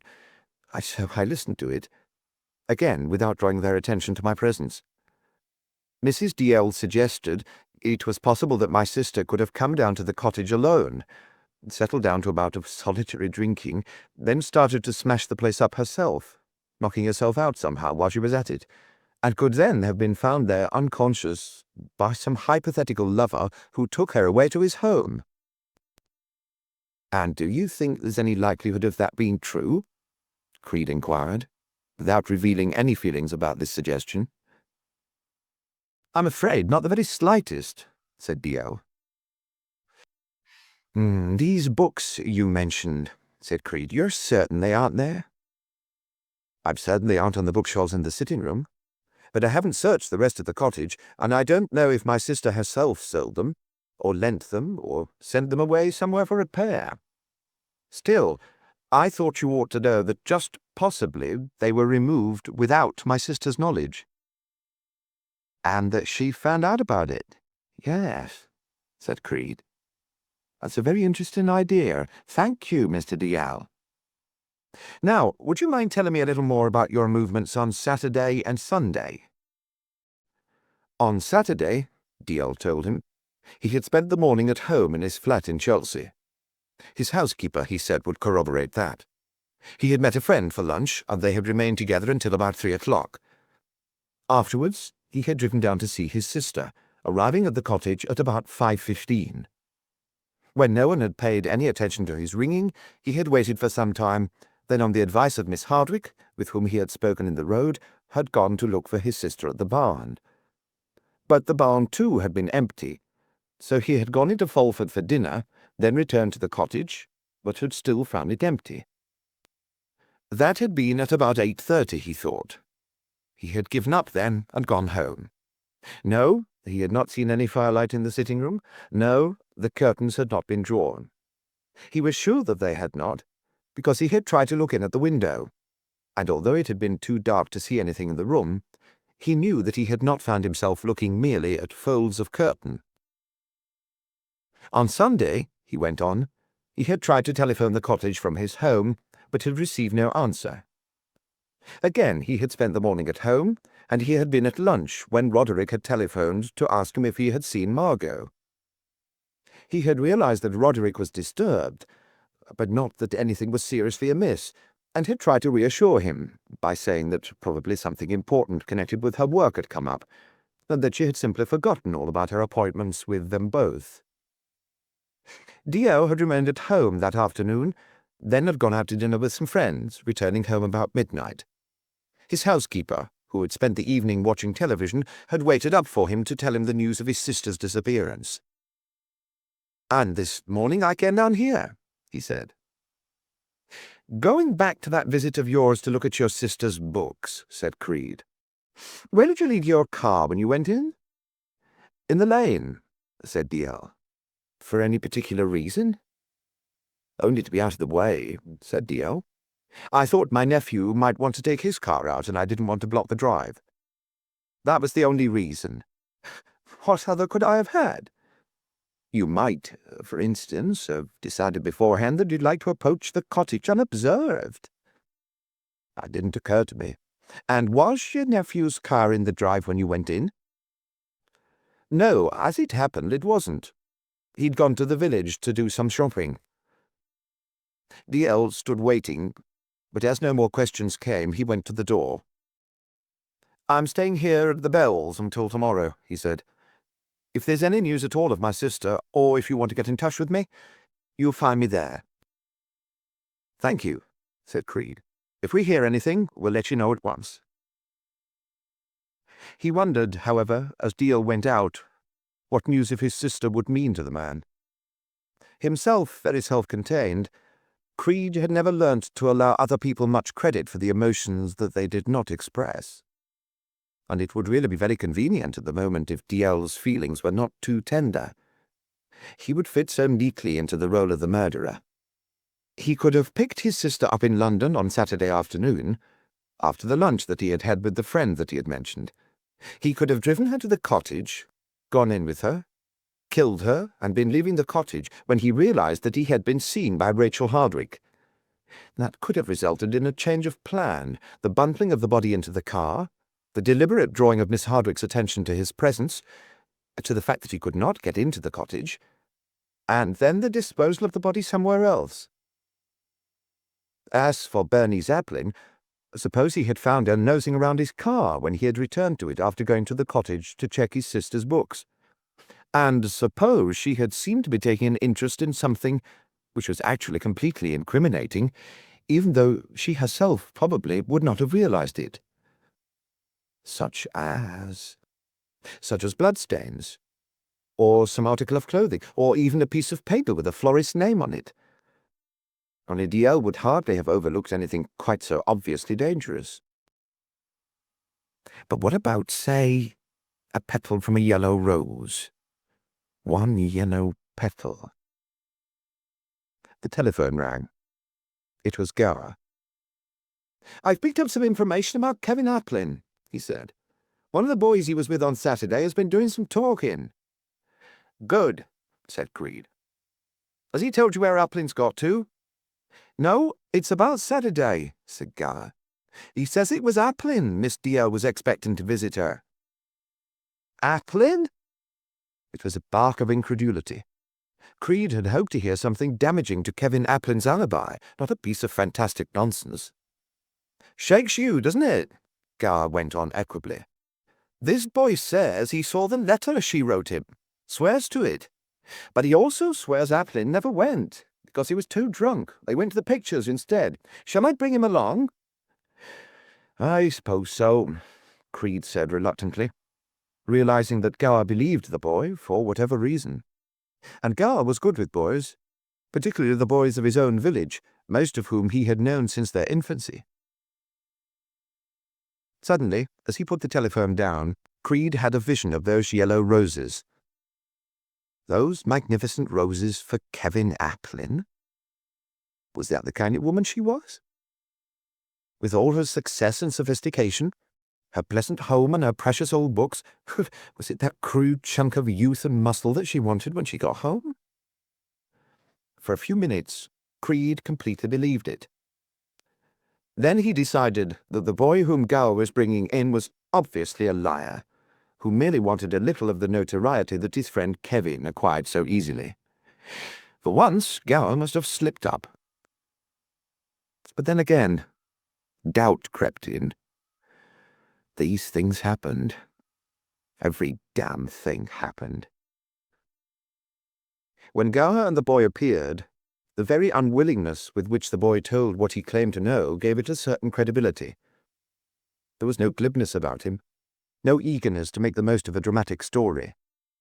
However, there was not much else about him to inspire trust. He was small, thin and white-faced, with small, suspicious eyes and a slack mouth. A great tuft of dark hair was combed down over his forehead and glistened with oil. He wore a long black jacket and tight trousers. He did not look at all like the farmer's son that he was. His name was Winston Dawes. Patient questioning by Creed and prompting by Gower made him repeat the story that Gower had already heard. Kevin, said Winston, had had a letter from Miss Dalziel, a letter that had asked him to come and see her on Saturday. He had shown it to Winston and to Ron Wood, the other boy who had been with them on Saturday while they had been drinking at the White Lion to celebrate Kevin's homecoming. They had all laughed, and then Kevin had suddenly got angry and said, "What was there to laugh at?" He said, "Why shouldn't he go if he wanted to?"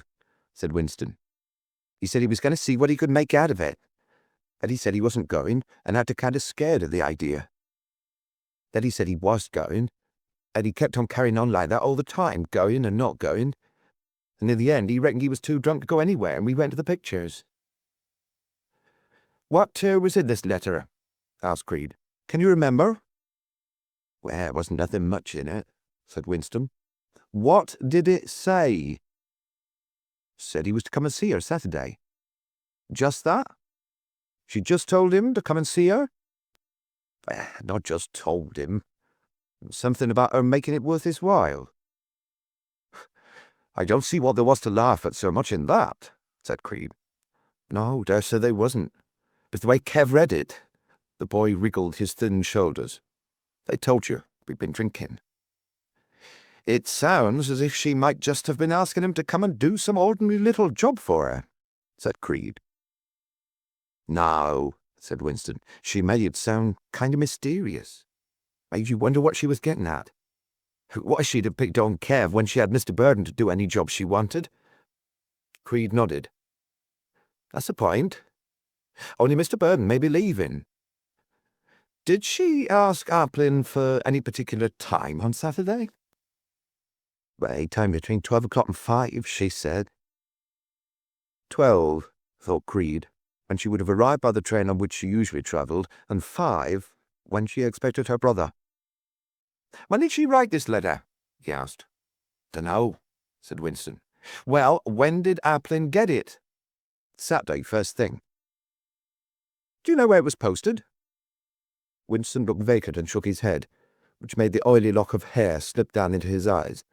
He thrust it back with a nervous gesture. "Didn't you see the stamp on it?" Creed asked. "Can't you remember what sort of stamp it was?" "Stamp?" said Winston. "I dunno. Fretting, I reckon." "I meant English or foreign." "Oh, English most likely. If it had been foreign, Ron would have looked at it. He likes stamps. Yeah, I reckon it was English." But that meant, thought Creed, if there was any truth in what the boy was saying, that almost the first thing that Miss Dalziel had done on arriving back from her important conference in Geneva was post that letter to Kevin Applin. In fact, she had probably posted it at London Airport, for if she had left it any later than that, she could not have been sure of the letter being delivered on Saturday morning. And that meant that she had written a letter on the plane, and that made it sound a very important letter. just as her haste when she arrived at the cottage made it appear that she considered the appointment itself important. Yet there had been no smoke from the chimney in the morning. "Are you sure Applin didn't go and see her later, when he'd sobered up?" Creed asked. "No," said Winston. "After the pictures we had fish and chips." "And then?" "Then we all went home." "Did you see Applin home?" "Course we didn't." "Then how do you know he didn't go to see Miss D.L. after he left you?" "'Cause she said he was going home." "He said he wasn't feeling too good and he was going home to bed." "None of us wasn't feeling too good." That sounded entirely likely, but an intriguing thought had just come into Creed's head, and he sat staring at the boy opposite him with a frown that brought Winston Dawes forward tensely to the edge of his chair. "It's the truth I'm telling you, Mr. Creed, every word of it," he protested. "She wrote Kev that letter and she told him to come and see her Saturday." But it was of Kevin's visit to Broder, the market gardener, that Creed was thinking at that moment. Suppose Kevin, his vanity all blown up by receiving Miss D.L.'s letter, and seeing some dahlias in Broder's packing shed, had had an impulse to do things in style and take Miss D.L. some flowers. Broder would very likely have given him a bunch for nothing, and Kevin could have tied them onto the carrier of his motorbike. But then he had changed his mind about going. So when he reached home in the evening, the dahlias would still have been tied to the carrier, and Bernice could have helped herself to them, or Kevin might have given them to her with orders to get some money for them. Well, if only that were true, and that would be one bunch of flowers out of the way. "If you don't believe me," Winston went on shrilly, "you ask Ron Wood. He'll tell you just the same as me. Or you could ask Mr. Burden." "Burden?" Creed said quickly. "That's right," said Winston. "Kev showed him that letter before he went to see Mr. Broder about getting his job back. He stopped at the barn and showed Mr. Burden the letter. Him and Kev always got along all right before Kev got into trouble. Kev always said he was all right. So Kev thought he'd show him the letter and ask him what he thought, him knowing Miss D.L. and all." "I see," said Creed, trying not to let the excitement that he suddenly felt sound in his voice. "And what did Mr. Burden say?" But there Winston fell back on his favourite answer. "Dunno." Impatiently, Creed pressed him. "Did he advise Applin to go or stay away?" "Dunno," said Winston. Come on," said Creed. "What did Applin tell you about it?" "We didn't say nothing much," said Winston. "He just started laughing." we all started laughing." Creed stood up. "All right," he said. "That'll do for now." He would soon get out of Burden what he had advised Kevin Applin to do. But first he picked up the telephone again. He rang up Broder. "Had Broder," he asked, "given Kevin Applin any dahlias on Saturday morning?" "God's sake," the market gardener answered. "Dahlias? I'd for them a fortnight ago. Can't you let that boy alone for a change? You're really out to ruin him, aren't you?" His face reddening angrily, Creed put the telephone down. Another bright idea that was no good. No good at all. Chapter 14. Mrs. Meredith did not stay long with the Hardwicks. As soon as she left, Paul went up to his study. He had a deceptive feeling that what she had said about independence for the young had fired his imagination, that a few telling paragraphs on how not to bring up children would flow from his pen. Sitting down at his desk, he pulled the manuscript of his book towards him and for some minutes deluded himself that he was going to work. But his thoughts were too tumultuous to take form. Independence, he thought. She talked about independence, that ogreish woman, and all she seemed to understand by it was no cleanliness training. She ought to have a nice chat about that with Mrs. Applin, her sister under the skin.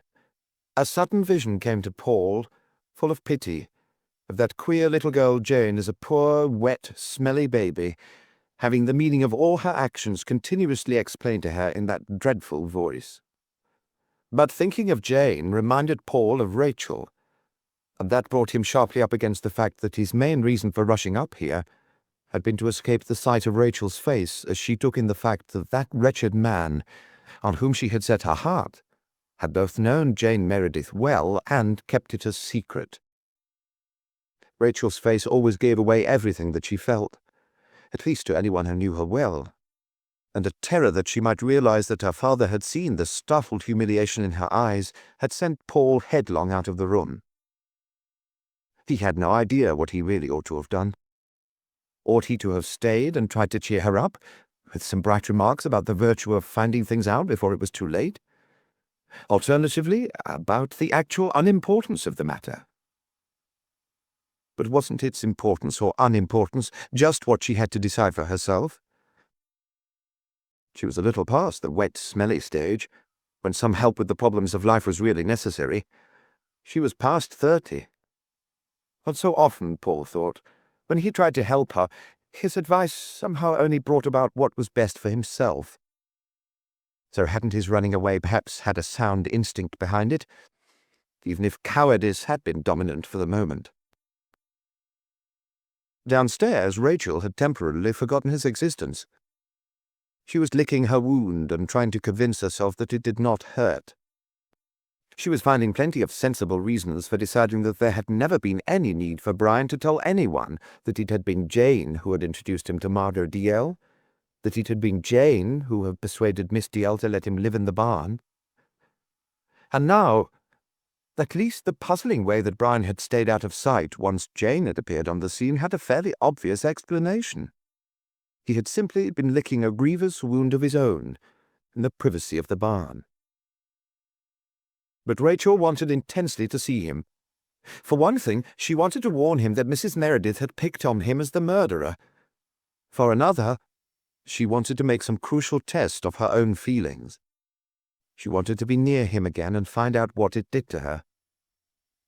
Fetching her coat and hoping that her father would not hear her, she slipped quietly out by the back door into the garden. She went to the bottom of the garden and climbed through the broken gap in the wall. The evening was very dark, with the cruel wind still in possession, making the invisible trees sigh and groan around her. It would have been far easier to go round by the road, but the thought of the spot in the lane where her father had found Bernice sent Rachel slipping and stumbling along the edge of the field and blundering her way with torn stockings through the brambles of the orchard. There was a light in the window of the barn. Making her way round the old building, she knocked at the door. She had been rather afraid of the moment when Brian would open it, yet when she did, she found herself unexpectedly calm. It was the sort of calm that lasts for a time after a struggle that has ended in surrender. The surrender in this case was to the understanding of him that she had really had all along, to her knowledge that she was no part of his life and never would be. She saw that she was not even the person whom he had been expecting when he opened the door, but he stood there passively, waiting for her to speak, until she said, "May I come in?" "I'm sorry," he said, stepping aside to let her in. There was a lassitude in his big body which gave his movements the quality of a slow-motion film. Rachel went towards the stove, but as she came close to it, realized that it gave off hardly any heat. "I'm sorry," Brian mumbled again, lifting the top off it and looking inside. "I'm afraid I forgot it and the damn thing's gone out. It always goes out if you don't keep fussing over it." "Aren't you cold?" she asked. She thought that he looked both cold and tired. "I think I was just beginning to realize I was, but I was busy." He gestured at the litter of papers on the table. "I suppose it sounds quite hard-hearted to be working on a day like this, but I thought that if I'm going to be turned out soon, I'd better get on." Rachel remembered Mrs. Meredith's description of him as a big, grubby sort of young man who pretended to write books, and thought that although he was certainly big, quite often grubby, there was certainly no pretense about the writing. There was an enormous quantity of typescript on the table. "Are you sure you're going to be turned out?" she asked. "I should think so," he said. "If Margot turns up, she'll want the place for Jane and Roderick. If she doesn't, I suppose they'll sell it and the cottage as soon as they can. And even if they don't, they aren't going to want to have me living here." "We've just had a visit from Mrs. Meredith," said Rachel. "She came over to collect Jane and Roderick and take them home with her." "Oh," said Brian vaguely. "Brian, what an awful woman she is." "Yes, she is rather," he agreed.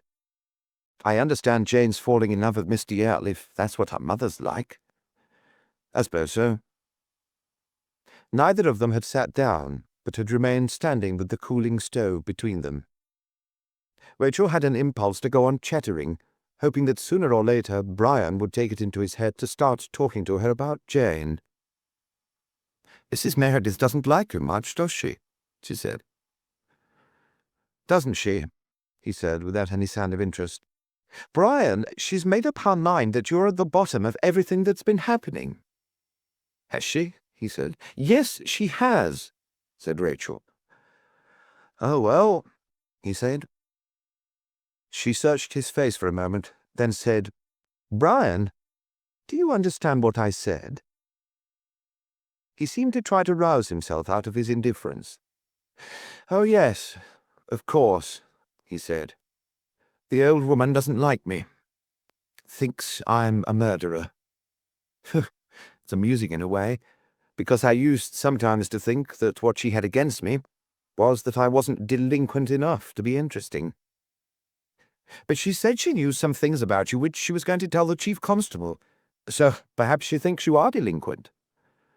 "Oh, well, good luck to her," he said. "Thanks for the warning." She could not tell if the information worried him or not. His slowness and vagueness were at all times a wonderful mask. "Is your book nearly finished?" she asked. "Which one?" he asked. "The one you've been working on all this time," she said. "Oh," he pushed his fingers through his untidy hair. "Of course, I was forgetting. I've been writing several, and the first two have been accepted, and the third's being read at the moment, and then there's this one." He nodded at a heap on the table. "And there's one I've got more or less worked out, but I've only the rough plan of it written down. Well, didn't I ever tell you about all that?" "You haven't actually told me very much about anything," she said. His tired eyes concentrated on her face for a moment. Then he looked down. "No, I remember," he said. "You seem to be like Margot, expecting great things of me. It always embarrassed me, so I kept off the subject as much as I could. I'm just extremely prolific, you see, and hoping to be able to live by that, if I'm lucky. Adventure, romance, mystery, what have you. Put me in front of a typewriter and it trickles on and on like a tap with a leaky washer. The speed's limited by my typing. When I can afford to buy a dictaphone, I shall get on better." Rachel wanted to laugh. She was half inclined not to believe him, because she found it so difficult to imagine him working fast, thinking fast, doing anything fast. But he seemed quite serious. "And Miss Dalziel didn't know that?" she asked. "No," he said. "That was Jane's idea. She thought Margot would feel more inclined to patronize a literary sort of writer than someone like me. I don't know if she was right. Once I got to know Margot a little, I thought all she worried about was the garden and how well I looked after it. Which was a reasonable viewpoint, I thought. That I generally tried to do my best for her. But Jane may have been right about her. She's got an odd, fey sort of shrewdness. Nothing about anyone ever seems to surprise her. She never starts off by assuming it's impossible that someone else should feel or do something a bit unexpected. She takes anything that comes as a matter of course, and generally thinks it's wonderful as well, so long as it's quite different from the way her family does things. In effect, she's quite unshockable, and that means she sometimes sees things that most of us miss." "But didn't Miss Dalziel ever want to see anything you'd written?" said Rachel. "Did she go entirely by what Jane told her?" "Oh, I showed her a few bits and pieces, of course." As he said it, a dull flush spread over his face. She didn't really know the difference. And he meant Rachel suddenly knew the difference between his own work and somebody else's. As soon as she had thought it, she felt scared. She felt as if the idea could not possibly have been her own, as if by herself she could never have dreamt of such a thing, that it had come from some malign influence that was in the air around them at the moment, and that for her to have any peace of mind, it had better be immediately and sharply rejected. But Jane, if Brian was right about her, would probably not have rejected it, would not even have been much distressed. And Brian would have loved her for it. He had once said that Roderick had married her because she was the one woman he had met who didn't frighten him. But what he had really meant, thought Rachel, was that she was the one woman he had never been frightened of himself. "Brian, why did Jane marry Roderick instead of you?" she asked. He shrugged his shoulders. "Impatience, perhaps? Or perhaps you hit on it when you said it was Margot she really fell in love with. Or perhaps it was just because he was on the spot. She's very easily pushed into anything by whoever happens to be there. And I only saw her at weekends. Some weekends. And that's what Kevin meant when he said he thought you were alone because there wasn't a car here." The flush that had been fading darkened again. "Yes, I suppose so. He knew about her coming." "Yes, and Roderick didn't, you see. Still doesn't. I saw her for a few minutes alone this afternoon, and she told me so. And if that's how she wants it, it seems best to leave it like that, doesn't it?" "When did she let you know about her marriage?" Rachel asked. "When she drove over to see me on Saturday morning." He stopped. He gave his forehead a blow with his knuckles. "I didn't mean to say that to anyone. I got Kevin to promise he'd say nothing about it as long as I tried to help him if he got mixed up in trouble over Margot's disappearance. He said whatever had really happened, they were bound to go after him." He moved closer to Rachel and gripped her arm. "You won't say anything about it either, will you? Jane's coming here on Saturday can't have had anything to do with what happened to Margot. But she's lied to the police about it, which was damned silly. But it's too late to change it now, and if they get onto it, they'll question her, and then it'll get to Roderick." Rachel felt as if her real self had gone a long way away. Either it or the other self that was here was feeling very sorry for someone. She was not sure who it was. It might have been Brian, or it might have been Roderick, or it might even have been Jane, because, of course, you had to remember that mother of hers and make allowances. Oddly enough, it did not seem to be for herself. "All right, Brian," she said. "I won't talk about it." "But how did Kevin think you could help him?" "Oh, mostly by keeping quiet about a letter he'd had from Margot, asking him to go and see her on Saturday. He showed it to me to ask if I thought he ought to go or not. I told him to do whichever he liked. Then next day he came round to tell me he hadn't been. That was when you saw him." She drew her arm out of his grasp. It was Kevin she was expecting. But why? "Well, he assumed it was for the sake of his charm," said Brian. "But somehow I doubt it, in spite of the roses and the drinks." Outside, Rachel heard a car stop, and then voices. "I think that's the police," she said. She saw Brian close his eyes for a moment, and she thought he gave a shudder. "All right," he said. "But that means you better go." "I'll go as soon as I can," she said. "It won't help if I try to dash away now."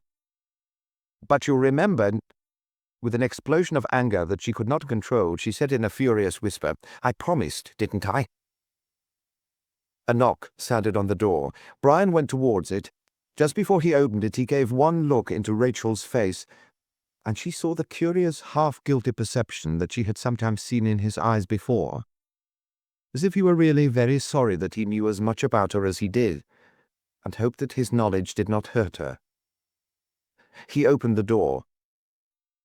Creed and Gower stood side by side in the darkness outside. Creed began to say something, saw Rachel and hesitated. "I'm just leaving," she said, "unless you want me." "No, I just wanted a few words with Mr. Burton," said Creed. "But are you going home alone?" "Oh, yes." She thought that he was wondering if he ought to send Gower to see her safely home. But at that moment she wanted nobody's company but her own. "I'll go through the orchard into our garden," she said. "It takes about 2 minutes. Good night, Brian." "Good night," he said. She went out, passing the 2 policemen on the threshold. As they went in, and the door was shut after them, it cut off the shaft of light that had lain across the path, and until her eyes began to get used to the dark, Rachel found herself in sudden, complete blackness. It was only then that she realized that there was silence, too. While she had been talking to Brian, the wind had died. Only a faint rustling came from the trees, as if at last the strained branches were wearily settling themselves. Although she had shuddered at the gale all day, Rachel found something eerie in the quiet. It seemed to like the emptiness in her own heart. She went forward slowly, picking her way among the brambles, and sometimes standing still and thinking, almost forgetting where she was. The difficult thing to take in was that all this time she had known Brian, the image of him that had filled her thoughts had been the merest shadow. Her intuitions had told her nothing about any of the things that were most important to him. His face, his slow voice, his big, passive body had made up the whole of him. And, of course, the fact that he was there and alone, when she happened to be there and virtually alone too. She had acted as if she was 16, instead of going to be 34 in December. She had never guessed at Jane's existence, or tried to understand what sort of work he was really doing, or dreamt that he was capable of deliberately deceiving Margot Dalziel about it.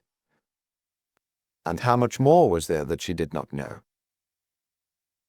The fact that there must be a great deal seemed to her to be entirely her own fault. She would almost have liked to apologize to him for it. What an embarrassment he must have found her obvious and blind love. Yet on the whole he had been sensitive about it, and spared her what he could. A twig cracked in the darkness near her. She started.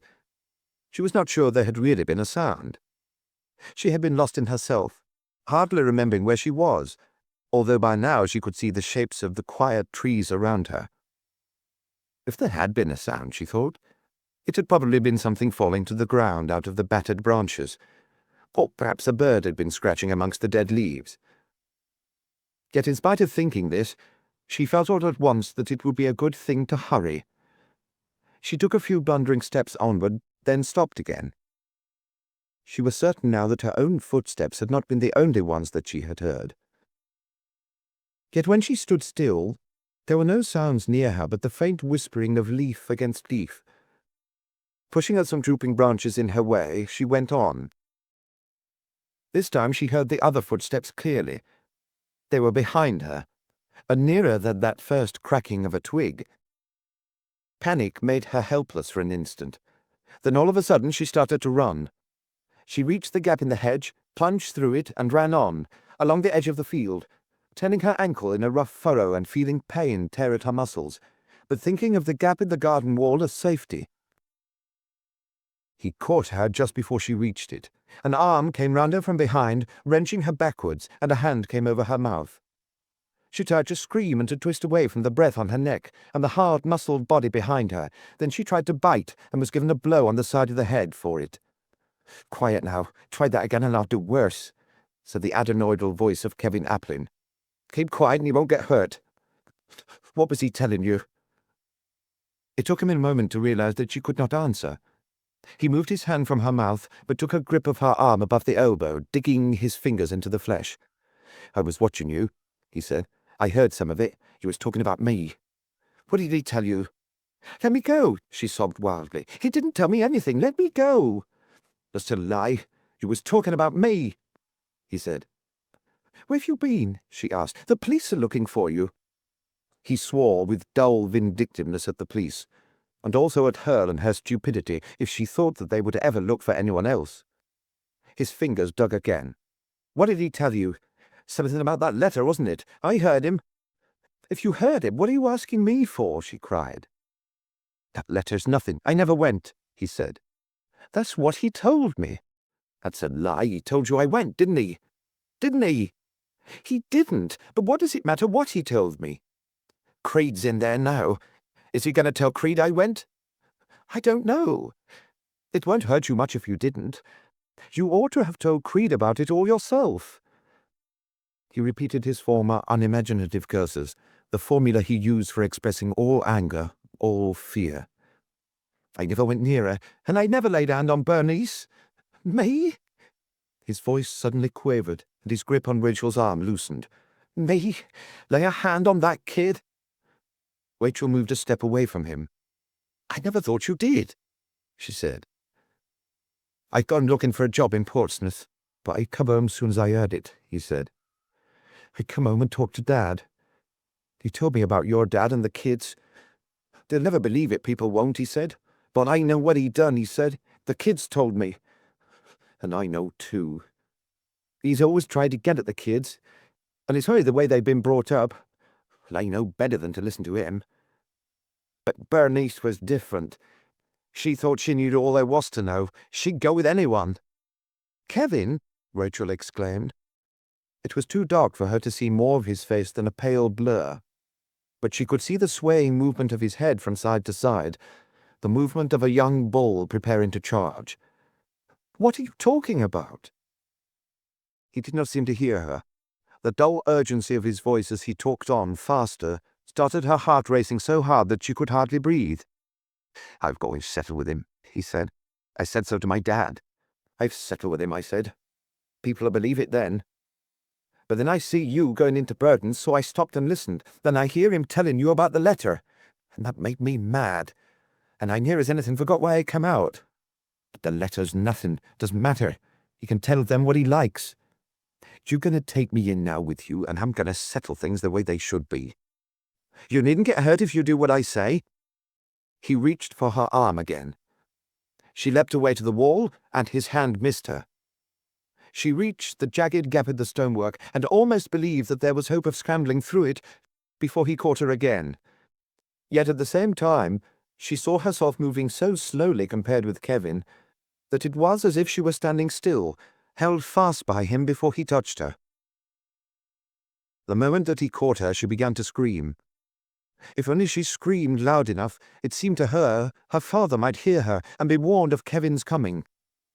Yet the terrible thing was that she could not tell if her screams were rending the night or were only little hopeless sobs inside her head. She did not even know how often she screamed before Kevin struck her again. As she fell, he jumped the wall and went running towards the house. Chapter 15. Rachel picked herself up slowly. The darkness was spinning, and she felt a certain surprise when she found that her arms and legs were ready to do what she told them. She was more numbed than hurt, except for the pain in the ankle that she had twisted in running. Limping to the wall, she leant against it, listening to her loud, uneven breathing. It was as she started to climb the wall that she heard noise from the house. There was shouting, then the back door was flung open and Kevin came running out. She saw him clearly against the light that streamed out from the door, then he vanished into the darkness of the garden. But there was no sound of running footsteps coming towards her. He made for the road. Sick with fear of what she would find in the house, Rachel got down from the wall and had taken her first limping steps towards the door when two figures appeared in the lighted opening, and she saw that one was her father. She called out to him. He stood rigid, uncertain where the call had come from, then came running towards her. The other man followed him. It was Neil Dalziel. He was panting and mopping at his mouth with a handkerchief. Paul put his arms round Rachel and held her tightly. He began to scold her. I told you, didn't I tell you you weren't to rush out without telling me where you were going? I've been going mad with worry since I found out you weren't at home. Where did you go? Are you all right? Why did you go? It poured out of him, a release for what he had just gone through himself. Then, at the first step that they took towards the house, he exclaimed, Oh, you're hurt. "I've twisted my ankle," she said. "It's nothing much. What did Kevin do?" "Knocked and got inside before I could stop him," said Paul, "and told me he was going to do something he'd called settling with me. Luckily for me, he wasted time telling me so, and Mr. DL was there." He turned to Neil DL. "I haven't thanked you. I don't like to think what would have happened if you hadn't come to—" DL interrupted him. "We ought to telephone the police." Yes, said Paul, "of course, at once." But he kept his arm round Rachel until they reached the house, and returned to his scolding of her, demanding where she had been. "I went to tell Brian about Mrs. Meredith," she said. "You ought to have told me. You wouldn't have gone out alone. I'd have come with you." DL had not waited for Paul to finish, but had gone ahead, and when Paul and Rachel came through the kitchen into the hall, was already at the telephone. In the light, Rachel saw that there was red on the handkerchief that he was holding against the side of his mouth. She also saw her own face in a mirror on the wall. It was white, and one cheek had begun to swell. She touched the cheek gingerly and found it tender, but not really painful. But the state of her hand startled her. In her fall, the skin had been scraped down the side of it, and was smeared with earth, coloured by a slight oozing of blood. Paul had run upstairs for disinfectant and dressings, and was calling to her to go and sit down, and that he would come in a moment and attend to her hurts. DL put the telephone down and looked into the mirror over Rachel's shoulder.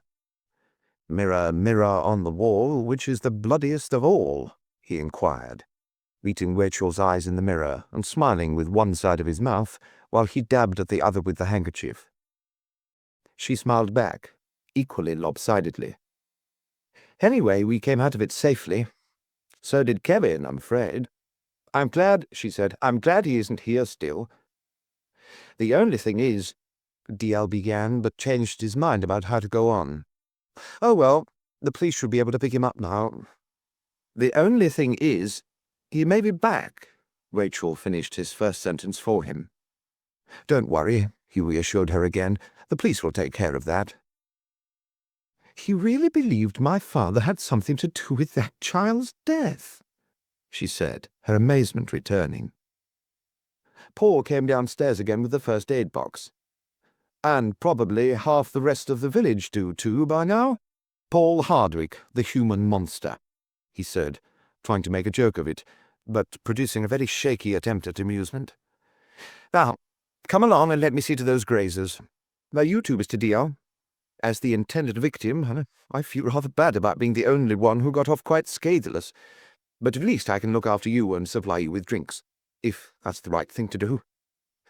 I always have an uncomfortable feeling that in this sort of situation one's supposed to give the patient tea, but I know what I'd say myself if anyone did that when there was a bottle of whiskey in the house."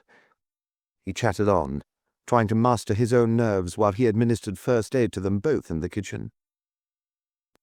Afterwards, they returned to the sitting room, and he produced the whiskey. "At least this clears the air to some extent," he said. "That boy's violence was motivated by ghastly sincerity, and if he thinks I murdered his sister, and he didn't do it himself, and so probably he didn't have anything to do with Miss DL's disappearance either. Incidentally, how fortunate for me he hasn't graduated to carrying a gun yet. Let's hope he doesn't know where to lay hands on one." Again, his attempt at cheerfulness was a failure, partly because he caught Neil DL's eye as he spoke. Its gaze was uncomfortably sombre. "Let's hope he doesn't," said DL. "But I wonder if it's wise to take it for granted." "Oh, come," said Paul. "A gun? A gun in this village?" "Well, hasn't Fulford got its own underworld?" asked DL. "Most places have nowadays. I don't want to be an alarmist, but I don't think you should go out until they've laid hands on that boy, or open the door either until you're sure who's on the other side of it." "Ah, I'm with you there. The doors shall be kept bolted, and no one shall get in without giving the password," said Paul. "Seriously?" said DL. "Yes," said Paul soberly. "Quite seriously." As if to make an immediate test of his seriousness, the doorbell rang. Putting down his drink, Paul got up automatically and started for the door. "Daddy!" Rachel shouted at him. "It'll be the police," he said. "You don't know it's the police." "Oh," he said, hesitating. "No. Well, I'll make them talk through the letterbox before I open the door. Of course, if they'd bang on the door and shout, 'Open up, it's the law,' it would be quite simple. But I can't imagine Gower doing that." He went out. Neil DL followed him, then, with a firm hand on Paul's shoulder when he was not expecting it, thrust him to one side and reached the door first himself. Outside it, someone was talking. The voice was neither Gower's nor Creed's, but hearing it, DL looked back at Paul with a smile and opened the door. "Oh, you here?" Jane exclaimed in surprise, breaking off in the middle of what she had been saying to Roderick. She was holding Roderick's arm. Standing close together, with both their faces white and strained, they made Paul think that they could not possibly be man and wife, but were only a pair of children, playing the game of mothers and fathers, real babes in the wood, more lost than they knew. "May we come in?" she asked. "An awful thing's happened." "Yes, come in, of course," said Paul as DL stood aside. "What is it? I thought you were going home to your mother, Jane." "Home?" she said in a horrified tone. "That would have been the last straw, the very last. Mummy was very put out, of course, but Roderick dealt with her. He's simply wonderful at dealing with Mummy. He said it was our duty to wait in the cottage in case Margot came back. It's always a good thing to get the word duty in before Mummy can herself, and Roderick seemed to know that by instinct. And he was very dignified about it. He made a terrific impression. But that's got nothing to do with it. It's Brian, Mr. Hardwick. They've arrested him." "We don't know that they've arrested him," Roderick said quickly. "We just saw him go by in a police car with the inspector." "But that means they've arrested him," she cried. "What would Brian be doing in a police car with an inspector if he hadn't been arrested?" "Perhaps just being questioned," said Paul, thinking of Rachel in the sitting-room and of reassuring her as much as Jane. "But come in to the fire and tell us all about it." Roderick and Jane came in and went on standing side by side in their defensive partnership against the world. "We decided to go out for a drink, you see," said Jane. "The place was getting on our nerves, so we were going to the Wagoners when the police car came whizzing out of the lane, and there was Brian in it, and he saw us, but he wouldn't look at us. So I said to Roderick we must go straight to the Hardwicks, because perhaps Mr. Hardwick can tell us what we ought to do." "There's nothing we can do," said Roderick. "I keep telling you so." "But there must be," she wailed. "Poor Brian, darling Brian. Mr. Hardwick, there is something we can do, isn't there?" "I don't know, Jane," said Paul. "I'll try to think of something, if he's really been arrested. But what have they got against him?" "The books, of course," she cried. "They must have found out about them somehow, found the pawn tickets or something." "Jane," Roderick gripped her arm and swung her round to face him. "What books are you talking about?" "The books. You know, the ones that are missing," she said. All colour drained out of his face. "No, I don't," he said. "Those ones Neil told you were missing," she said. Roderick gave Neil DL a glance, then looked back at Jane, then let her arm go and drew a little away from her. In a voice that sounded far too calm, he said, "Did Brian steal them?" "Of course he did," she said. "Who else possibly could have? I don't mean he stole them. But he couldn't actually live on air, could he, poor darling? Even in that barn, and even if I helped a little. So he borrowed 1 or 2 books to raise some money, just till he started to get some money for his writing. The awful thing about writing, you see, is that you seem to have to wait for nearly ever till you get something actually paid to you. Anyway, the books were perfectly safe, and Margot could have got them back herself at any time she liked, if she really needed them. But as a matter of fact—" Jane looked round. She seemed unaware of the silence that had fallen in the room. "I'm sure she never even missed them." "That's where you're wrong," said Roderick, still in that unnaturally level voice. "She missed them." DL started. "Roderick, how do you know that?" But Roderick could only see Jane. "And you knew," he said. She raised her delicate little claw-like hands and let them fall again in a gesture that admitted everything. "And I—" He spaced the words far apart, as if he were tasting the bitterness of each in turn. "I never realized anything." "But he had to do something, hadn't he?" she said.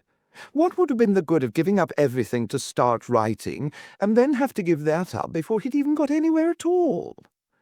He had a little money to live on at first, of course, but it didn't last long."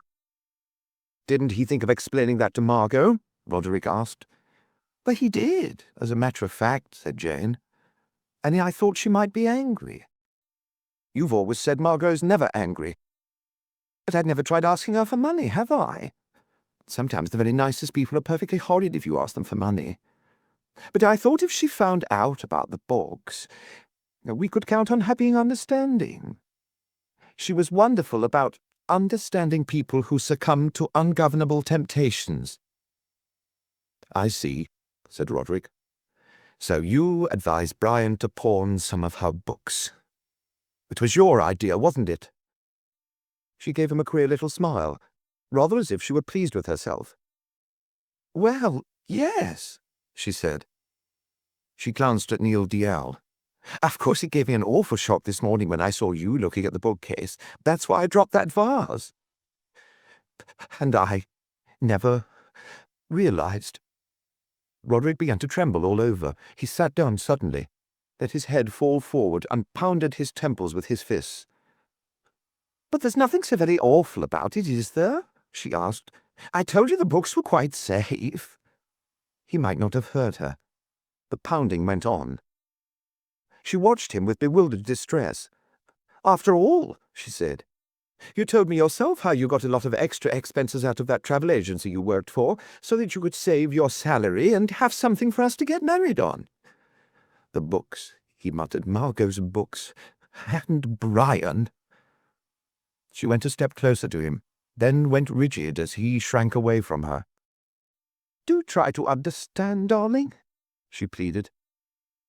He stopped trying to knock himself unconscious, but still kept his head down and pressed his hands flat against his temples. "I hardly realized you knew Brian at all," he said. "At all well. You hardly ever spoke about him." "Oh, is that what's worrying you?" she said, as if this were a most strange and interesting thing to discover. "It really needn't. Everything's absolutely over between us. It has been for ages. Everything in the least important. If it hadn't been, I'd have told you about it." At last he raised his head and looked at her. "What a liar you are, Jane. I've often realized you lied to other people, but I never thought you'd lie to me." "But I wasn't lying," she said defensively in a voice that had begun to shake. Her features suddenly crumpled. "I hate being questioned. I can't stand it. It's like being at home." Her explosion seemed to give Roderick back control of himself. "Perhaps it's where you ought to be," he said. She looked as if he had struck her. Her features went slack and she swayed. Then, saying something in a high, chattering voice, the only distinguishable word of which was "Mummy," she turned and bolted from the room. As the door banged after her, Neil Dalziel said, "For God's sake, Roderick, you can't let her go like that. Go after her." Roderick slumped wearily in his chair. "Those books," he muttered to himself. "Forget the damn books," said Dalziel. "You can't send her away like that. You've both been behaving like two children in a tantrum." "Isn't that what we are?" Roderick gave a dull sigh. He looked up at his uncle. "You thought I was the person who stole them, didn't you, Neil?" "I did, as a matter of fact," said Dalziel. "I was puzzled how you got the money to get married on. I didn't think of an expense account. Now, for God's sake, go and look after your wife. Young Acklin's around somewhere in a murderous mood." "Good heavens, yes," Paul exclaimed, dragging his thoughts back from an odd little excursion on which they had just started. "We can't leave her alone now. I'll go, shall I?" "Roderick should go," said Dalziel. "No, I'll go. said Paul, making up his mind. "I think, after all, that might be best." "In that case," said Rachel, "I'm coming with you." She stood up swiftly, forgetting her twisted ankle. The pain made her wince, but she found that if she put her weight carefully onto her foot, she could manage fairly well. Limping after Paul, she called to him to wait for her. He paused at the front door, saying, "No, Rachel, go back. I can manage best alone."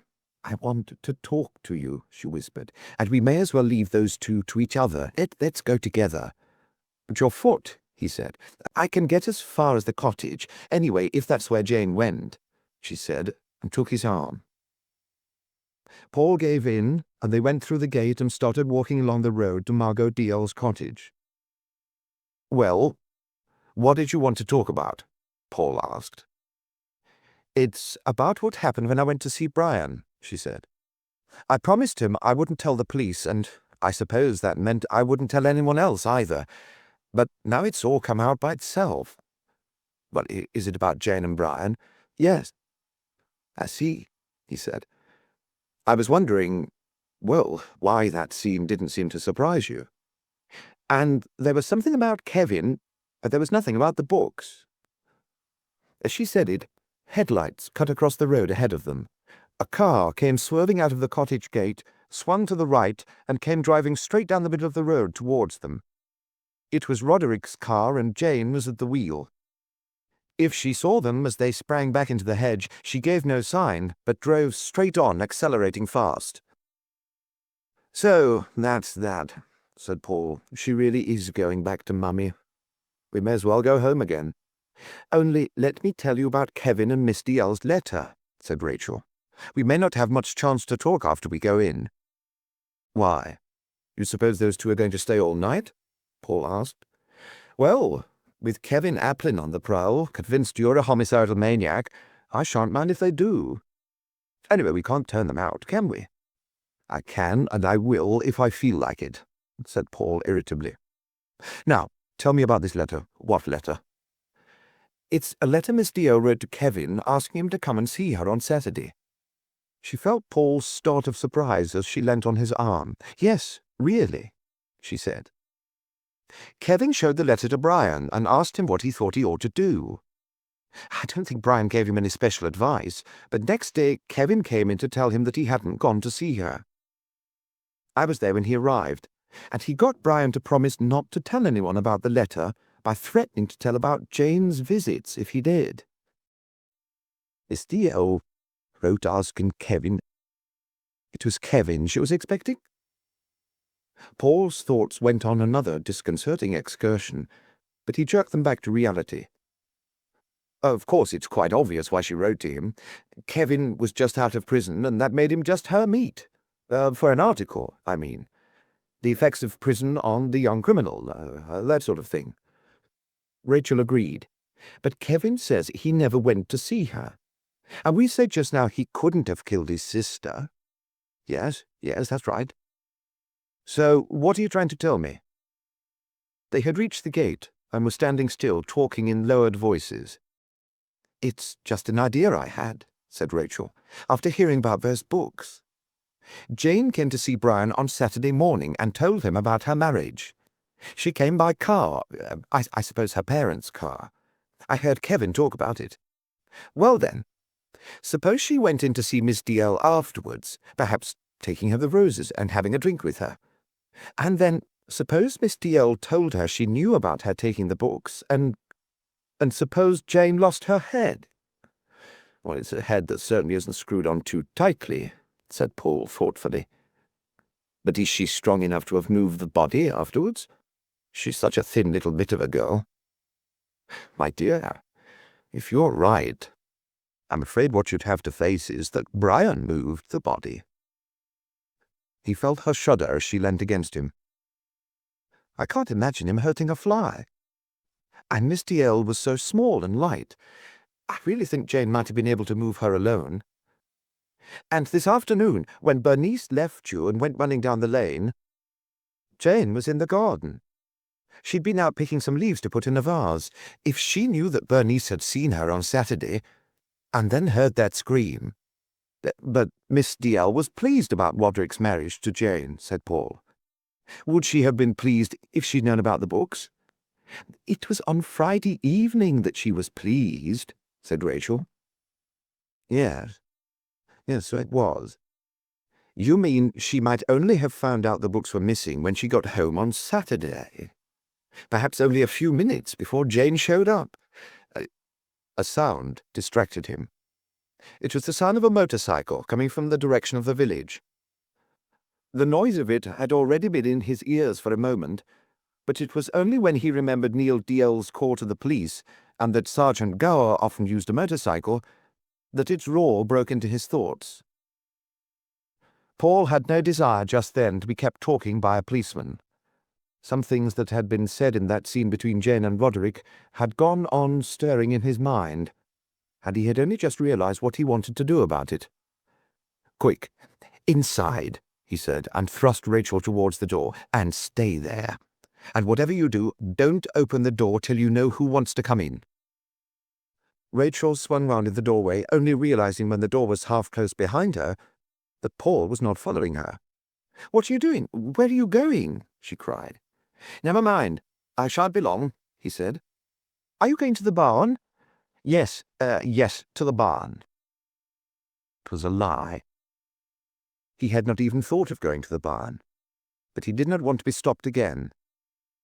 Pulling the door shut, he went running down the garden to the gap in the wall and was clambering through it as the motorcycle roared up to the door. Paul had quite forgotten that Kevin Applin rode a motorcycle. Chapter 16. Paul's real destination was the Applins' home, and naturally he was expecting difficulties. For one thing, he realized, he might encounter Kevin, and although Paul had remembered to bring his stick, the meeting was likely to be very unpleasant. For another thing, the Applins might refuse to let him in. For a third, anyone who took it on himself to try to extract some sense from those two inarticulate humans, Myrna and Lorraine, which was Paul's aim at the moment, was in for trouble. So, all considered, things did not turn out too badly. Mrs. Applin, in her heavy and silent way, was unexpectedly welcoming, while her husband, who had drunk himself past the quarrelsome stage into a groaning stupor, lay on the bed and took no interest in what was happening. Nobody spoke of Kevin. A motorcyclist's helmet lay on a chair, and seeing it, Paul had a feeling that it ought to tell him something. But he was so relieved at finding that he had no need to nerve himself to deal with Kevin that he forgot all about the motorcycle that he had heard coming when he left home. In any case, he still assumed that it belonged to Gower. To his surprise, Paul found that Mrs. Applin wanted the two young children to talk to him. "They've got to talk to somebody," she said. She had tried to make them talk to Jim Gower, but they had only cried and acted foolish, in spite of what she had promised to do to them if they didn't speak up. She herself couldn't make out what they meant about the flowers Bernice had picked up in the garden. There was a man in the story, and she didn't know if he'd given the flowers to Bernice or what. She was sure Bernice wouldn't ever take flowers if they hadn't been given to her. But then again, if they'd just been thrown away... Anyway, she knew the police had been asking questions about some flowers, so the children ought to tell what they knew. She seemed to have lost her suspicion of Paul, and to feel that more help might come to her now from him, from Gower, and from those who lived on good terms with the law, than from those on whom she relied in more normal circumstances. With her help, Paul had a fairly successful conversation with Myrna and Lorraine. He had one great advantage over Gower. He knew, more or less, what the children had to tell him. At least, he believed that he did. So he did not scruple to put a good many words into their mouths. Then he only had to watch for the dumb, hesitant nod that confirmed what he had suggested. A half-crown, which their mother allowed them to keep, at least until after the visitor had left, seemed to help their mental processes. "It was on Sunday morning Bernice found the flowers, wasn't it?" he said. Myrna's head nodded. and after a slight pause, Lorraine carefully copied her. The man came to the door and threw them out. Another nod. Was it the back door? A nod. And Bernice picked them up and brought them to my house and sold them to my daughter. This brought a rather lengthy and protesting answer from Myrna, which was quite unintelligible to Paul. Mrs. Applin translated it. She says he put them in the dustbin. She says Bernice said it was all right taking them if they was in the dustbin. She saw the man put them there, did she? Paul asked. They both nodded. Did you see him too? They nodded. Did you know him? They nodded. Who was he? They both looked blank, then started to cry. Their mother said, They don't know his name, you see, Mr. Hardwick, so it wasn't Mr. Burden. Besides, he always got on all right with the kids, and I don't think there's any harm in him. This other man, they've seen him about, so they say they know him, but they don't know who he is. Never mind, said Paul. I know who it was. I just wanted to be sure it was on Sunday morning that Bernice found the flowers. She saw the man put them in the dustbin by the back door, she took them out, and brought them round to my house. That's what happened, isn't it? The two dark, tousled heads nodded again. And now there's just one more thing I'd like to ask, said Paul. It's about the milk bottle that vanished from Miss Dalziel's doorstep. He never finished the question, for at the first mention of a milk bottle, Myrna and Lorraine ran behind their mother, hid their faces against her, and began to scream. Paul found that as clear an answer as he needed. It was the children who had removed the bottle, not Margot Dalziel or her murderer. She had not come to the cottage on Saturday morning. The truth was, she had never come at all. Paul was sure of that now. He said goodbye to Mrs. Applin and started homeward. This time he went by the road, walking slowly as he tried to put his thoughts in order. He was sure that he knew who had murdered Margot Dalziel and Bernice Applin. The odd story about the Dahlias confirmed it. But what was he to do about it? He had nothing that could be called proof. He was merely able to put together a consistent story of what must have happened. But a mere story was hardly likely to satisfy the police. It would never make any impression on a cautious, unimaginative man like Creed, who happened not to have been there when Roderick Dalziel had turned on his uncle and accused him of believing that he had stolen the missing books.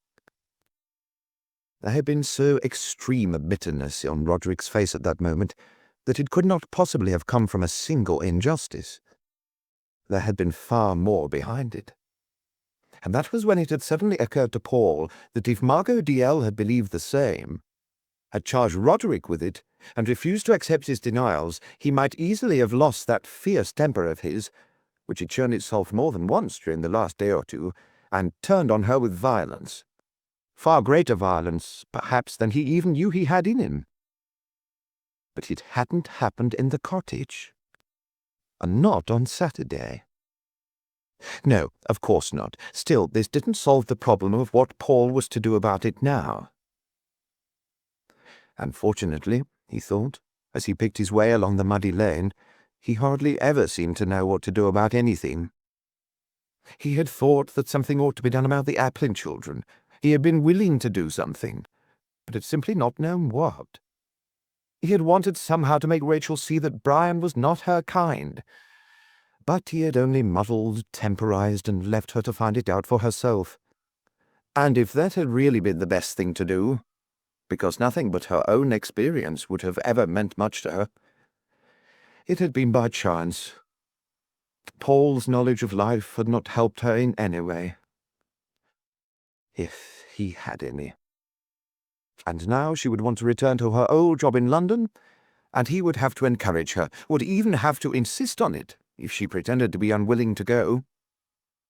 And he would have to look for a housekeeper. Oh, God, oh, God. Of course, if there was anything in an idea that he had had that other day that she and Neil Dalziel were more attracted to each other than either realized, there might be no need to hurry her away. DL would have to spend some time in the village in the near future to settle up his sister's affairs, and while the trial was pending, he and Rachel were likely to see a good deal of each other.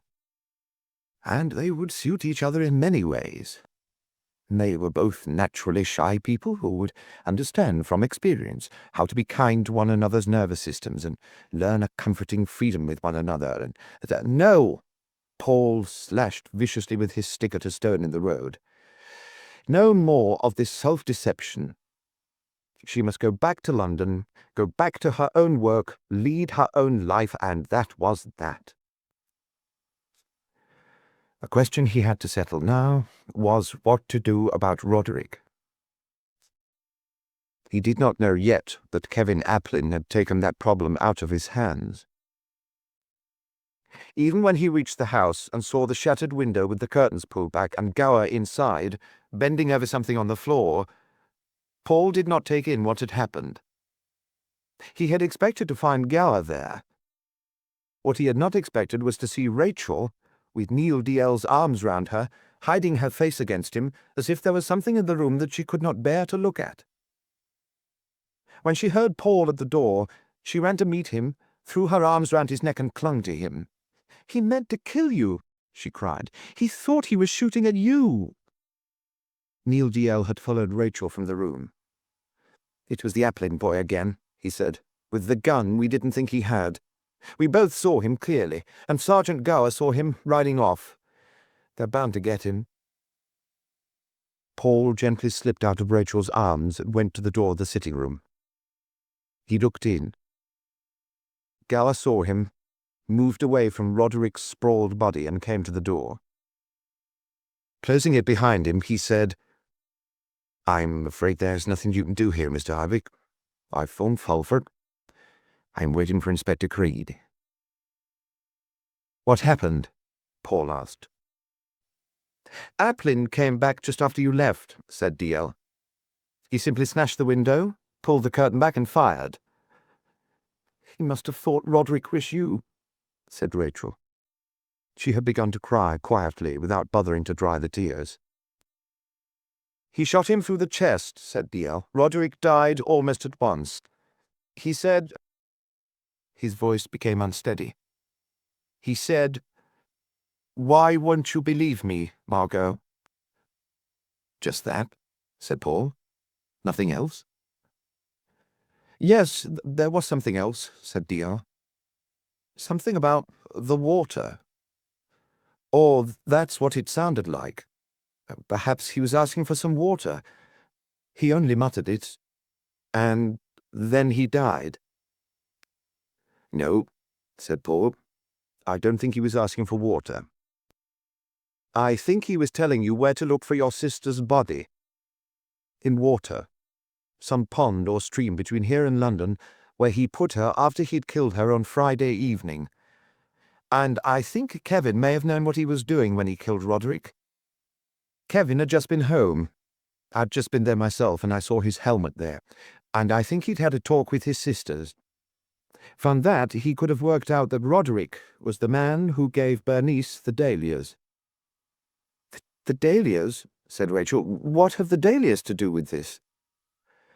"I'll tell you presently," said Paul, who felt that he could not face telling the story too often, "when Inspector Creed gets here." It was upstairs in his study, the only room in the house that seemed not to have been invaded by what had happened during the last few days, that he later told the story to Rachel, Neil DL, Creed, and Gower. He told them how he had guessed that Margot DL, like her brother, had believed that Roderick had stolen her books, and with all her love for him, had refused to accept his denials. Roderick's body had been taken away, and a sergeant from Fulford had driven off to break the news to Jane and her parents. Margot DL's body had not yet been found. That happened early the next day, which was in the Fulford Canal a few miles north of the town. She had been strangled with one of her own nylon stockings. "I'd always realized that there was a curious relationship between the two of them," said Paul. It seemed to be a mixture of great affection, with something on her side that was almost a patronizing contempt, and on his, a sort of shrinking resentment. That would have made a fine breeding ground for false suspicions. I tried, then, to reconstruct the scene between them on Friday evening, assuming she'd found out the books were missing just before she left for Geneva. She'd have had no time to do anything about the matter then, but while she was away, she could have given a good deal of thought to what she meant to do. You may remember Jane saying that Margot was wonderful about understanding people who succumbed to ungovernable temptations, and we can be sure she'd have decided to act with great forbearance, and in everything for Roderick's own good. According to her lights, her brother muttered. Yes, to be sure, said Paul. What more could she do than that? Well then, Roderick met her at the airport on Friday and sprang the news on her of his marriage to Jane Meredith. Immediately, I believe, Miss Dalziel had what she thought was a brilliant idea. She would turn Brian Burden out of the barn and put Jane and Roderick into it. Then she'd be able to keep Roderick under her eye and protect him from this streak of dishonesty that he seemed to have. And in the end, of course, she'd cure him of it. Her delight in his marriage was entirely sincere. She can't have understood Jane very well, and simply thought of her as a nice little girl who worshipped her and would always cling to her and be happy to save Roderick from himself on his aunt's instructions. Yes, that sounds very like Margot, said Dalziel. But Roderick had been thinking of marriage as an escape from his aunt's domination, said Paul. A little belatedly, he was trying to stand on his own feet. He hadn't thought that he was walking into a trap which she was about to close on him. Dalziel shook his head. I don't understand. One thing you can be sure of is that Margot would never have told the police about the books. I can't even see her going so far as to threaten to do it. That wouldn't have been at all like her. No, but I think she might have hinted that it would be best for Jane to know the sort of man she'd married, said Paul. Knowing what we do now about Jane and the books, we can see the awful irony of the situation. Can't you see Roderick protesting, denying everything, begging his aunt to believe him, while she went on understandingly smiling at him? He'd have done everything he could have, down to threatening her, all except deciding to trust Jane to believe him rather than Margot. Then would have come the surge of blind hatred and violence. Paul turned to Creed. What's happened to Burden? He asked. Has he admitted the theft of the books? He didn't just admit it, said Creed. He insisted on telling us. He seemed to be determined to get it off his chest. He's gone home now, back to the barn. Paul went on. I don't know what Roderick actually did to Miss Dalziel. Whatever it was, it must have been over quickly and quietly, because the people downstairs seem to have heard nothing. Perhaps they were in bed already in a back room, and the struggle took place in a room at the front of the house. Roderick would then have had to get rid of the body, for where it was, they pointed to him as the only possible murderer. I think he'd have left the flat noisily and obviously, gone back to his lodgings, made sure nobody heard him, and then returned to the flat later very quietly. If he took his shoes off and moved about lightly, the people below, if they were still awake, would have assumed it was Miss Dalziel getting ready for bed. Creed grunted acquiescence. He ran the bath water. That would have helped to disguise any unusual noises. And her flat was on the ground floor, wasn't it? Said Paul. So it would have been quite easy for him to creep out with her body in his arms. She was a small, light woman. He could have put her into his car, together with the suitcase she hadn't unpacked yet, and driven off. He'd have come straight down to the cottage, getting rid of the body somewhere on the way. And by now, of course, it would be quite impossible to tell exactly how long she's been dead. That was important for him. He was starting to create a completely false picture of his aunt's movements, making it appear that she died on Saturday, because he himself could easily arrange a safe alibi for the whole of Saturday. Then Brian was right after all, said Rachel. That scene in the cottage was a fake. Yes, up to a point he was right, said Paul, though he jumped to the conclusion it was Miss Dalziel herself who'd faked it. In fact, it was Roderick. He must have drawn the curtains, lit the fire, taken her suitcase and coat upstairs, and unpacked just enough to suggest she'd had a hasty wash on her arrival. Then he upset the coffee table, broke the decanter, and so on, and then I think he must have cut himself and let some blood drip onto the carpet. That's right, said Gower. He's got a cut on his forearm, a long, clean scratch. There you are, then, said Paul. I think that proves what I've been saying. The old windbag, thought Creed, remembering how much of this he had thought out for himself, how nearly he had solved the whole puzzle. He calls that a proof. He doesn't know what evidence is. He's never in his life tried to make a case to put to a jury. He hasn't got a Mrs. Meredith breathing down his neck. He hasn't got to justify his actions to his superiors. He can be as wrong as he likes, nobody's going to blame him. In those circumstances, it's really quite easy to be right occasionally. What about the roses? Creed asked. Not roses, said Paul. Dahlias. Creed gave his tight, uneasy smile. The flowers in that room were roses, Mr. Hardwick, and it happens that the purchase of them can be traced to Roderick Dalziel, but not on Friday. Well, when did he buy them? Paul asked. On Saturday afternoon. Ah, yes, naturally. But on Friday night, Roderick only went out into the garden and picked some dahlias and put them in a vase. That was something, I suppose, that he knew his aunt would have done on arriving, even if she was in a hurry. And then he saw to putting the fire out, drew the curtains back again, and drove back to London. He must have noticed how cold the night was growing, but it can't have been until next day that he realized how very severe the frost had become. Every dahlia in the garden here would be dead, and the vase of flowers he'd left in the sitting-room would pinpoint the real time of the murder as clearly as if he'd written it up on the wall. Just a minute, said Dalziel. He set that scene knowing that I was expected. I'm afraid so, said Paul. Dalziel started to say something, stopped, and dropped his head into his hands. Go on, he said.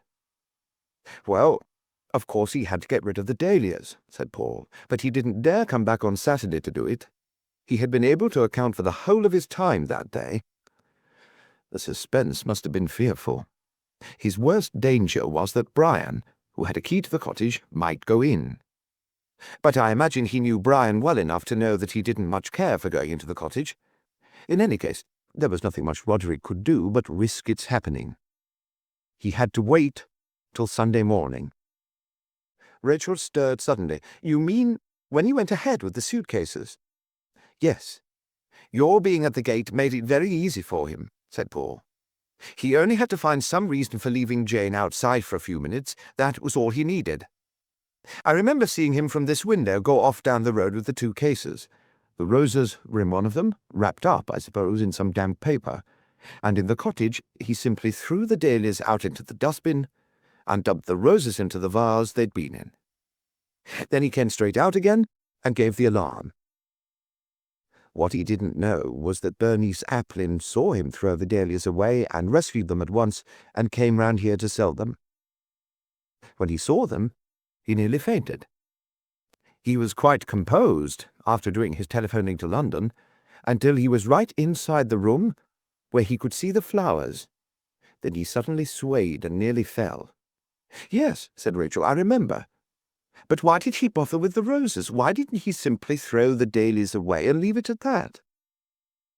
He'd have had to empty the vase, said Paul, and wash it and dry it and put it away and make sure there was no sign of where it had stood. I think changing one bunch of flowers for another was probably quicker and easier. And he had flowers and his aunt's love of flowers on his mind. And the Applin girl, said Creed. How did he find out she'd seen him dump the dahlias? Jane was here when Rachel bought the flowers, said Paul. Roderick would have questioned her afterwards about how they got here. She may not have told him that her sister saw him too. "She didn't know about them," said Rachel. "I told her about Bernice, but I don't think I mentioned the others." "He killed her," said Neil Dalziel, "when he came back from doing the shopping in the village. He must have got back earlier than any of us realized and found her playing around my car in the lane." Creed got to his feet. He remembered that only a little while ago he had thought how easily, in just those circumstances, Neil Dalziel could have killed Bernice. All the same, he had been right about Kevin Applin. From the first, he had had him spotted as a murderer. Not, as it happened, in the right murder, but still his instinct had been sound. He could recognize a killer when he saw one, a real, natural killer. "It's an interesting picture you've painted, Mr. Hardwick," he said. "This suggests a possible line of investigation. I must think it over very carefully." Paul felt suddenly confused. There had been something else he had meant to say, but Creed's tone had put him off. Anyway, it had had nothing to do with the solution of the crime. It had been something about Bernice and her youth, about the terrible youth of all of them, Kevin, Roderick, Jane.